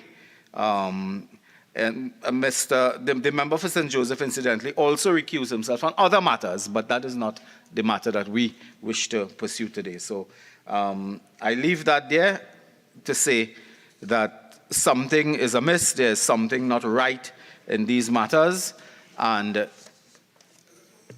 the Cabinet Secretary indeed, in response to a legal request, may have, I don't know why, but they may have put in the public domain information which, if incorrect, is horrible, and if correct, is worse. Madam Speaker, and I said that in the context of the issue of transparency and accountability raised by the minister when he came to the Parliament. Now, Madam Speaker, the minister praised himself and his government, for which he is entitled to, on bringing this motion to approve the lands in question. Now, the minister is also aware that in this country we have a checkered history with land acquisition, Trinidad and Tobago. Quite recently, colleague, the member would be aware that there was a series of events involving the land acquisition across in Tobago of 133 properties, in which one went to court, and the ever vigilant member for Diego Martin Northeast had cause to crank up his keyboard and the late unsocial hours to correct a newspaper article suggesting that the minister, under his domain, under his title of Lord of the Treasury, something was wrong in how they conveyed a court judgment involving one, I believe it was Walwyn in Tobago, where, Madam Speaker, the long and short is that the state paid twice for the same piece of land. The minister had to explain it away as only he can. He had to explain it away that when the senior claimed the money, he claimed on behalf of the junior. And then the senior died having collected the money. And then the junior went and claimed that the senior never acted as an agent of himself and he collected money again. And that is the truth. The Lord of the Treasury had to account, which he sought to do. But, Madam Speaker, there's a fundamental issue I raise here with that example, in that this type of process is fraught with difficulties, administrative difficulties, legal obstacles, political issues, and so on, as the case may be. So, don't forget land acquisition in this country led a citizen to, I believe, to go and sit down on the road and starve for, I don't know, 40 days or 30 days or something. So that it is an emotional issue as well. Land acquisition is an emotional issue. Because the people you are dealing with here, Madam Speaker, and from my preliminary inquiry, Madam Speaker, I was told that many of the persons whose names are indeed on this motion, with dealing with the parcels of land, Madam Speaker, they have died. So you are not dealing with the persons here now. I don't want to call every name here. But you are not dealing with them. You are dealing with their estate. And in many cases, there are ongoing disputes at the court concerning lands. And the minister maybe did not have enough time as he thought he would have, but could have given us an appraisal of the legal status on these matters in terms of estates or where the persons are still alive and you can meet and treat. Because this is not, as the minister, inadvertently suggested, that this is so great a day and we are so happy to be here to vest land and acquire land and so on. This begins negotiations with persons and estates. And if we are to avoid the Tobago issue where the state paid twice for the same piece of land. If we are to avoid that, care must be taken. I believe, unless I'm mistaken, NIDCO, state enterprise, is also involved in the management of this highway, the project management.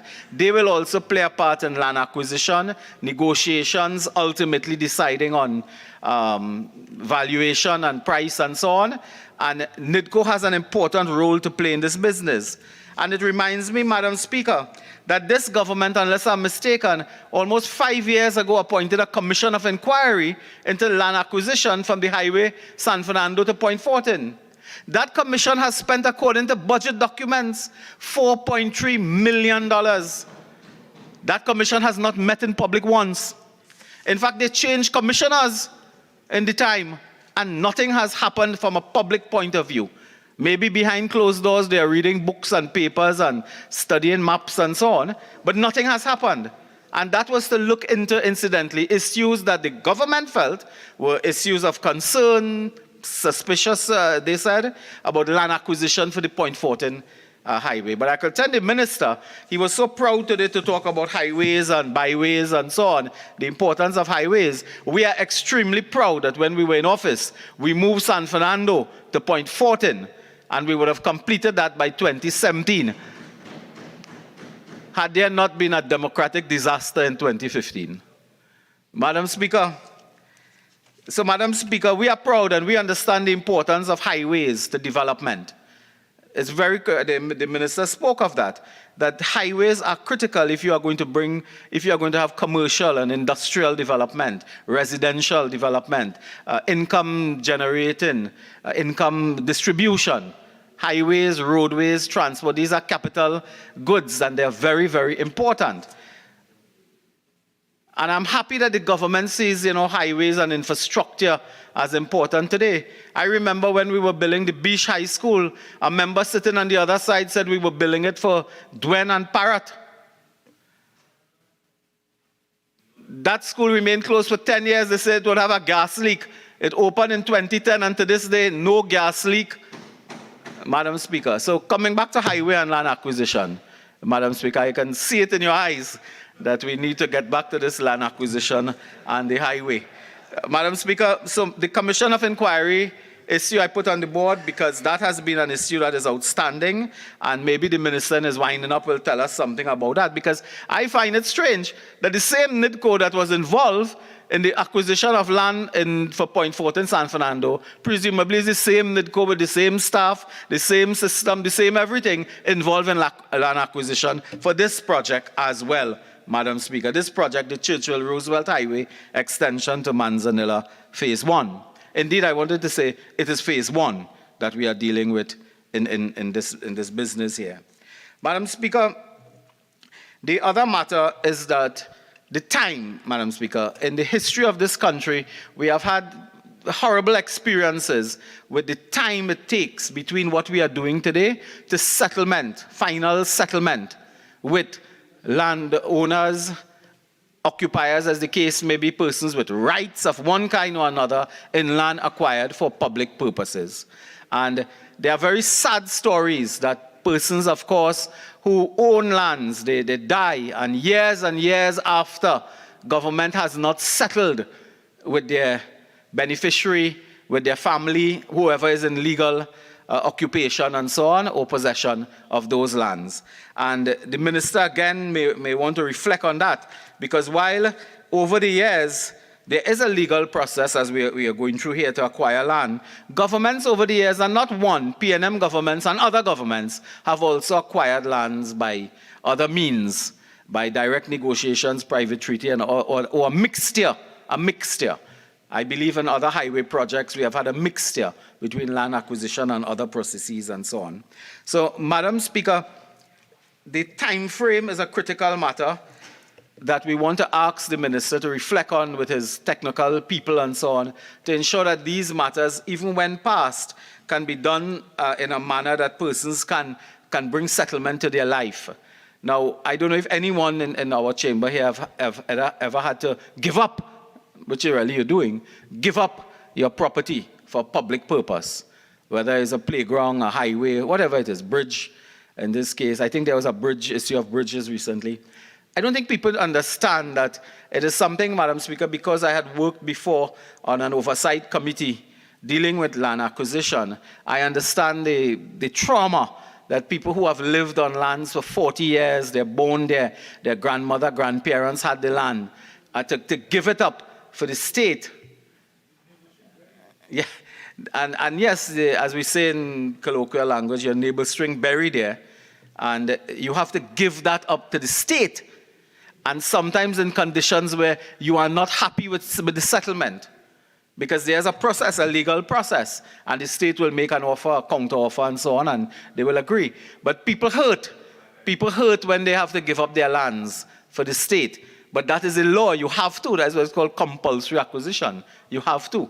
So that if you have to do this, Mr. Minister, then you try to do it in a smooth and fast track way so that persons find, some comfort that having given up the lands that they are so passionately tied to, they are properly, reasonably compensated in a good, speedy time. And that helps with managing projects like this. Madam Speaker, of course, the Minister told us about the importance of highways, and I would only indicate to him that this particular project that you're acquiring these lands, while there was a court judgment on this matter, I believe, 2020, if I'm not mistaken, involving the EMA and a group in Trinidad. While that did resolve to a certain extent the matter, there are still outstanding questions raised by academics, raised by social activists, raised by businessmen in the area as well, I believe, as to the impact of this project, not only on the environment per se, but also on matters as flooding. Now, Madam Speaker, this week, you have seen what has happened yesterday. In fact, I understand even now we have some problems around Port of Spain and other areas and so on. This has been a week of flood and blood. And, Madam Speaker, we have newspaper reports. I don't want to go and read newspaper reports now, the entire report, but where businessmen in that area is suggesting that this highway construction, acquiring these parcels of land for this purpose, may well lead to further flooding. And there are cases like this. There's a case in my constituency, Madam Speaker, land acquired for a highway, and temporary arrangements were made for drainage, but because the work stopped and has not restarted for years, the temporary drainage measure became permanent and led to flooding. And that is one of the risks you have when work start and work stop and so on with these matters. But the minister, of course, I think a native of that area, a son of the soil in that area. That's why we were quite shocked that you had no private interest in this one. But I'm sure if you had, you would have properly declared. So he would understand, and I hope he would understand the concerns of stakeholders on that corner of the island to suggest that it would have some problems there with the environment, with flooding and so on. So, Madam Speaker, those are just a few items. I trust I didn't take too much more time than the Minister in piloting the measure, and I can remove the bills there. Thank you very much. Minister of Works and Transport.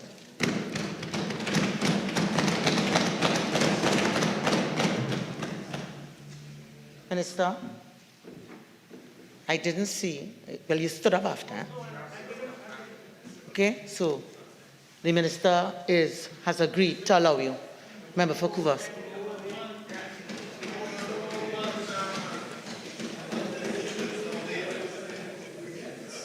Member for Kuva North.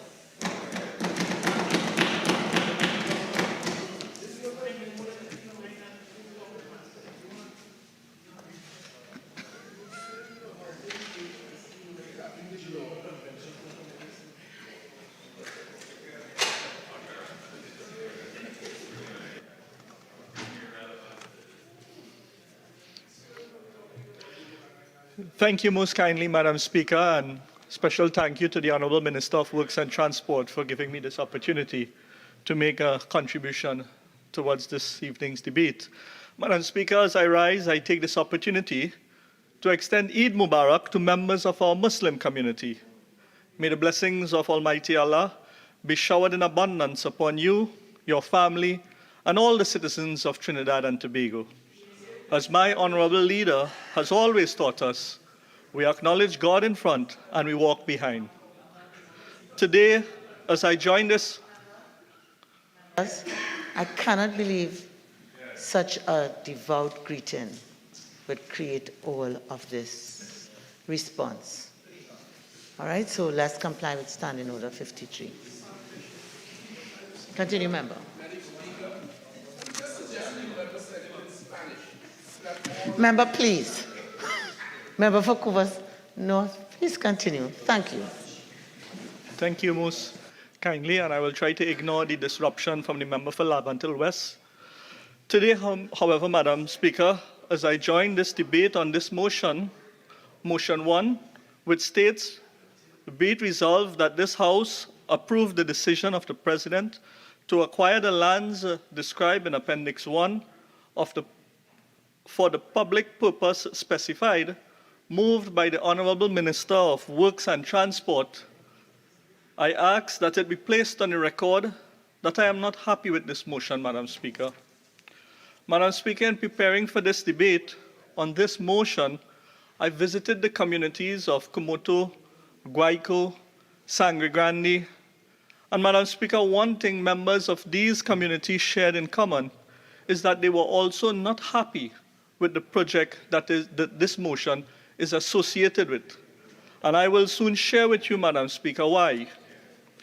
Madam Speaker, this motion relates to the acquisition of 32 parcels of land situated in close proximity to the vicinity of Guayco Trace Guayco and the Eastern Main Road, Guayco, by the state for the purpose of construction of the Churchill-Roosevelt Highway extension to Manzanilla Phase 1.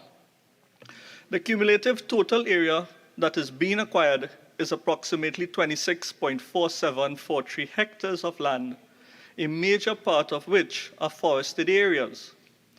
Madam Speaker, I am not happy because the background surrounding this motion is filled with a lot of secrecy.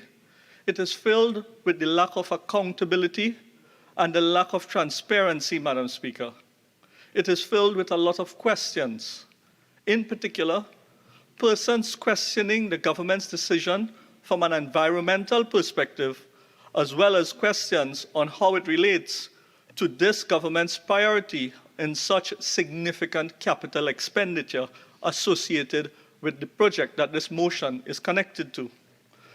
Madam Speaker, I refer to a Guardian newspaper article entitled, Uneased by Grande Residents and Experts over 1.7 billion Churchill-Roosevelt Highway extension by Joshua Simongal, dated the 18th of December, 2022. In the article, it states, and I quote, Madam Speaker, academics, environmental activists, and Sangre Grande business owners and residents are all questioning the government's decision to move forward with the project, which has already cost hundreds of millions of dollars, end quote. Madam Speaker, despite the many objections raised by the various stakeholders, one must ask the question, why is the government insistent on proceeding on this objective with this project? How many persons will this $1.7 billion taxpayer-funded bill serve? Is this another case of jobs for the boys? How many persons beyond the employ of the government's contractor friends will this project really benefit? In the article cited, Madam Speaker, it is stated that traffic engineer Dr. Ray Furlong is a fierce critic of the highway project. The traffic engineer does not believe the project is necessary as it serves very little purpose. Dr. Furlong states, and I quote, I am a firm believer that when money is tight, you have to restructure your priorities. Who will benefit from this? I think it's more than 200 million on that road, and it is not finished as yet, end quote. Across the country, Madam Speaker, citizens are suffering from a lack of basic conveniences such as a regular supply of pipe-borne water or proper roads to drive on, pothole-ridden roads that are supposed to be maintained by this ministry, the Ministry of Works and Transport. Madam Speaker, farmers are being flooded out because of the lack of proper drainage, because of the failure of this ministry to clean and maintain the watercourses. Farmers are suffering from the lack of infrastructure, such as agricultural access roads. And Madam Speaker, 1.7 billion could have probably been put towards CCTV cameras on the corner of every street across the entire country, especially where businesses are located, so that the killers of businessmen Shiv Ramjatan and Rishad Ali could have been tracked and located by our under-resourced and overwhelmed police service. Madam Speaker, 1.7 billion could have been put towards the purchase of fire appliances so that the lives of innocent 8-year-old Zaya and her mother, Kemba Morris of Queen Anne Road, could have been saved and been alive today. Instead, Madam Speaker, we are here today to debate a motion to acquire lands in the vicinity of Guayco Trace, Guayco, the Eastern Main Road, Guayco, in close proximity to where Blue Mountain Waters is located, to allow this government to fast-track the wastage of taxpayers' money, the squandermania, the distorted priorities, and the mismanagement of this failed administration, this failed government, Madam Speaker. Madam Speaker, as this government proceeds with the acquisition of these 32 parcels of land for the construction of the highway to nowhere, as the Honorable Minister of Works and Transport said, some persons are saying, it is because the initial package to this project started in the forest and ended in the forest. So that is why it was referred to as the highway to nowhere. Further deforestation will be executed, as they have already done to the area between 300 meters east of Kumoto Road and 600 meters west of Guayco Trace. The central issue of deforestation as it relates to environmental regression of our natural ecosystem is an important one. Deforestation or destruction of forest areas has been one of the most unfortunate consequences of human intervention worldwide. In the case of forested land in question, these forests would have taken decades and centuries to develop and contain the associated abundant wildlife and ecosystem. Madam Speaker, I turn to a Guardian newspaper article written by Radhika De Silva on the 25th of May 2020 entitled TNT Deforestation, a Crisis Level. And this same article can be found on the website of the Ministry of Agriculture, Land and Fisheries. In the article, Madam Speaker, it is being reported. A point of order, Standing Order 48-1. Overruled. Thank you. Thank you most kindly, Madam Speaker. And it is being reported that deforestation has now reached crisis level. In the article, Madam Speaker, it has been reported that deforestation has now reached crisis level and had escalated even more since the COVID lockdown. We can get more information if we go to the Ministry of Agriculture, Land and Fisheries on the website.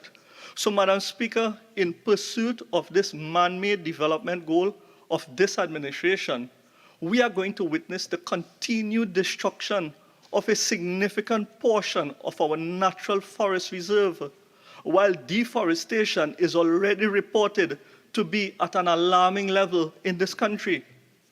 Further to the hypocrisy, Madam Speaker, of this administration is more than evident if one turns to the government public sector investment program, and allow me the opportunity to cite from this at page 253 from the current 2023 PSIP, where it states under the section on forestry, and I quote, "Government continues to support local forest ecosystem as it provides for several critical services that support extractive and non-extractive use."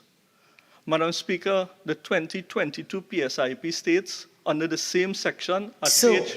I allowed you to talk about forests as it relates. You had set a certain foundation saying that the lands are adjacent to forested lands and so. I am going to uphold Standing Order 48-1 if we're going into PSIP and forestry and that sort of thing. Okay? So I will urge you to get back on track, relate what you're doing to this. Okay, I think you've made the point about the environmental aspect and the ecosystems aspect. Please move on. Thank you most kindly, Madam Speaker. Madam Speaker, when we go to the ODPM website, with respect to deforestation, deforestation is listed as one of the major causes of flooding. The lack of vegetation encourages water to flow over the surface. Madam Speaker, on a point of rather order, than the Standing Order 48-1. All right, so again, I agree. This is not a debate about deforestation, okay? And as I said, you made the point already with respect to how this highway affects forests. All right, so let's go on. Thank you most kindly, Madam Speaker. Madam Speaker, as we proceed with the project, with the construction of road network, the establishment of the road network increases the existence of paved surfaces, thereby increasing service runoff. This occurs since forested surface, which would have naturally allowed the process of infiltration to happen, have now been removed. We are already experiencing the impact of deforestation and subsequent flooding associated with this project, Madam Speaker. And in the Guardian newspaper article dated 2022, 18th of December 2022, it is stated that while some academics and activists argue that the project is unnecessary from a developmental standpoint, some business owners and residents are claiming that it is worsening flooding in parts of Grandy. Madam Speaker, the issue of flooding is one that is not only raised by academics and activists, but also by members from this august House. I refer to Guardian newspaper article entitled "Unscrupulous Developers Blamed for Grandy Flooding" by Otto Carrington, dated the 9th of November 2022. The article states, hundreds of homes were underwater and many were counting their losses in Sangre Grande yesterday as floodwater as high as 4 feet turned streets into river. There were reports of flooding in Sangre Grande town along the Eastern Main Road, Guayco, Madam Speaker, Vega de Urupuch. Standing Order 48-1, please. Okay, so member for Couva North, I'll just give you a little leeway on that. I think the point you have made already, so this is not flooding in its entirety. I think if you tie this quickly to this acquisition and then press on very quickly. Thank you most kindly, Madam Speaker. And Madam Speaker, the member for Toco Sangre Grande, MP Roger Monroe, was out in this area where the flooding took place in the vicinity of Blue Mountain Water in Guayco, around where this parcel of land is, downstream to the wetlands that we are going to now acquire and construct this highway. And it was interesting that MP Monroe, the honorable member for Toco Sangre Grande, stated the railway road saw some water at some high levels for the first time. I would have seen something like this. Madam Speaker, on a point of order, 48-1. Continue, member. Thank you most kindly, Madam Speaker. Honorable member for Toco Sangre Grande estimated that hundreds of residents would have been affected.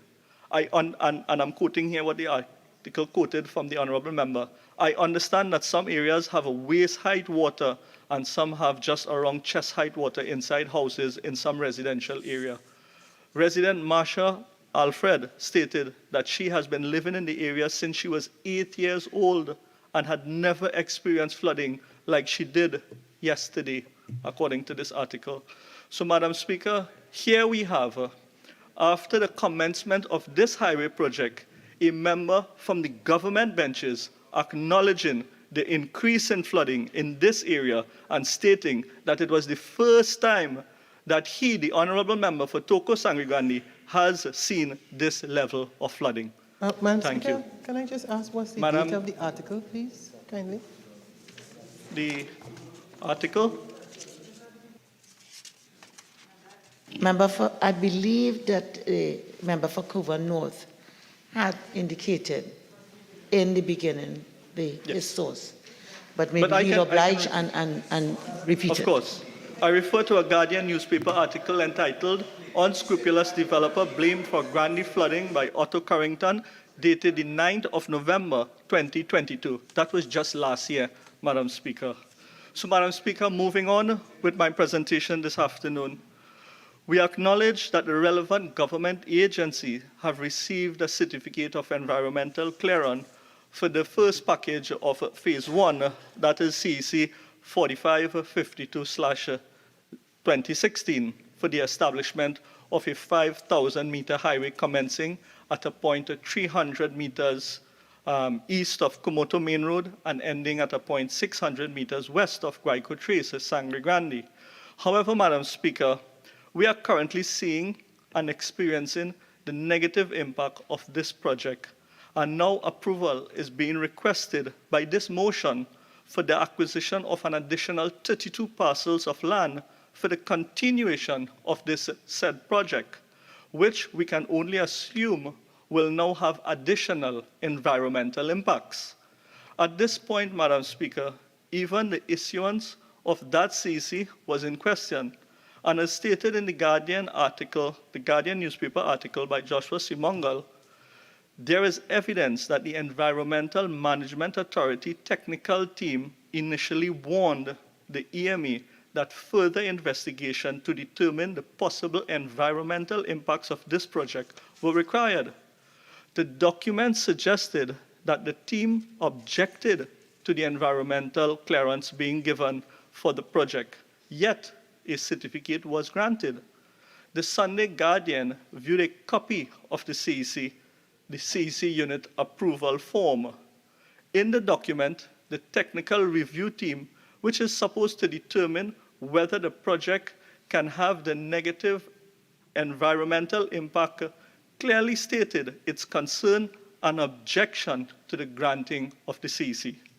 It was reported in the same article, Madam Speaker, that a senior manager in the EMA had instructed, and I quote here, "Please complete your review with the officer by Tuesday, the 20th lunchtime, and advise me of how you will be addressing the conditions in the CEC. I expect to have a CEC for signature on Thursday, the 22nd, 2017. Madam Speaker, you see, under this present government, we are left to question the credibility of many things.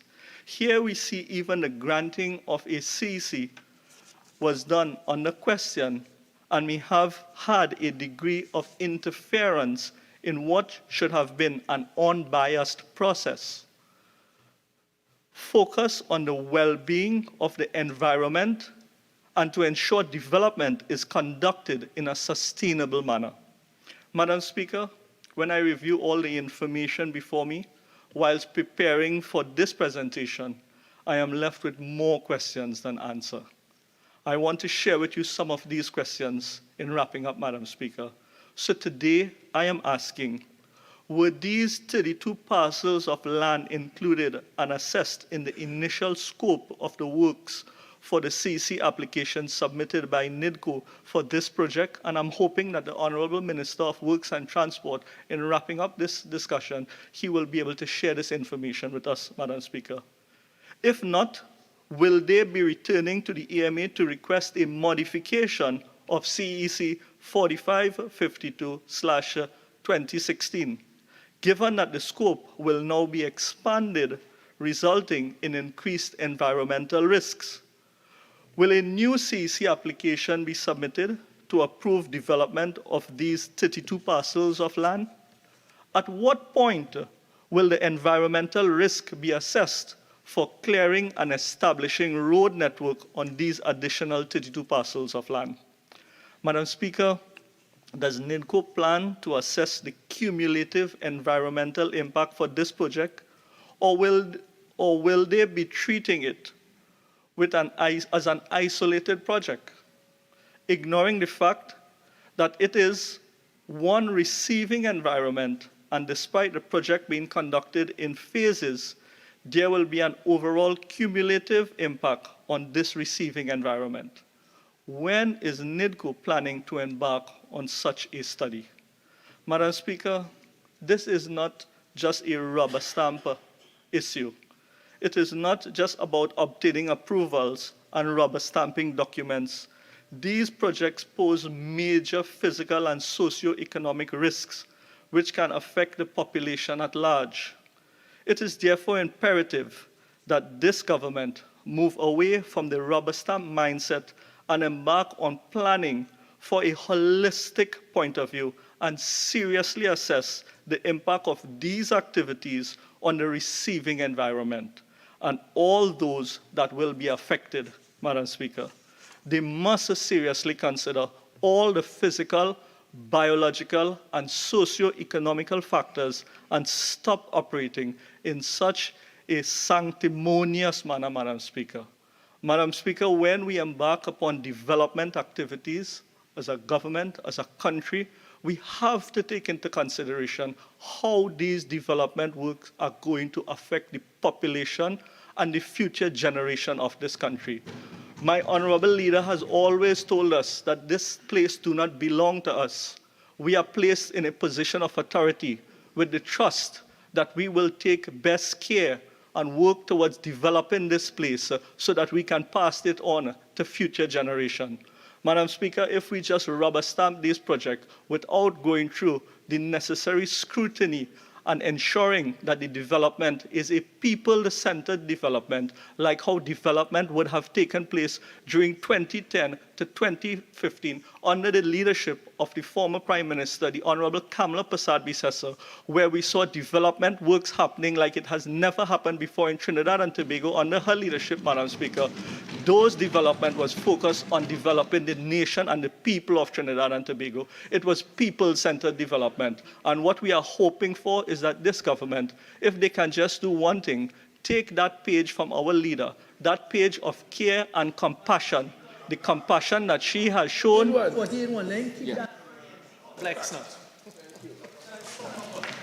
So, member, you've finished. You finished? I've seen you close the script. I'm just closing off. Okay, all right. So just remember, this is not overall development. Okay, apply it to the 32 parcels, please. Thank you most kindly, Madam Speaker, for the opportunity. And in concluding, Madam Speaker, I want to say to members on the other side, if they do not know how to demonstrate a development with compassion for the population of Trinidad and Tobago, they can call the election and we will return good governance under the leadership of Mrs. Kamala Persad-Bissessar and show them how it should be done. Thank you. Member for St. Joseph.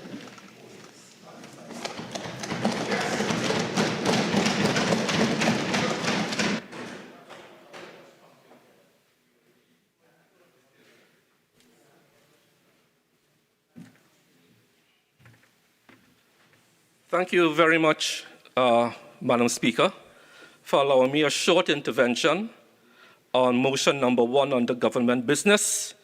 Be it resolved that this House approve the decision of the President to acquire the lands described in Annex 2 for the public purpose specified.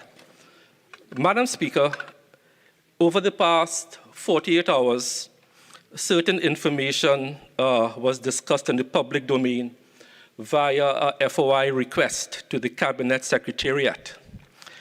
For the avoid and mentioned by the Minister of Works and Transport and also by the member for Oropouche East when he rose to contribute.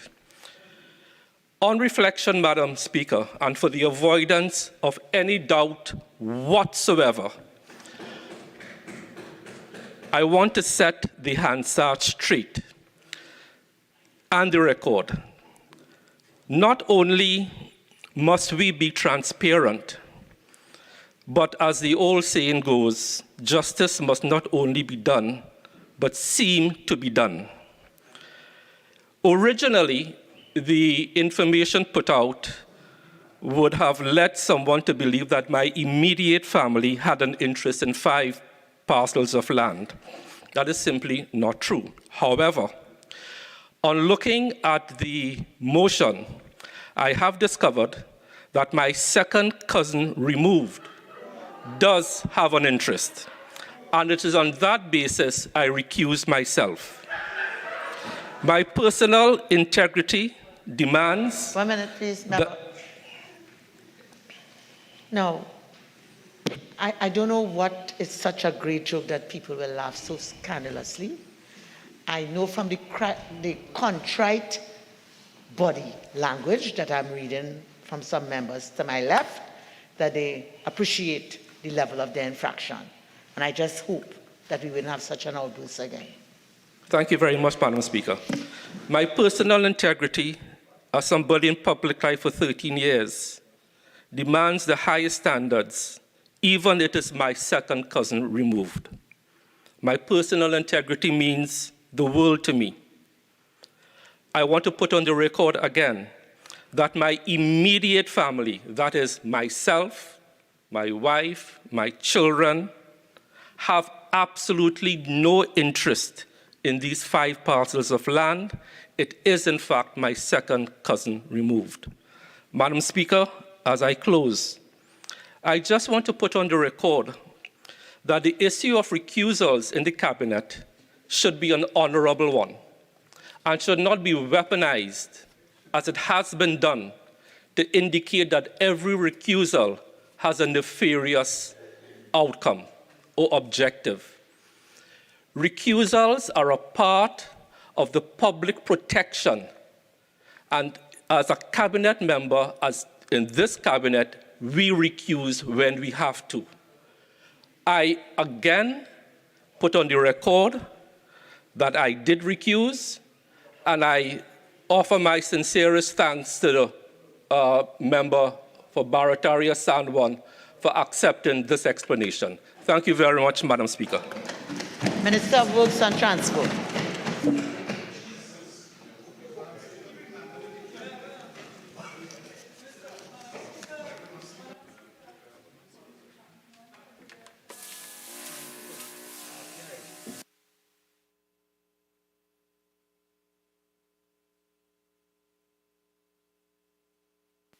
Member for St. Augustine. You're a cheerleader.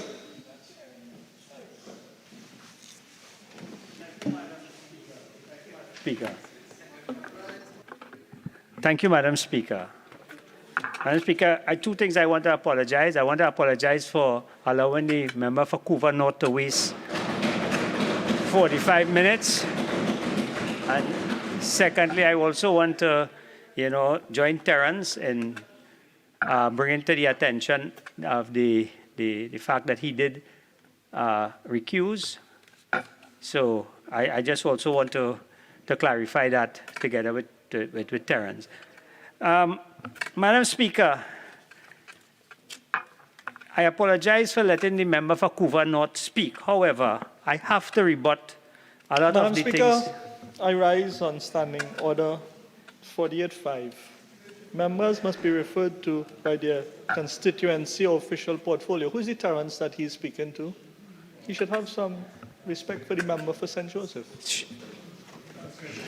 So thank you for member for Couva North for bringing that to my attention. Sure, and I apologize again, member for St. Joseph, my colleague, Minister Terence Dialsing. But Madam Speaker, let me member, I know in the Senate, and you've come from the different place, and it's done a bit differently. It's sufficient to say the member. Member for St. Joseph, yes. Right. So let me just go straight into Couva North. Couva North, I gave him some of my time to allow him to speak. However, I just want to clarify what he said. He started off with the expenditure, and we're wasting money. Let me remind the member for Couva North that the San Fernando to Point Fortin Highway being built under the UNC was costing $125 million. 48.1. Madam Speaker, I rise on Standing Order 48-1, the relevance of where this minister is trying to take this at this point in time.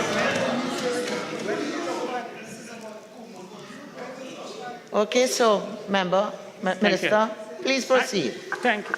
I was referring to the wasting money. Madam Speaker, between 2010 and 2015, the highway to Point 14 was being built at $125 million a kilometer. This highway to Sandy Grande is being built at $80 million.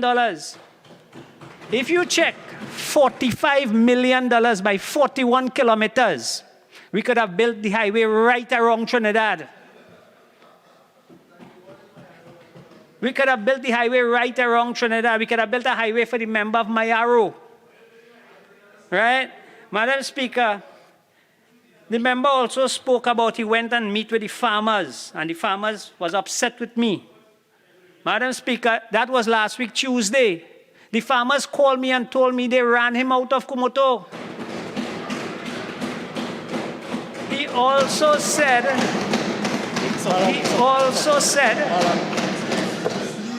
Madam Speaker, I stand on Standing Order 44-8.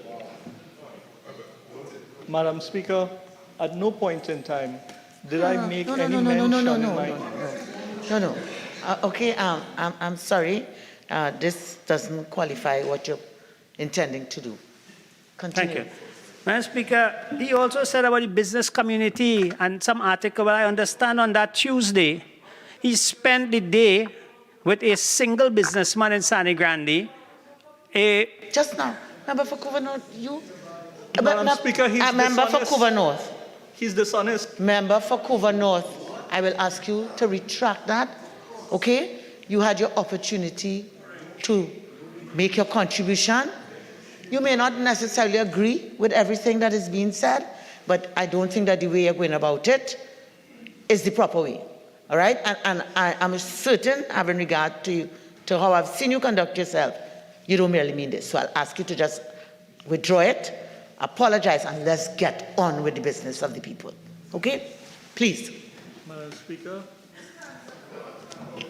Madam Speaker, I retract my statement that he's being dishonest and he's lying. No, you can't. You can't do that. You just retract your I withdraw. statement. All right, thank you. I withdraw. Thank you very much. Continue, ma'am. And Madam Speaker, maybe they didn't run him. They asked him to leave. So I apologize.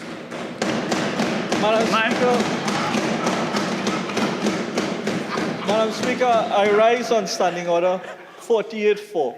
That is offensive and that is insulting and that is misleading and that is dishonest. Member for Couva North. Member for Couva North. This is going to be the last time that I'm going to warn you. All right? You rose on 48-4. I overrule. Continue. Madam Speaker, I'll leave that there. Who he speak to, and I'll leave that right there, right? Madam Speaker, he spoke about a highway to nowhere. Repeated that. Member, the honorable member spoke. Please. Sorry. Madam Speaker, the honorable member for Couva North spoke about a highway to nowhere. I want to remind the honorable member for Couva North that Sandy Grande, Valencia, Manzanilla, Guayco, Balandra, Rampanalgas, Toco, Matlat, San Luis Chiquito, all those areas are somewhere and should in case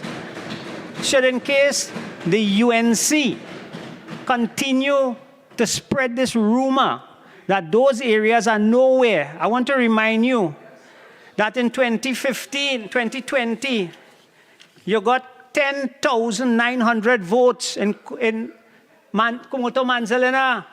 You got 7,300 in Toco Sandy Grande. Those are people. Those are some of your supporters.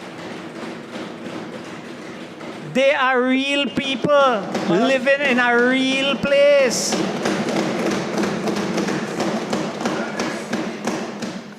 Madam Speaker. Madam Speaker. Madam Speaker, I rise on standing order once more. 44-8. The Honourable Minister of Works and Transport. Just 1 minute. 1 minute.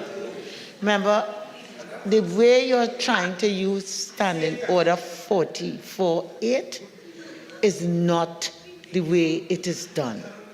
Okay? So please, let's get on with it. Madam Speaker, he spoke about jobs for the boys. Sorry, Madam Speaker, the Honourable Member for Couva North spoke about jobs for the boys.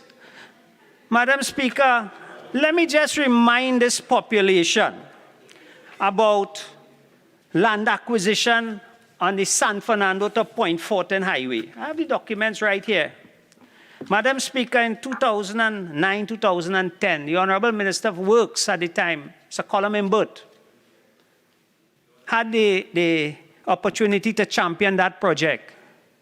That project was estimated at $4 billion with a land acquisition of $400 million. Let's talk about jobs for the boys. As the member said, Madam Speaker, by 2011, that project reached close to $7 billion. Land acquisition moved from $400 million to $800 million. Madam Speaker, to date, and let me give you the exact figures, because I have it here. 500, just about 50% of the properties was acquired, and this is under the UNC.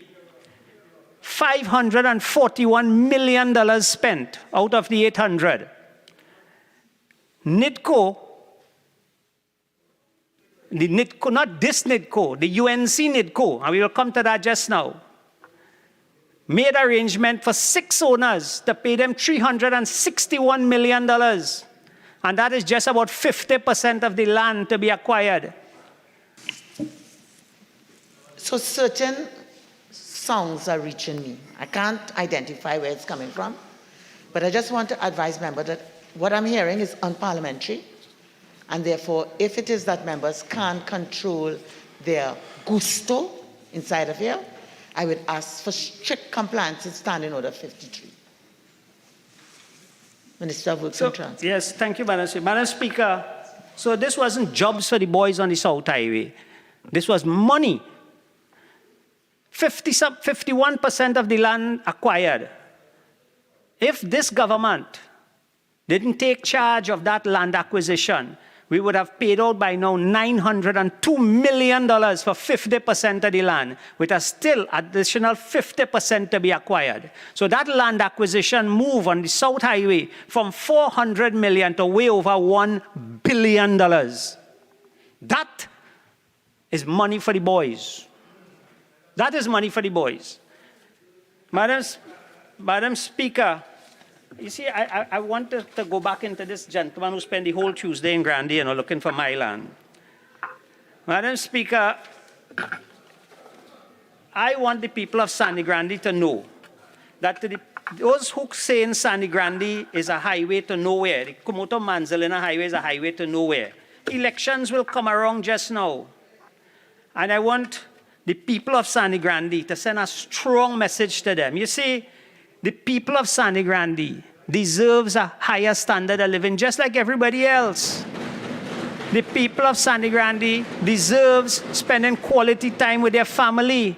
And if we could eliminate at least 2 hours a day to these people, rather than spending that in traffic to get to their homes, I think that will be welcoming. The people in Central have a highway. The people in South have a highway. The people in the North have a highway. Why the people in the East can't have a highway?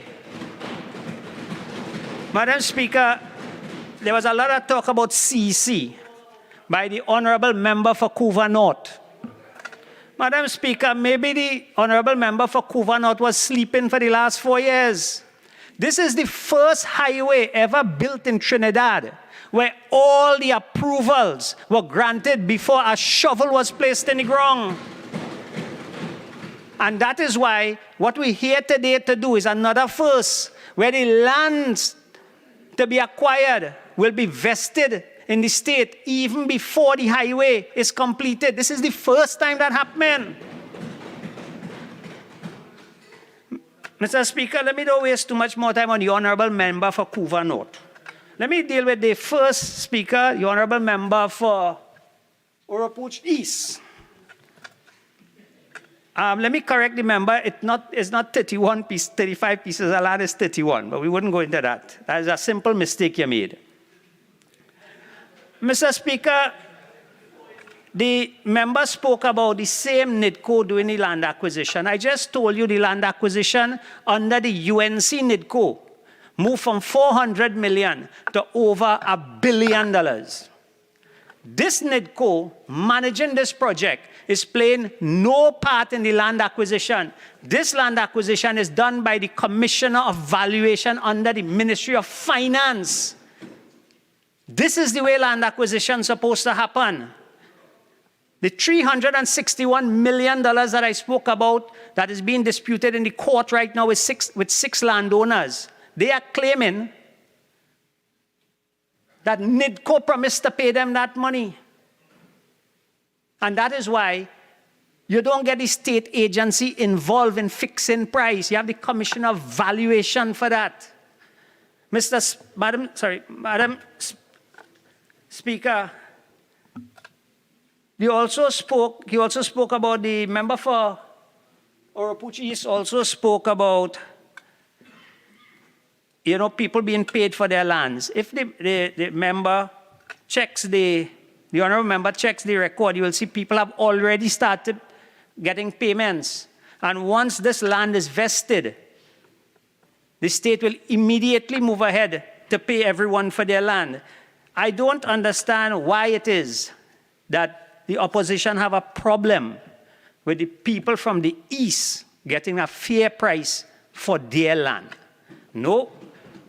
We have a commission of inquiry looking at the land for the San Fernando to Point Fortin Highway. As I said, in some cases, landowners were paid 3 and 4 times the value of their lands.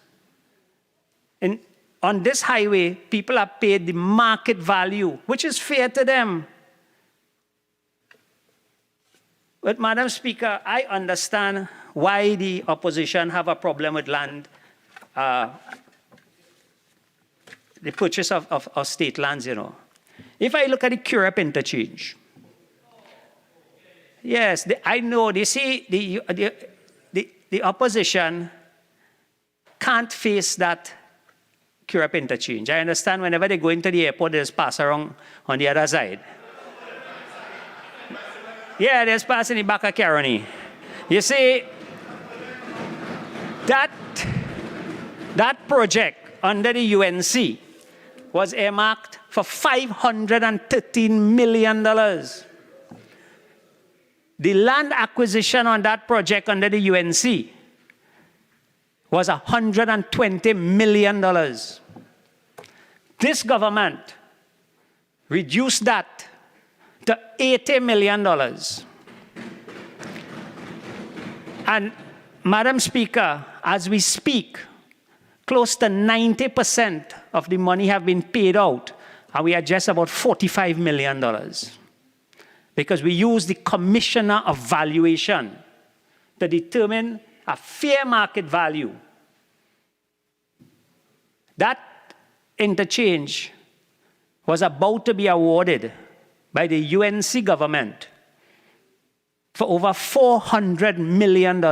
This government brought it in at $220 million.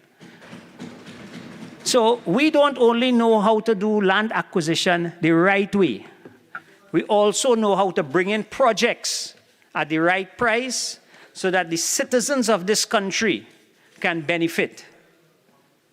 Madam Speaker, I spoke about the test case where land that was acquired by the state have not been vested.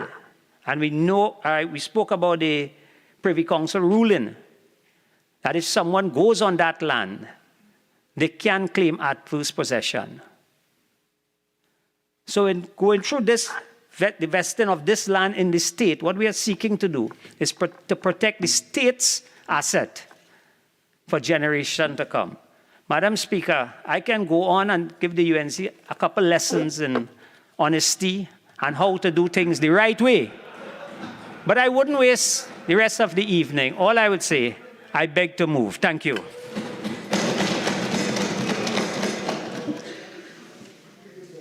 Honourable members, the question is, be it resolved that this House approve the decision of the President to acquire the lands described in Appendix 2 for the public purpose specified. All in favour say aye. Aye. Any against?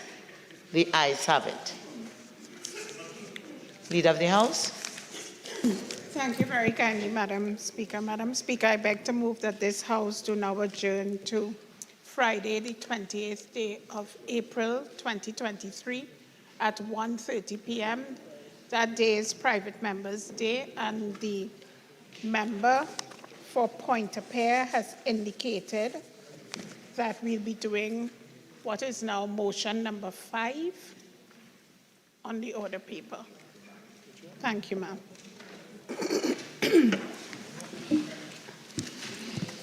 Honourable members, before I put the question, honourable members will be aware that Mr. Leon Xavier Privat, a former member of Parliament, passed away on Wednesday, March 29, 2023. Mr. Privat served as the Member of Parliament for Ottawa-Miaru during the Second Republican Parliament from November 27, 1981 to October 29, 1986. I now invite honourable members to pay their respective tributes to Mr. Privat. I now call upon the member for Diego Martin Central.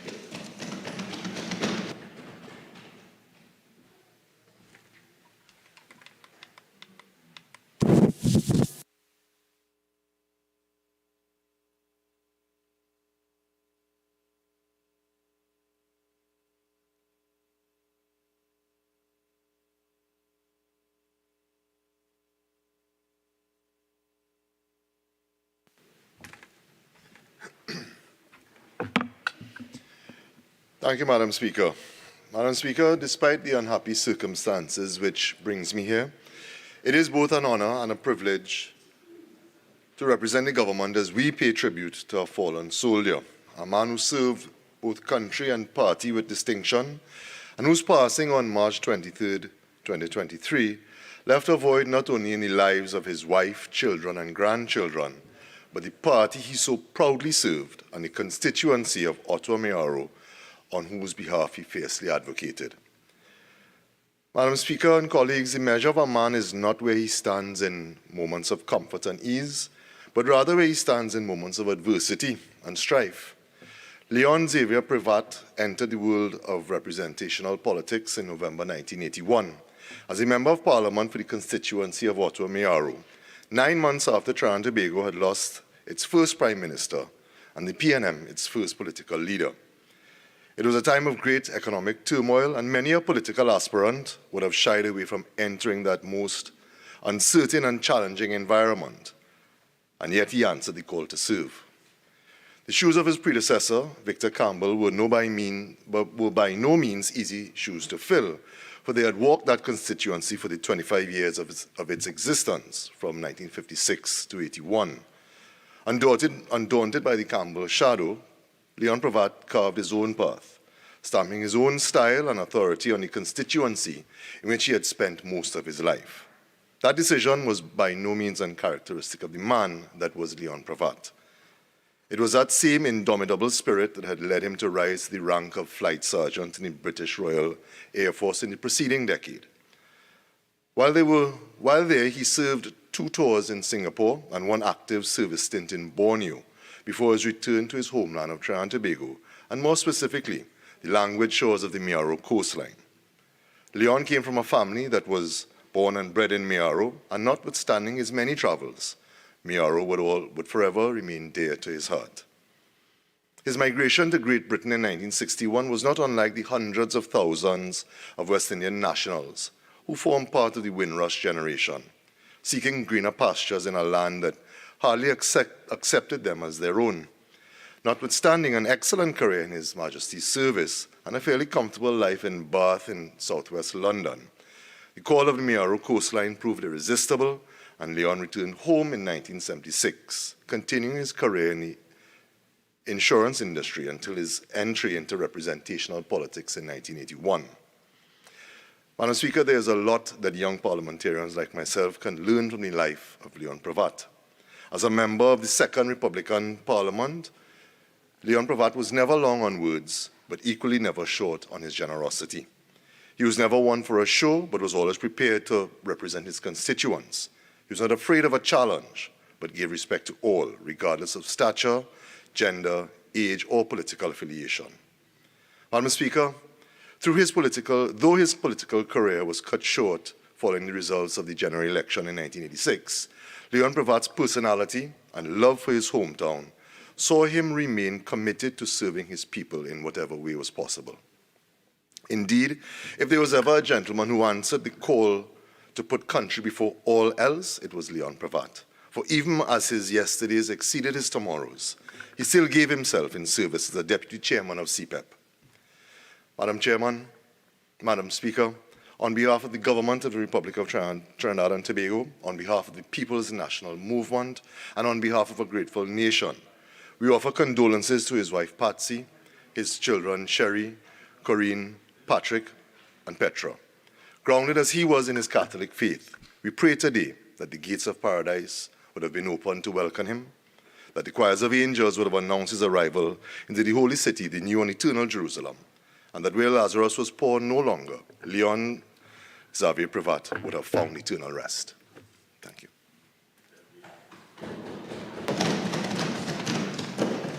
Thank you very much, Madam Speaker. Madam Speaker, I rise to pay tribute to the late Mr. Leon Xavier Pravat, who served in the House of Representatives from 1981 to 1986, who passed away on March 29, 2023.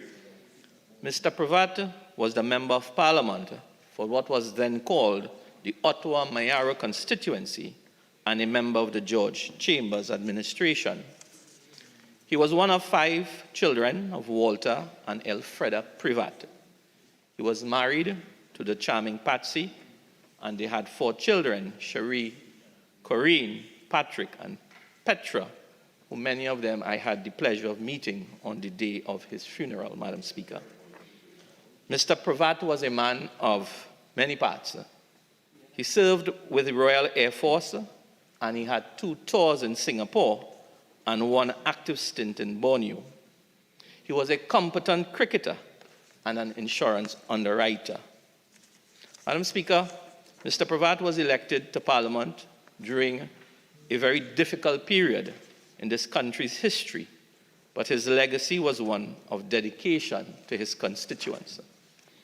His commitment to improving the quality of life of the people led him to subsequently serve as a director of various state agencies, including as vice chairman of the CPEP Company Limited during the tenure of the People's Partnership Government.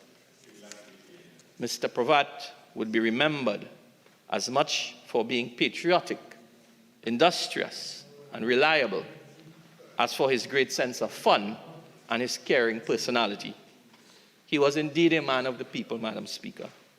So on behalf of the parliamentary opposition and the people of Mayaro, I extend condolences to his family, friends, and associates. May he rest in eternal peace. Thank you. Honourable members, I too take this opportunity to pay tribute to Mr. Leon Pravat. Born on November 18, 1935, Mr. Pravat began his career as a field officer in the Ministry of Agriculture, Land and Fisheries, after which he moved to England in the 1960s. It was at this time that Mr. Pravat spent approximately a decade serving as a flight sergeant in the British Royal Air Force, where he was able to travel the world. In the 1970s, Mr. Pravat returned to his home country, Trinidad and Tobago, where he gained employment at Winshaw Life and General Insurance Company Limited, known today as Maritime Insurance. Thereafter, he entered the political arena, in which he served his constituents valiantly. During his time at Parliament, from November 1981 to October 29, 1986, he contributed to a number of bills, including the Appropriation Bill 1985 and the Central Bank Amendment Bill 1986.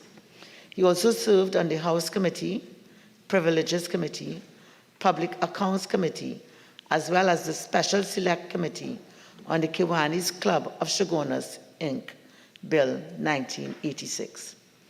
I'm informed that Mr. Pravat was a mentor and a humanitarian, a fish broth and wild meat specialist, a staunch Arsenal fan, and a committed family man. I take this opportunity to express my deepest condolences to the Pravat family on their recent loss, and I pray that the Almighty grants them peace and consolation during their time of bereavement. I now ask that we stand and observe a minute of silence as a mark of respect.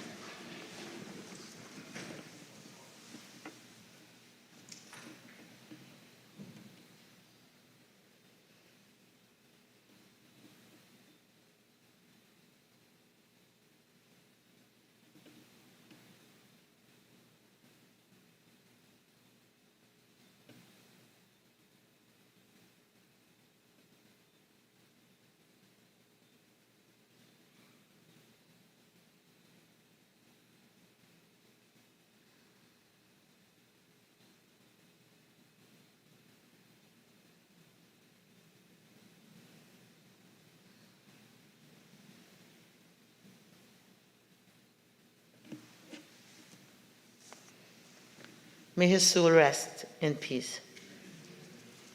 Members, you may sit. Honorable members, an appropriate letter will be sent to convey our condolences to the family of the late Mr. Leon Xavier Pravat. Honorable members, the question is that this House do now adjourn to Friday, April 28th, 2023 at 1:30 p.m. All in favor say aye. Any against? I think the ayes have it. This House now stands adjourned to Friday, April 28th, 2023 at 1:30 p.m.